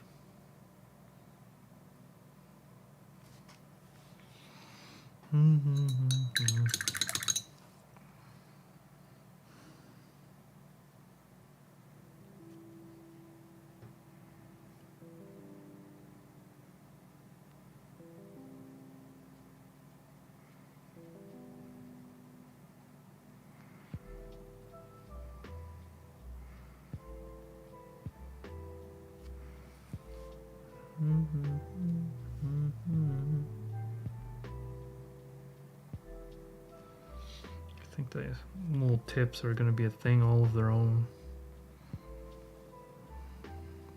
Okay.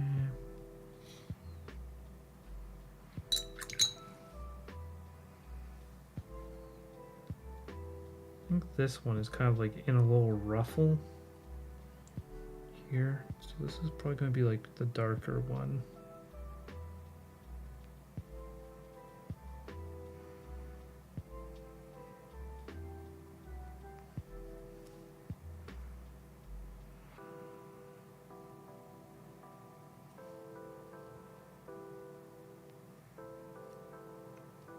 And that kind of darkness will continue through here. At which point it's going to get very bright. And it's going to darken off again down here.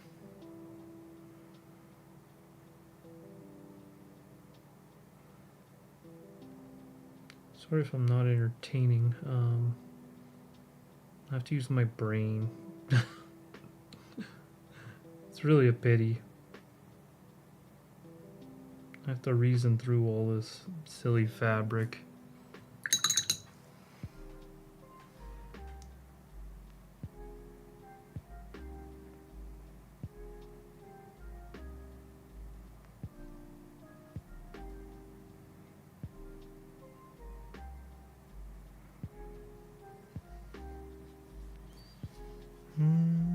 I eated corn.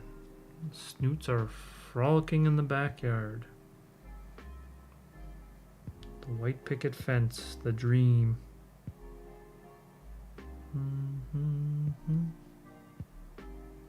Okay.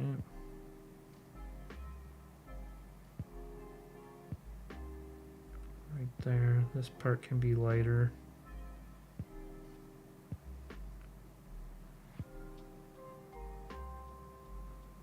Then this part is darker.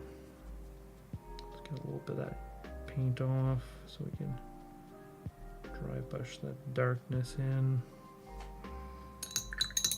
And let's add a little bit of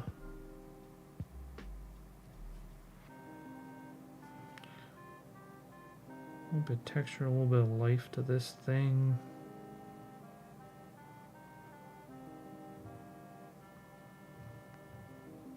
It's gonna be dark and then it's gonna darken like that.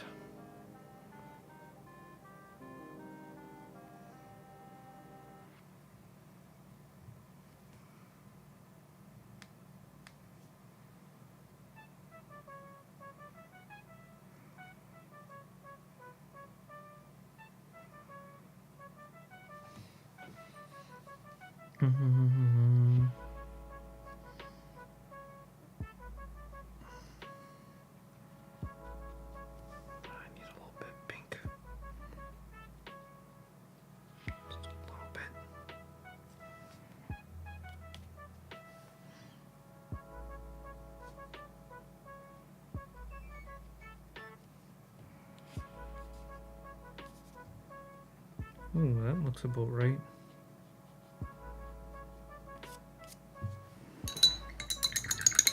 Okay.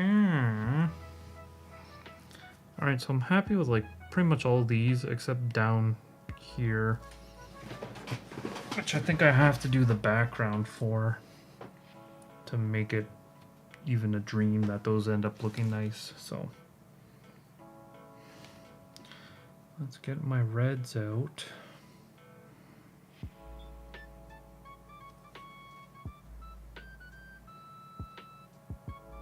Just start putting in some red layers to brighten this back up.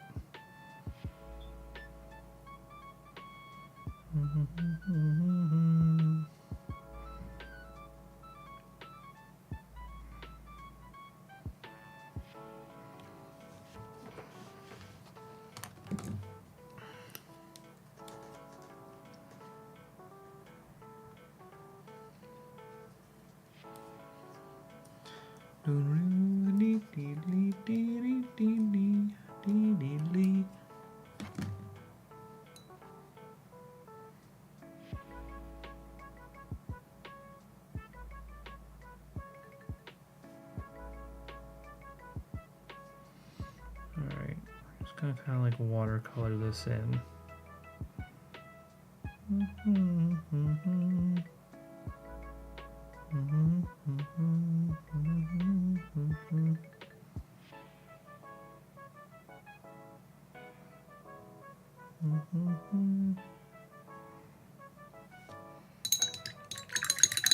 Ugh, I'm not a fan right now, but we'll get there. I think it's time to be bold and start making black lines.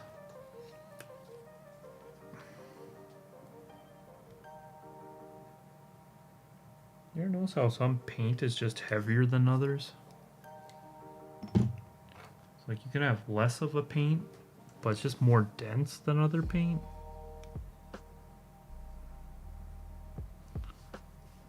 Okay, I'm gonna have to get real close for this.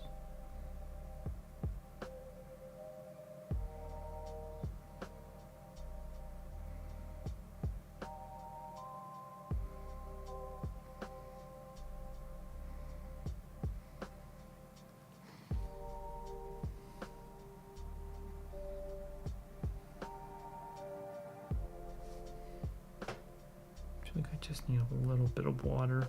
But if I water it too down, it's not gonna work. Okay. Time to be bold.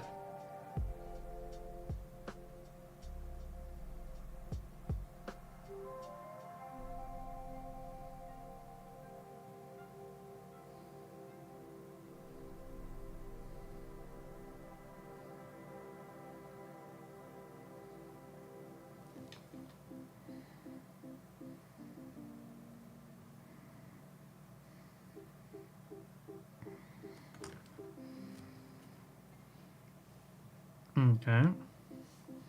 Doesn't look like it fits seamlessly in, but we can do some little trickery maneuvers here.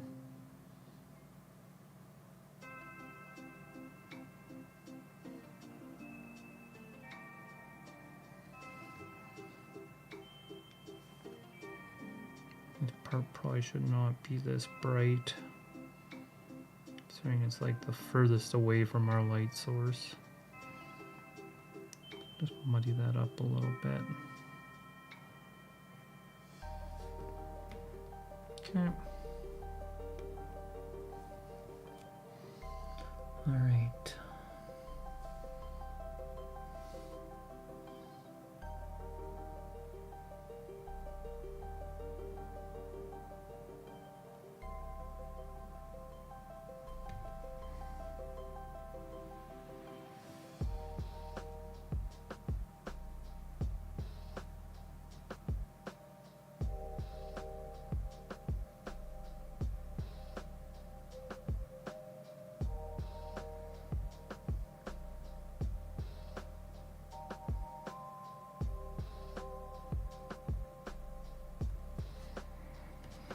After all this time of avoiding like this cloak, we're finally getting into it, the crazy ass part. I feel like I need to like hold my breath when I'm making some of these lines.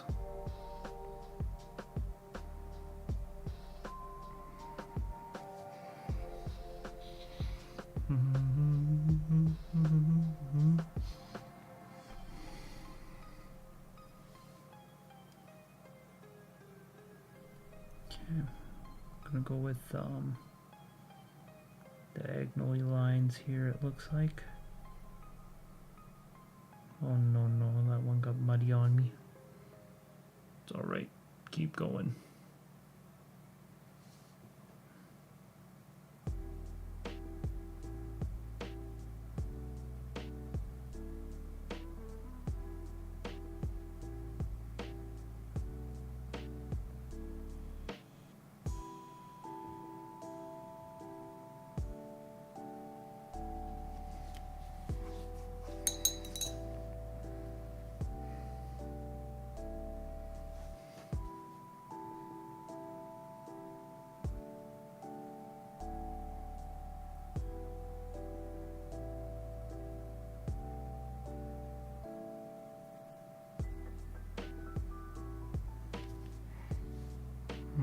This one kind of got away from me a little bit. It's alright, we can fiddle with it. Just because it didn't look awesome the very first go by doesn't mean we can't get there.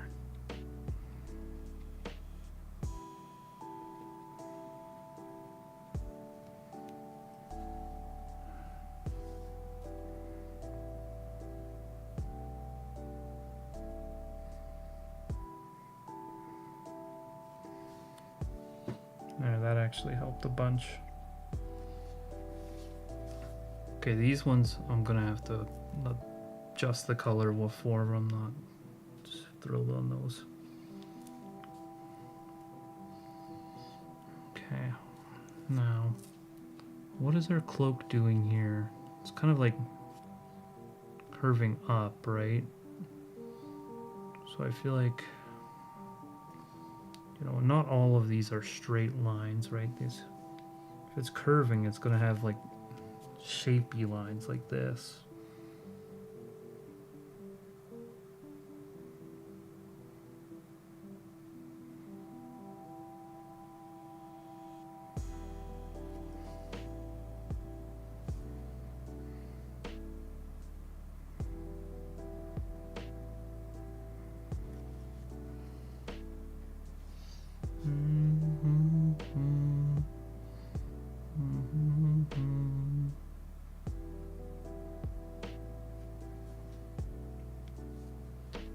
Let's give this a little bit of definition here.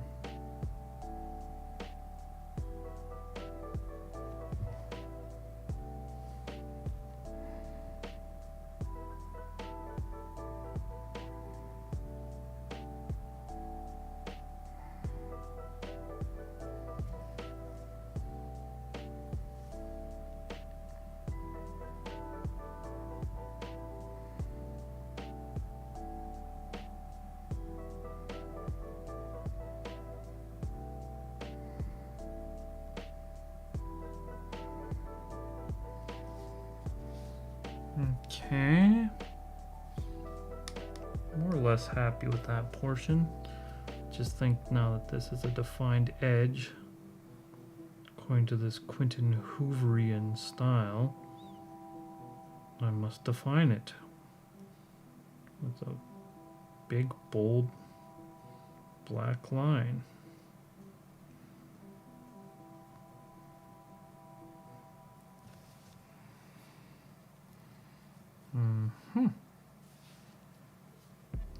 Uh-oh, it's starting to look good. Uh-oh.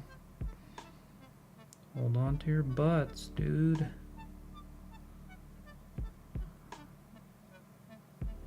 Oof, these lines are a little thick. But I am trying to shade it in more here.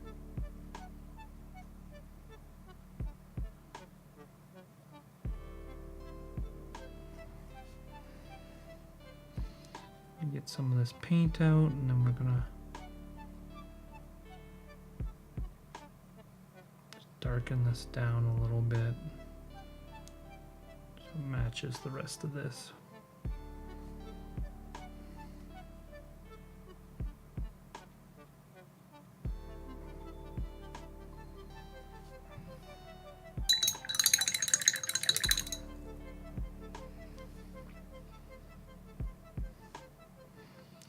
And then, of course, in the Quinton Hooverian style, give it a big, bold, defined edge, just like that. And now we're cooking. Hello?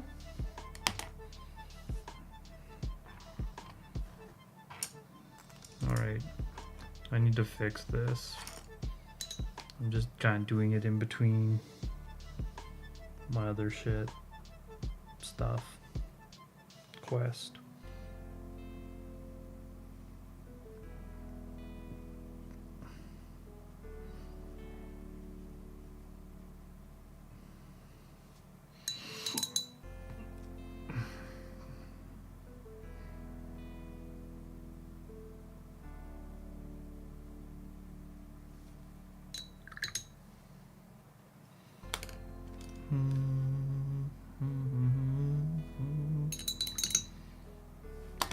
I think I'm pretty happy with this little bit of the cloak.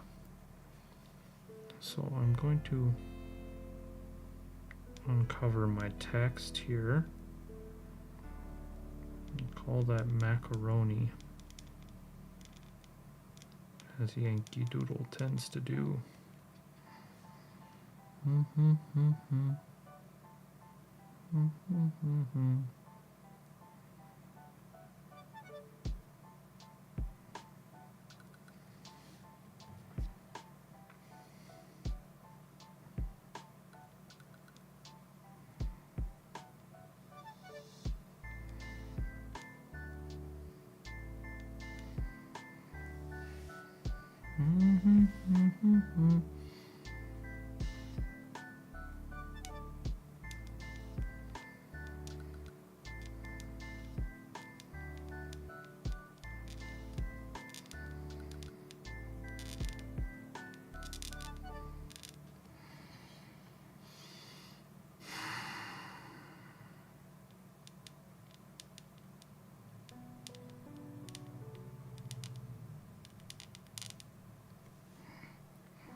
Sorry, I'm in quiet mode. It takes a lot of concentration to get these letters to pop out and have that definition that we're searching for here.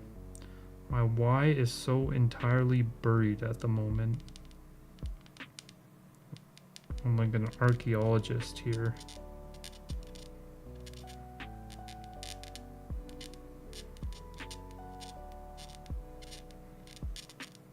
And this font that's used on these old cards, I'm not as familiar with it.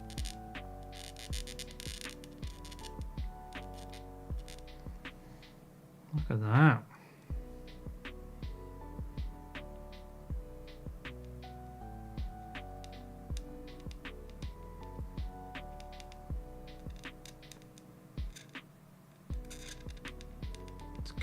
It's like freeing, but also tricky not to have like a really defined edge on this little scroll bit.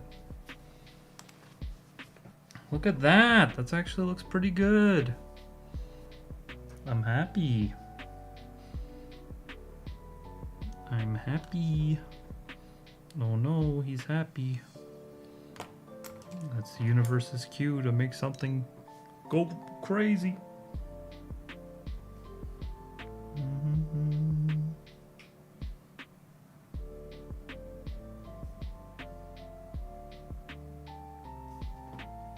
Let's just use this like really bright pink here.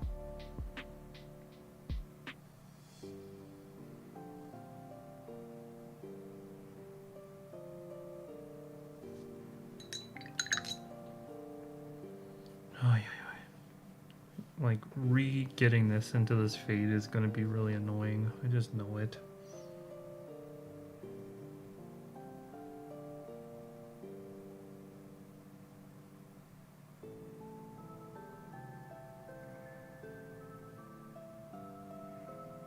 We'll make it happen, but it will be annoying. Might need multiple attempts.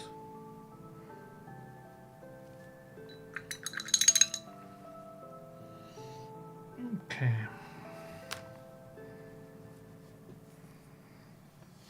I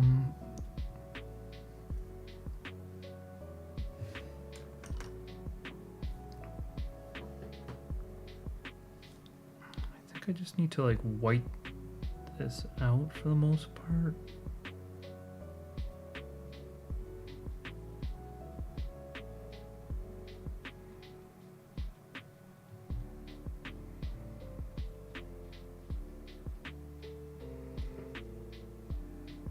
This part needs to be very gray. And all the leaves are gray.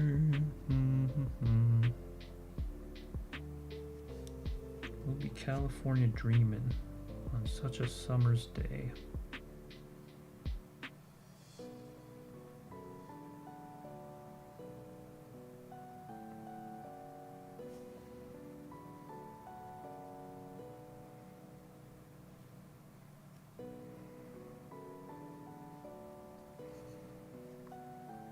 A little much, took it a little too far. Ease it back up.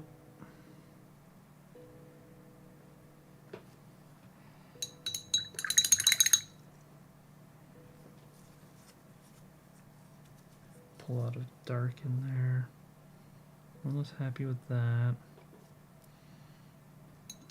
We can make this kind of just a little bit more gentle.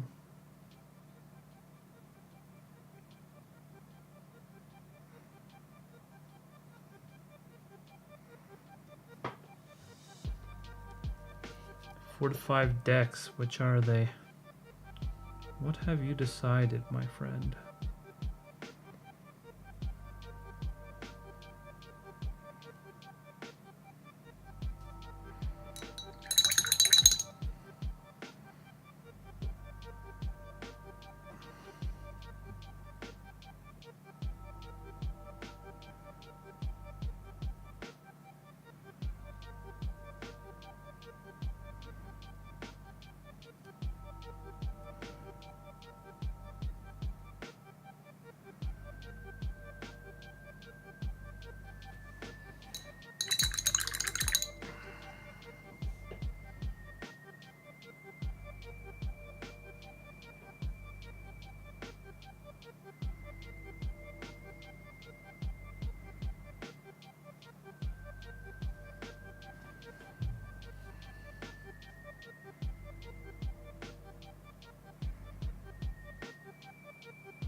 Can always proxy cards I don't have, of course. Who's gonna stop ya?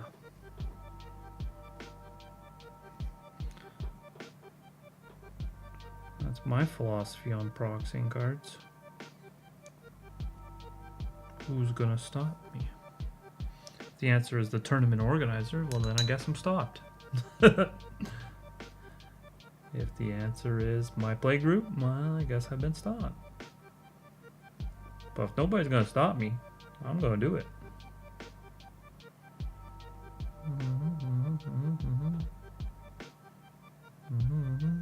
Oh no, it's consuming my whole palette. The purple. The purple.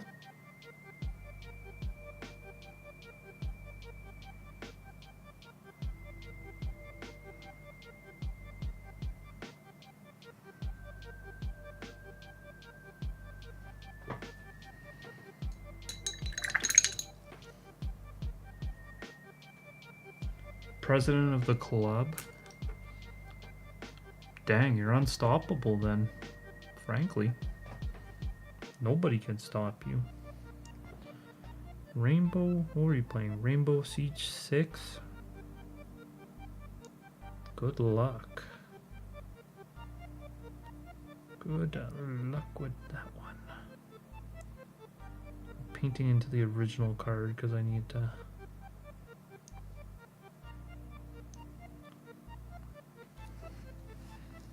So doing these big kind of bold outlines is what I'm doing. So if I have to paint into the cards and give them to places where Quinton Hoover decided not to put them, I will do that.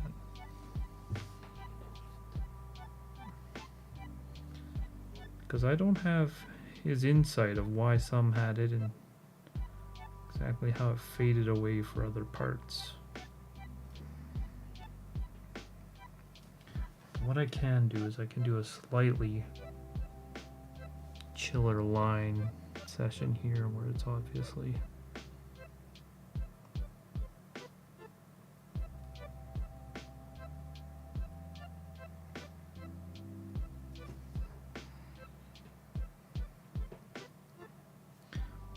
he obviously did these tiny little lines.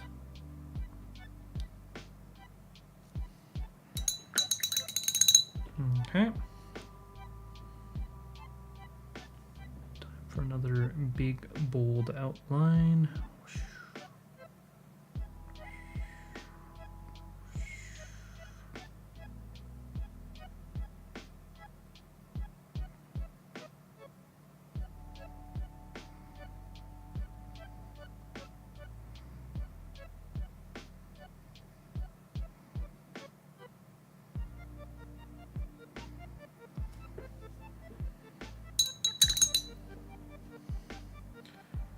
Tom Clancy's Rainbow Siege 6.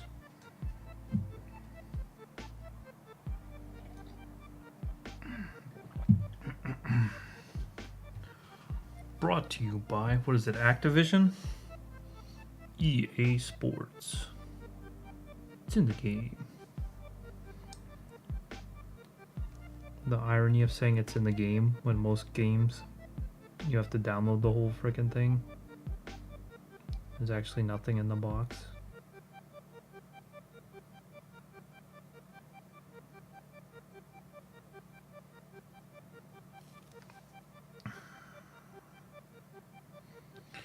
It's crazy how, like, drawing a line stresses me out.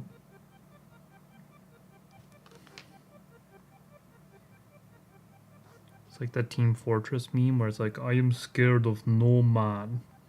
Alright, draw a straight line. But that, it terrifies me. Oh, you're not afraid? Draw a line. No. I cannot do it.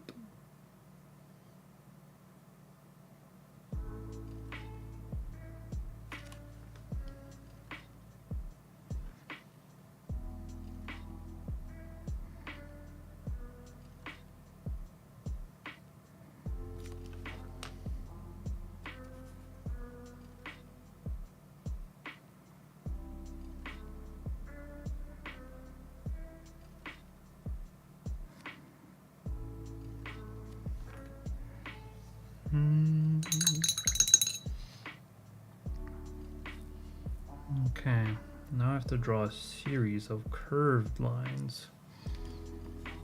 Okay.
Now what's going on here? Oh, I could do this now.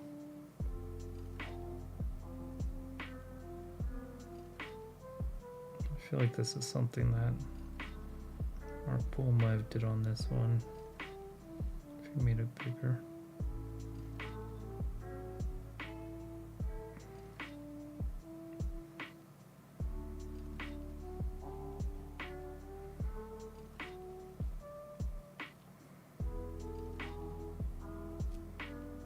Paint a shadow into there to make it look more normal.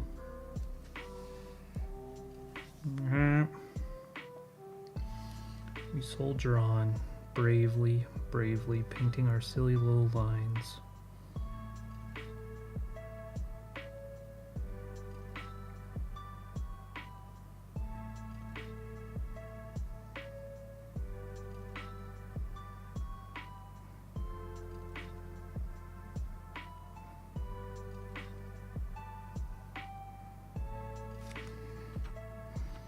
Oh gosh, it's falling apart. The whole thing's falling apart.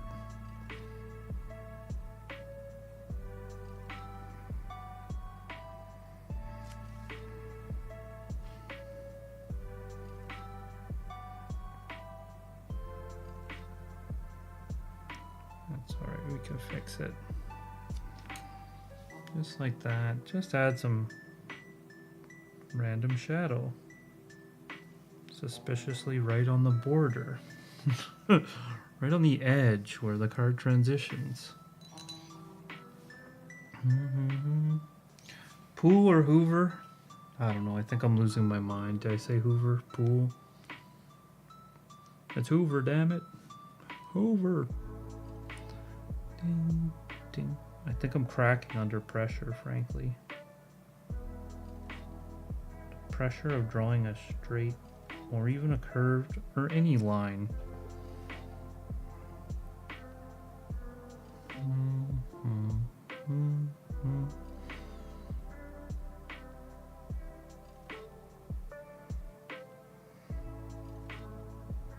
I just wish I had a pointier brush at the moment.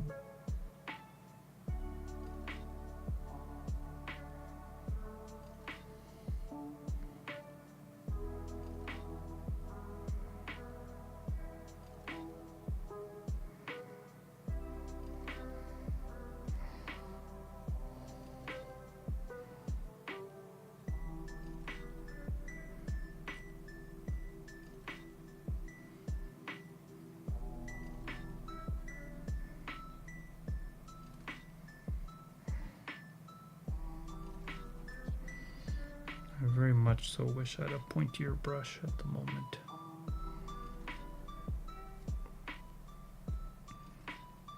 That's okay, we're making do.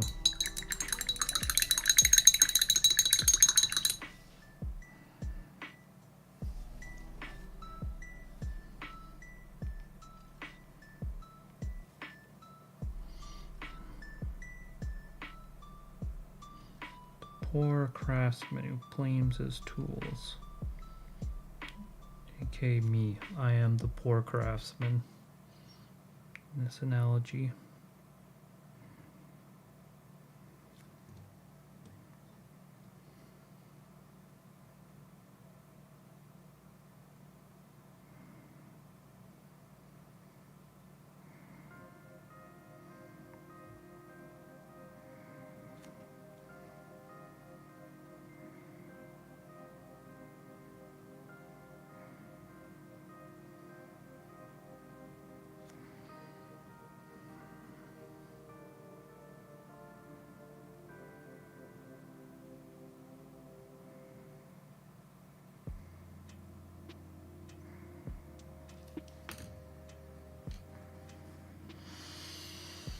Oh, okay, let's just take a little breather. A little moment to breathe here.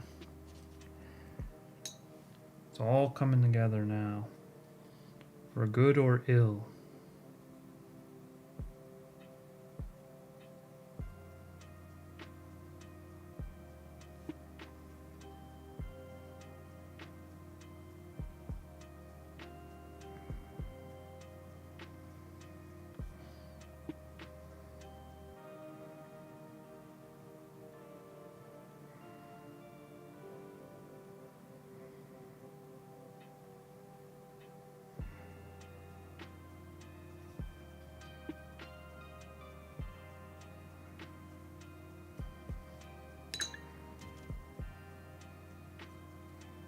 Oh my god.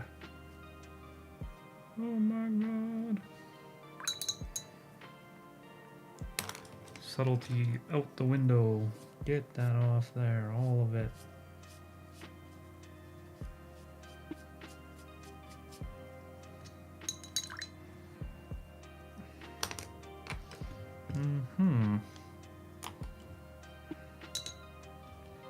At this point, he knew he had fucked up.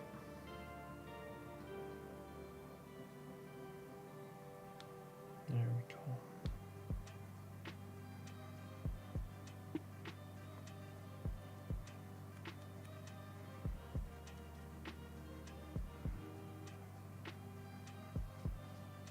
Nope, that's not what I'm looking for.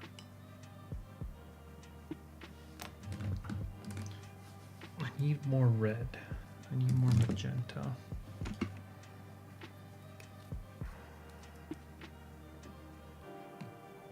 Dang it, that was a lot.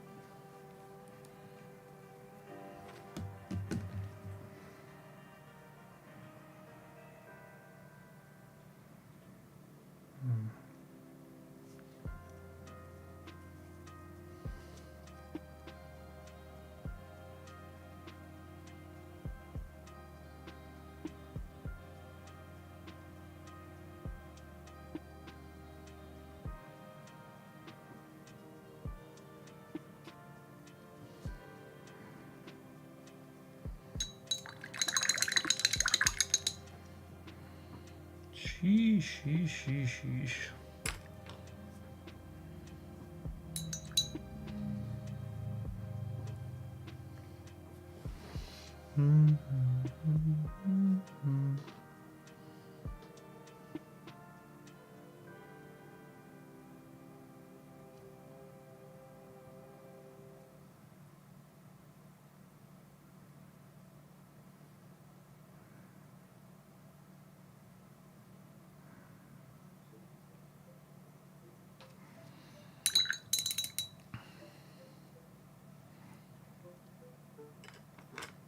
What happened here?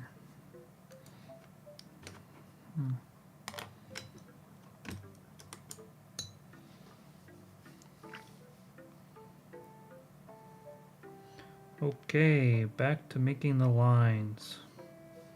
I feel like that wash was supposed to be relaxing, but it actually stressed me out more than the lines.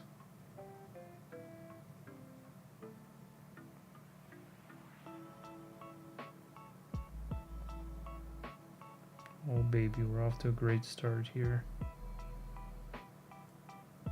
Just keep it up just like that.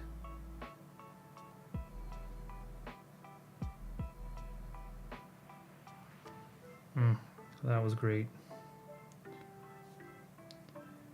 Didn't apply too thickly, looked just right. A little darker now. A little too scraggly.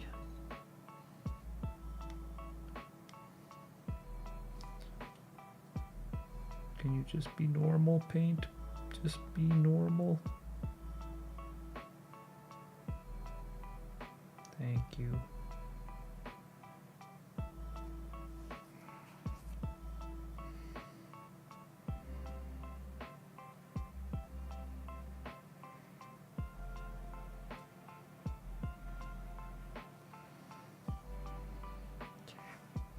This one is just line, line, line, line, line, line, line. So what's making it so dark?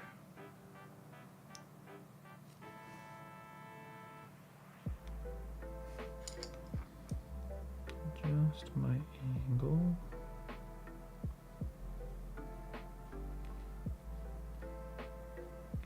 No way, I can't screw this up because I just need so much line density. Just little bits of the background stick out.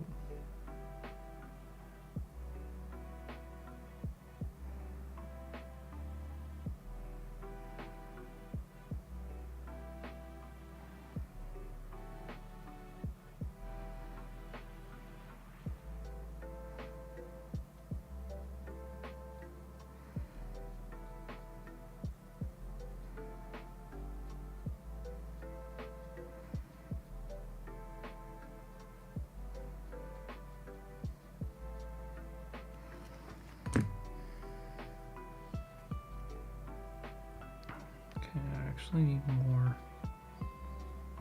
black in here, so I can just add it the kind of lazy way, frankly.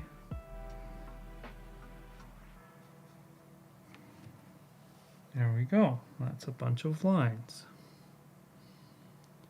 Here it's kind of, no, this is one kind of, okay.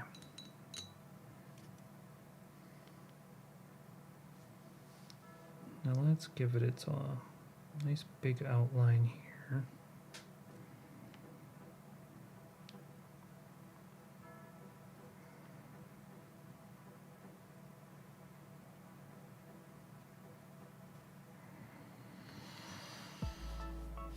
Okay. Gosh dang, this is crazy.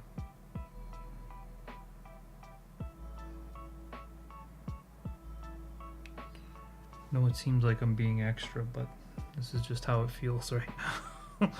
It's like high intensity mode engaged. I think these lines are kind of going just kind of crooked. This could be some of the biggest lines. The bigger the line, the harder it falls, they say.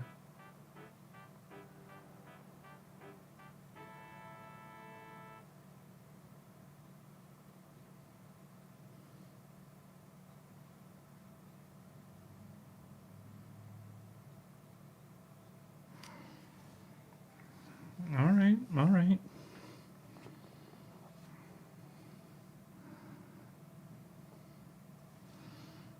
Okay, so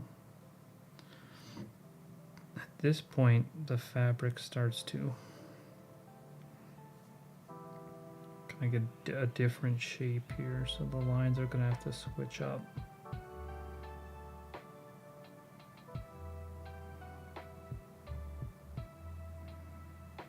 It should be turning around where our shading happens to be.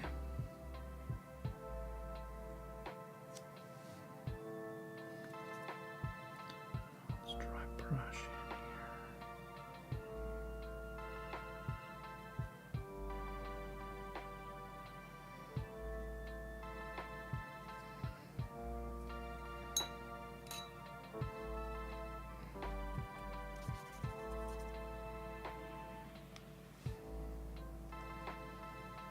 Okay, now our line. Let's go like this. Down over this kind of hump to give us this shape.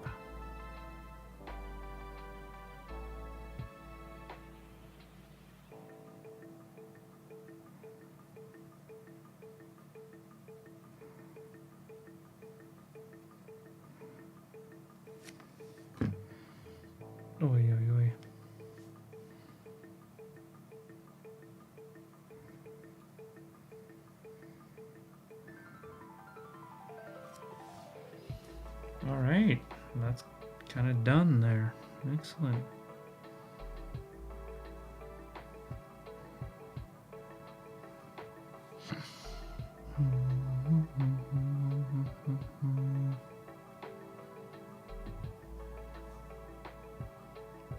Now, dare I make these lines go this way after all that? I think I should. Keep up the interest of the piece. Let's do it.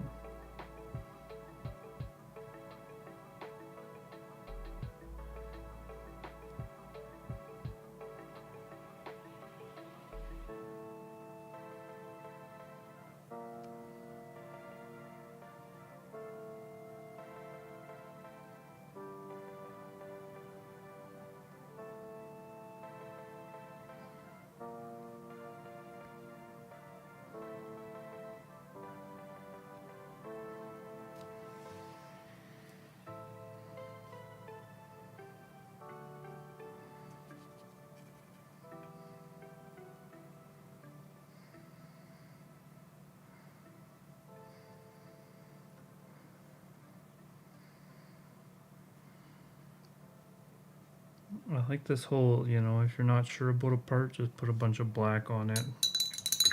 So it looks stylized. Alright. Okay. I need to get this looking okay before I move any further, fortunately. And right now it does not look okay.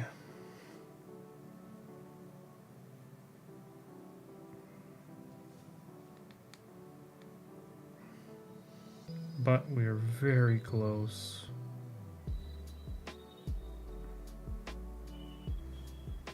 Oh, let's see if we can utilize this to lighten it up.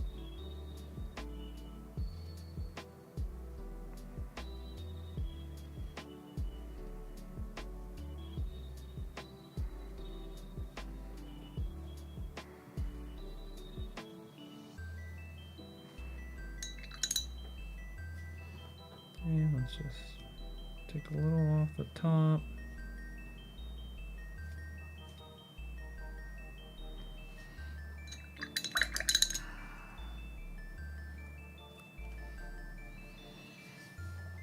What a journey this card's been. What a journey.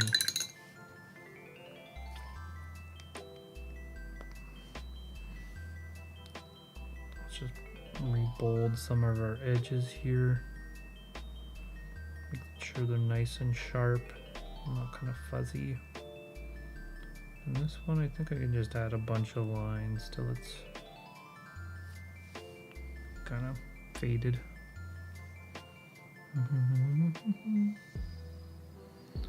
Let's go over some of our edges.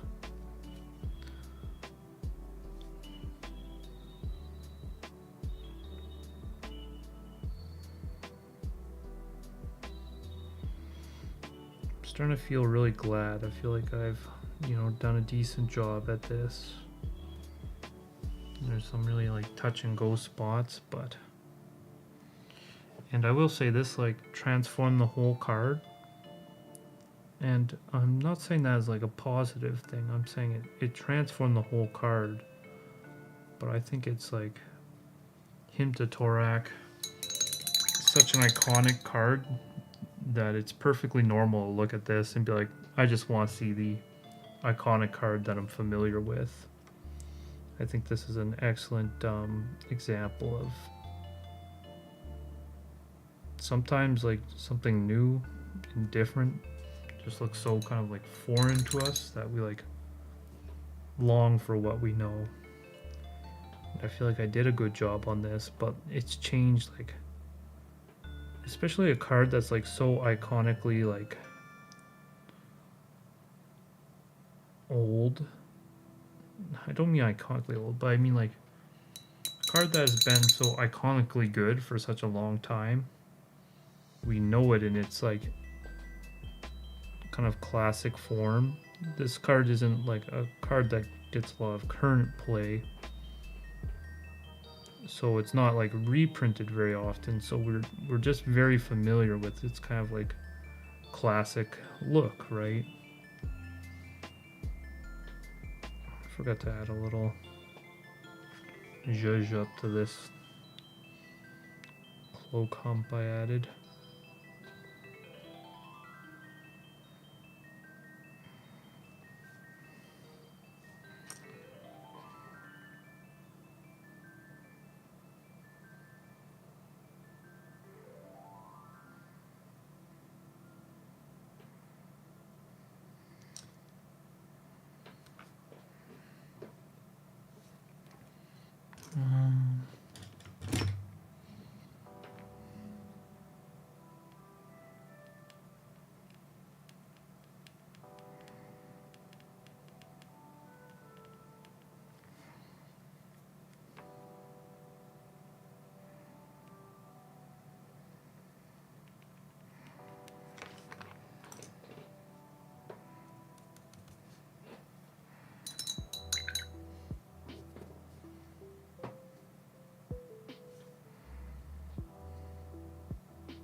I'm just gonna like highlight his silly hat and everything, just so like I've done so much of it that it kind of like looks like the norm at this point. So I'm pretty sure I can get away with doing this. It'll look fine.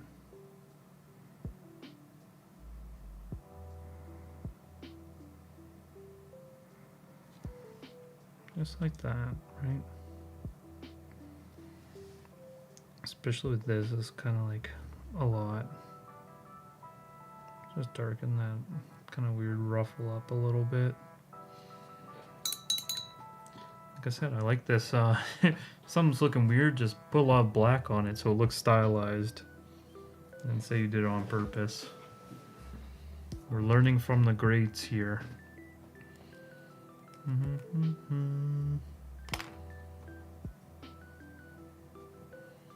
Okay.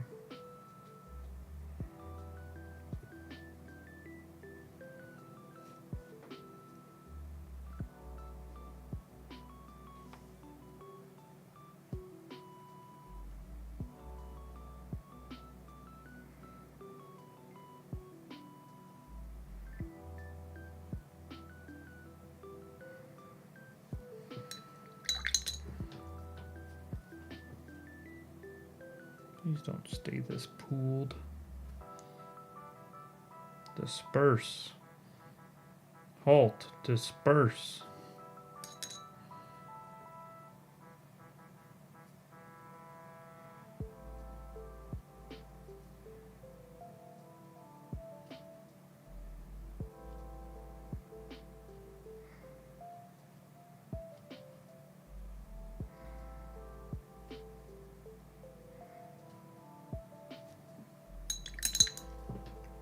God, I hope that dries looking okay. Because if it doesn't, it's gonna look like crap. This part kind of looks like crap. Most everything else I'm happy with though. Just need to get these good and then I'll be home free. I'll try to get my outlines in here.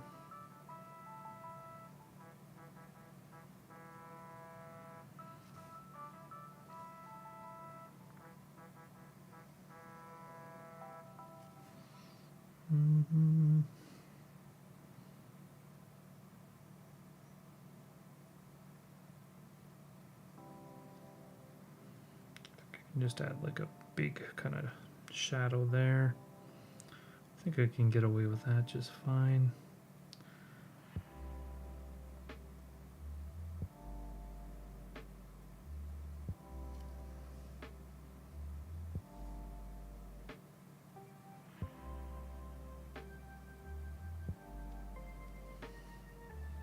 I need to make sure these black outlines I paint aren't watery at all, or else they'll start mixing with that really watery paint that's already down.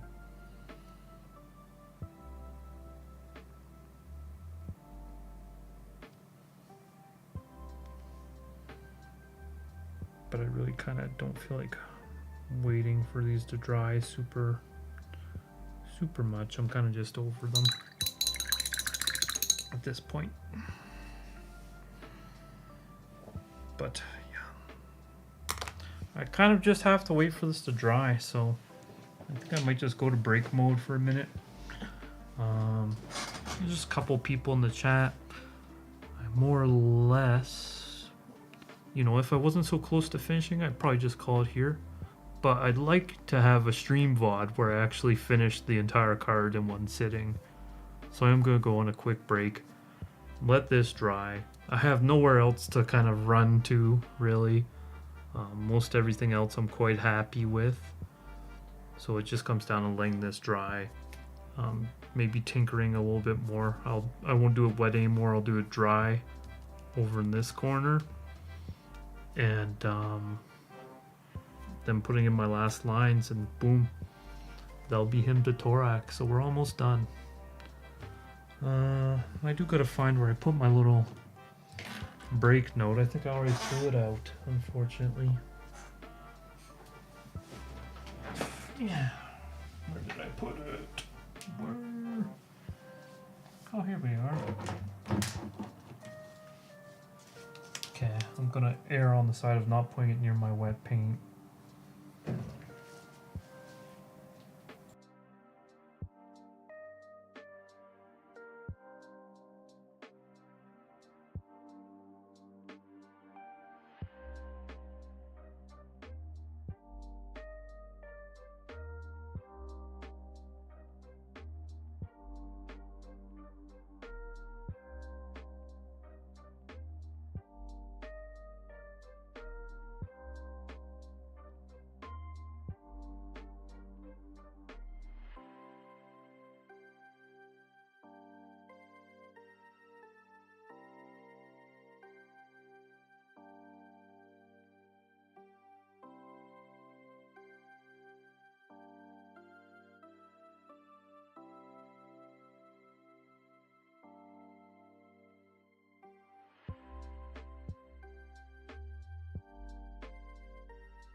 All right, we are back.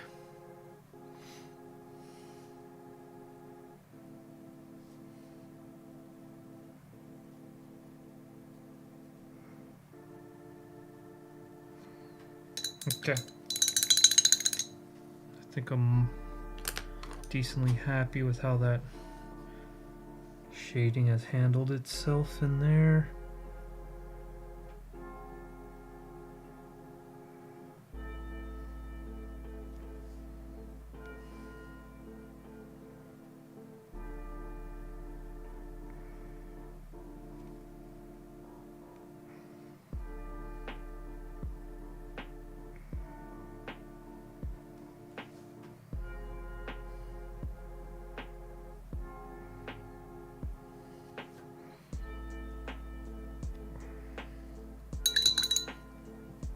Okay. Now I think I don't want to get these too dark because then they're gonna like blend into that background, even with that kind of like strong highlight. But I would like to darken them up a little, especially this one that's furthest away from that brightness. Okay, and then this one should be slightly orangish.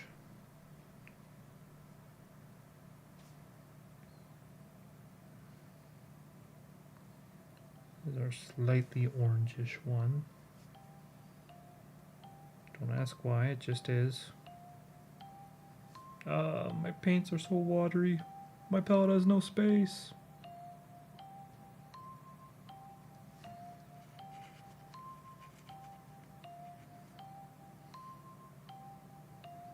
Oh gosh, I'm just moving around water.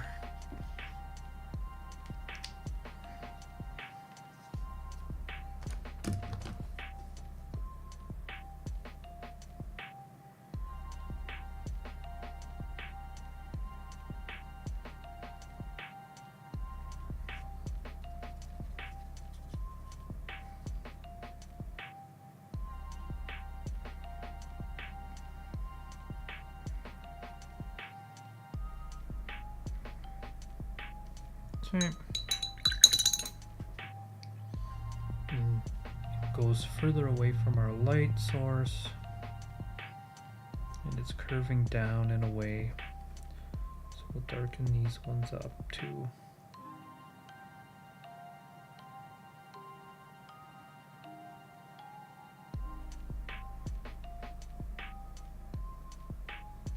Shame about what's going on there, but we will do our patented trick, copying Quinton Hoover and just putting a bunch of black where it looks like something might be wrong.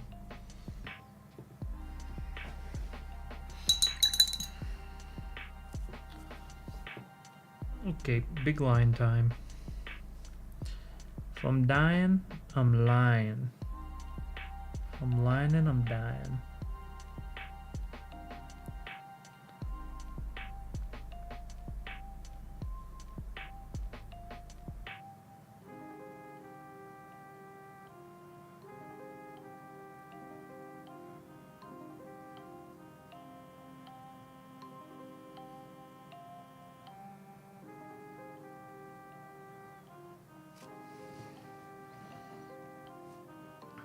Okay.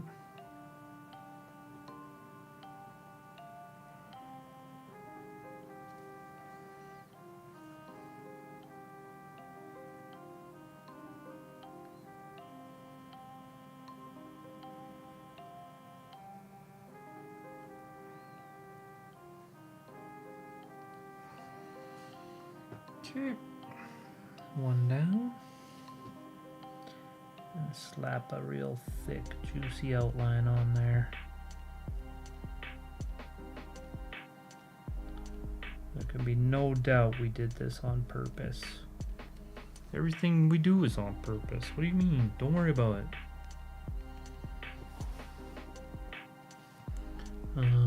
This one.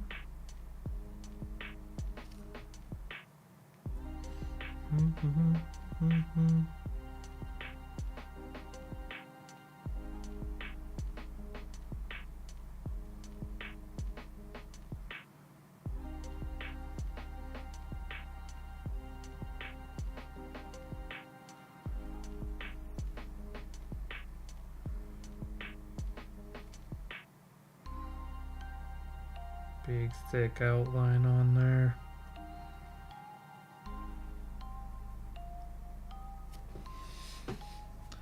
Lovely stuff.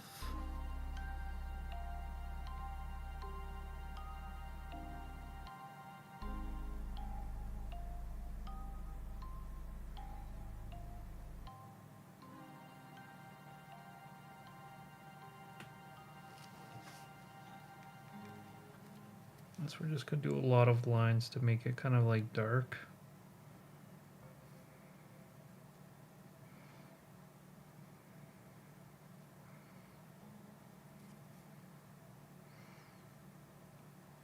That's because we're moving away from our light quite a bit at this point.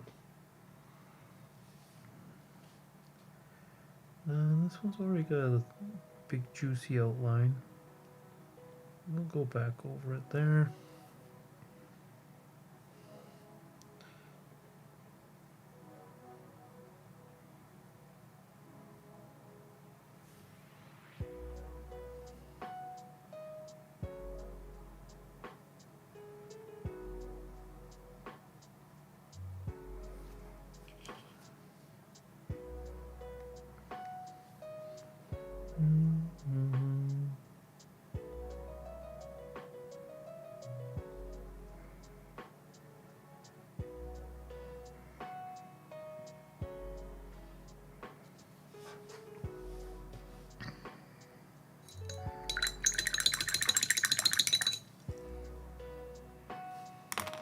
All right, now like I said,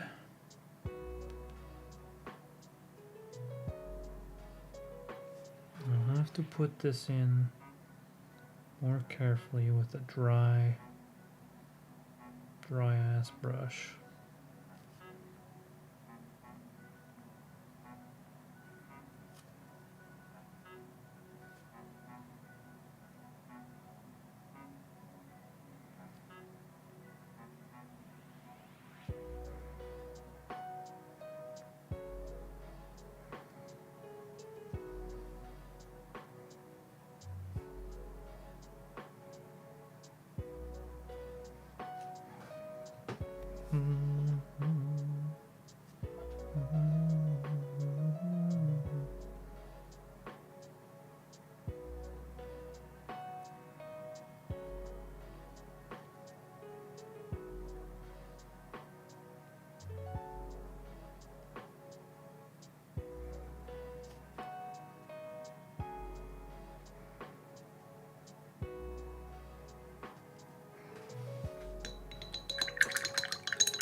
I think besides some cleanup, that's pretty much it, frankly.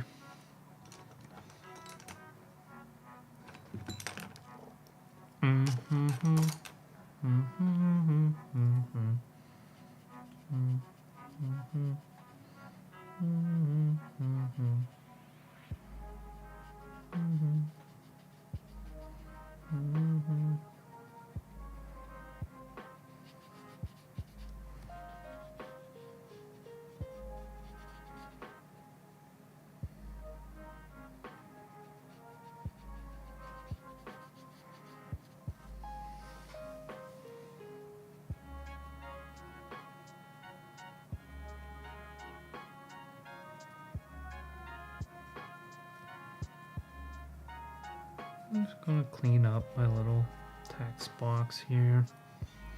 It's hard to tell exactly where the line is because it's not straight. There isn't really a line. But any kind of like bit that looks like it's extending over top of the text box when it looks like it should, when it should be behind it, we're just going to get rid of.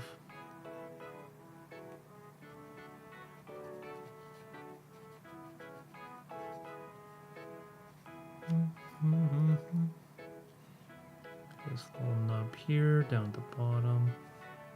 This little errant line is a little too long.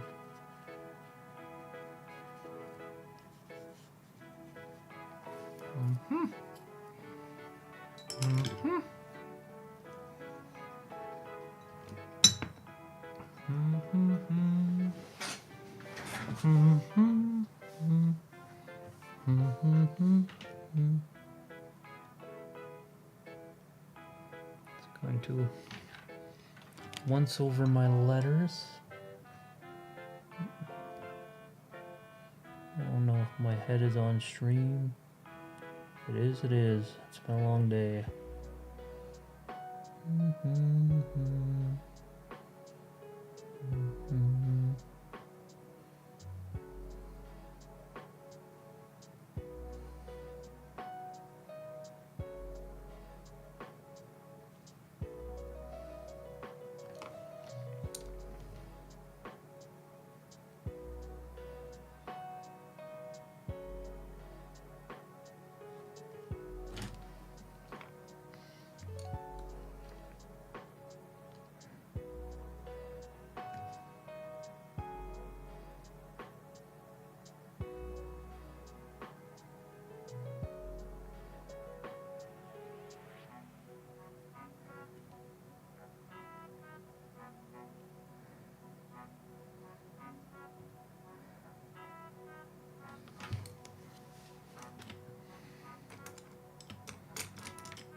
And I believe the only way I'm gonna get this little bit of my O back is to paint it in.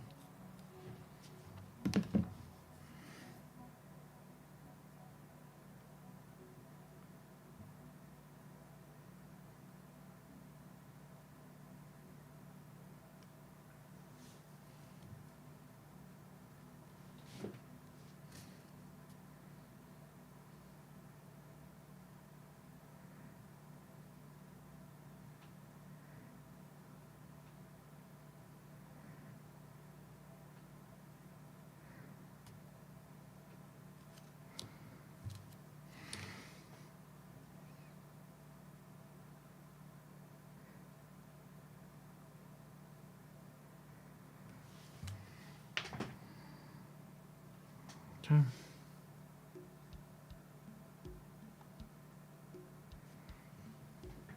And then I might have to do something similar on my mana symbols. Just gonna move it so I can see it better.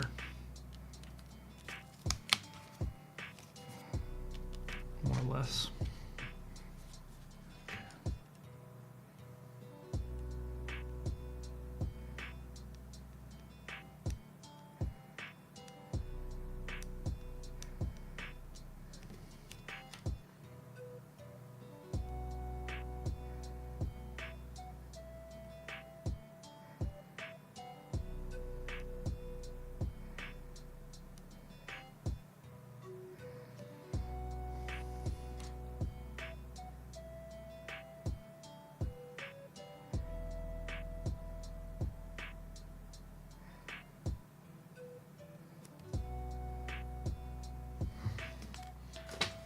Let's try with a brand new toothpick. This might be the case where it just doesn't come off.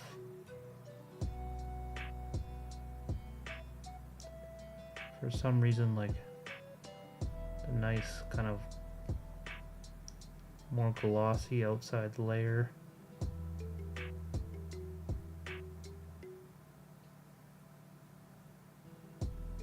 Oh, it's coming slowly. Gotta be really careful. If I get, I want to nick through the layer at this late end stage of the game.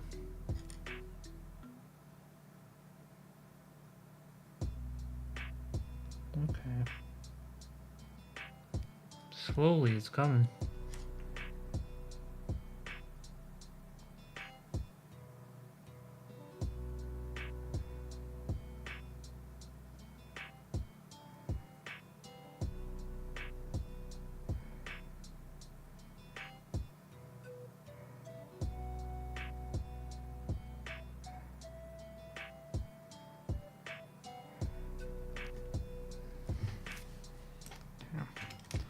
I don't think it's gonna come off more than that.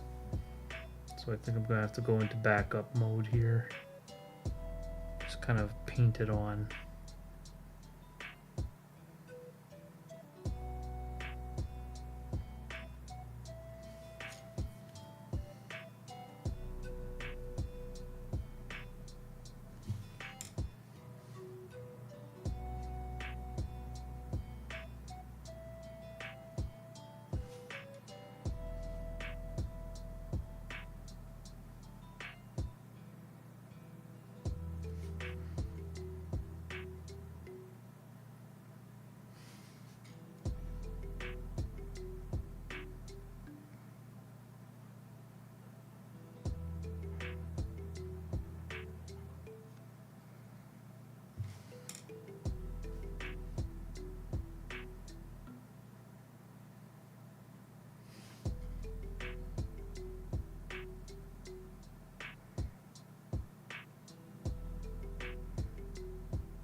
So for anyone joining in, what I'm doing is I'm pretty much done, except I got this little part. The original card, I believe it was kind of a little compromised in the mana symbol, and I think it might be kind of a little bit exposed, the inner kind of card stock, and therefore it's not going to just like come off with some finagling. So what I'm doing is I'm essentially doing like a mini restoration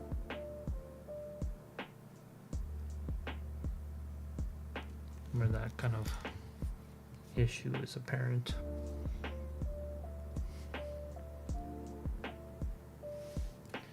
So I just kind of painted over the part of card that was giving me trouble.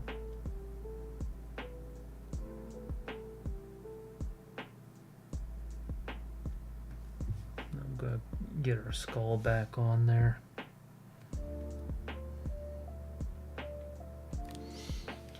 Sorry, this is terrible for viewing, but I need the steadiness of my hand at the moment.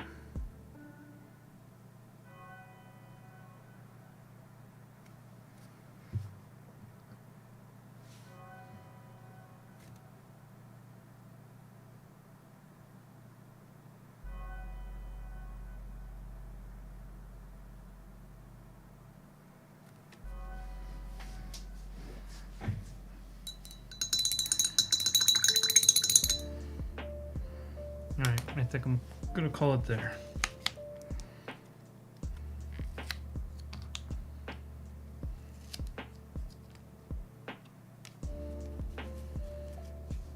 So for any past and future VOD watchers, that's the Hymn to Tourach, baby. Looking good. It's a lot of work. Fundamentally changed the whole appearance of the card. It looks much different. It does kind of like change up even with this scrolly box. It really changes up the old school aesthetic, right? So I can imagine a lot of people who really love the old school aesthetic, they might not be super ecstatic with the work I've done here. But I think as far as like the quality of the work goes, I think I did really well. And more or less I'm quite happy with it.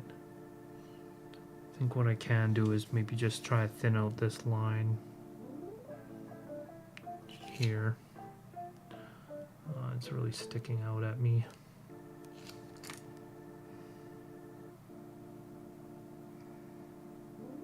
But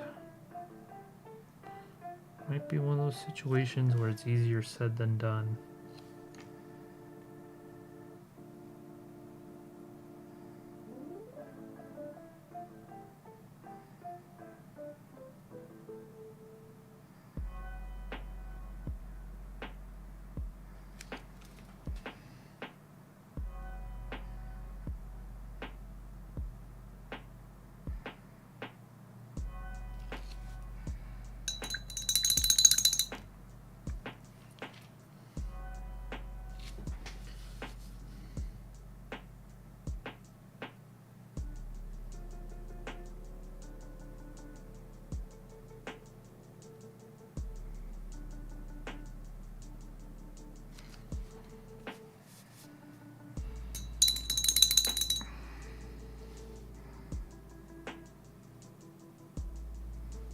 I think that might be more or less the best I'm getting out of that.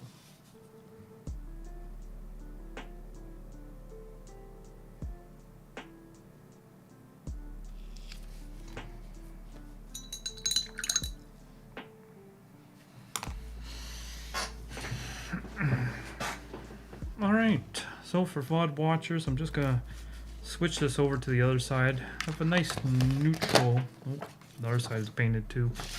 In that case, grab a whole new page.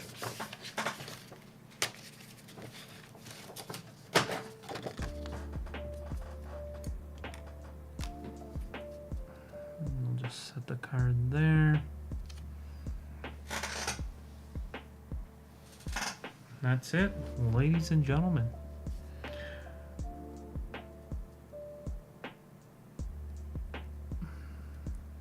Folks of all natures. It's him to Tourach. Thanks for watching. Stream over and out, baby.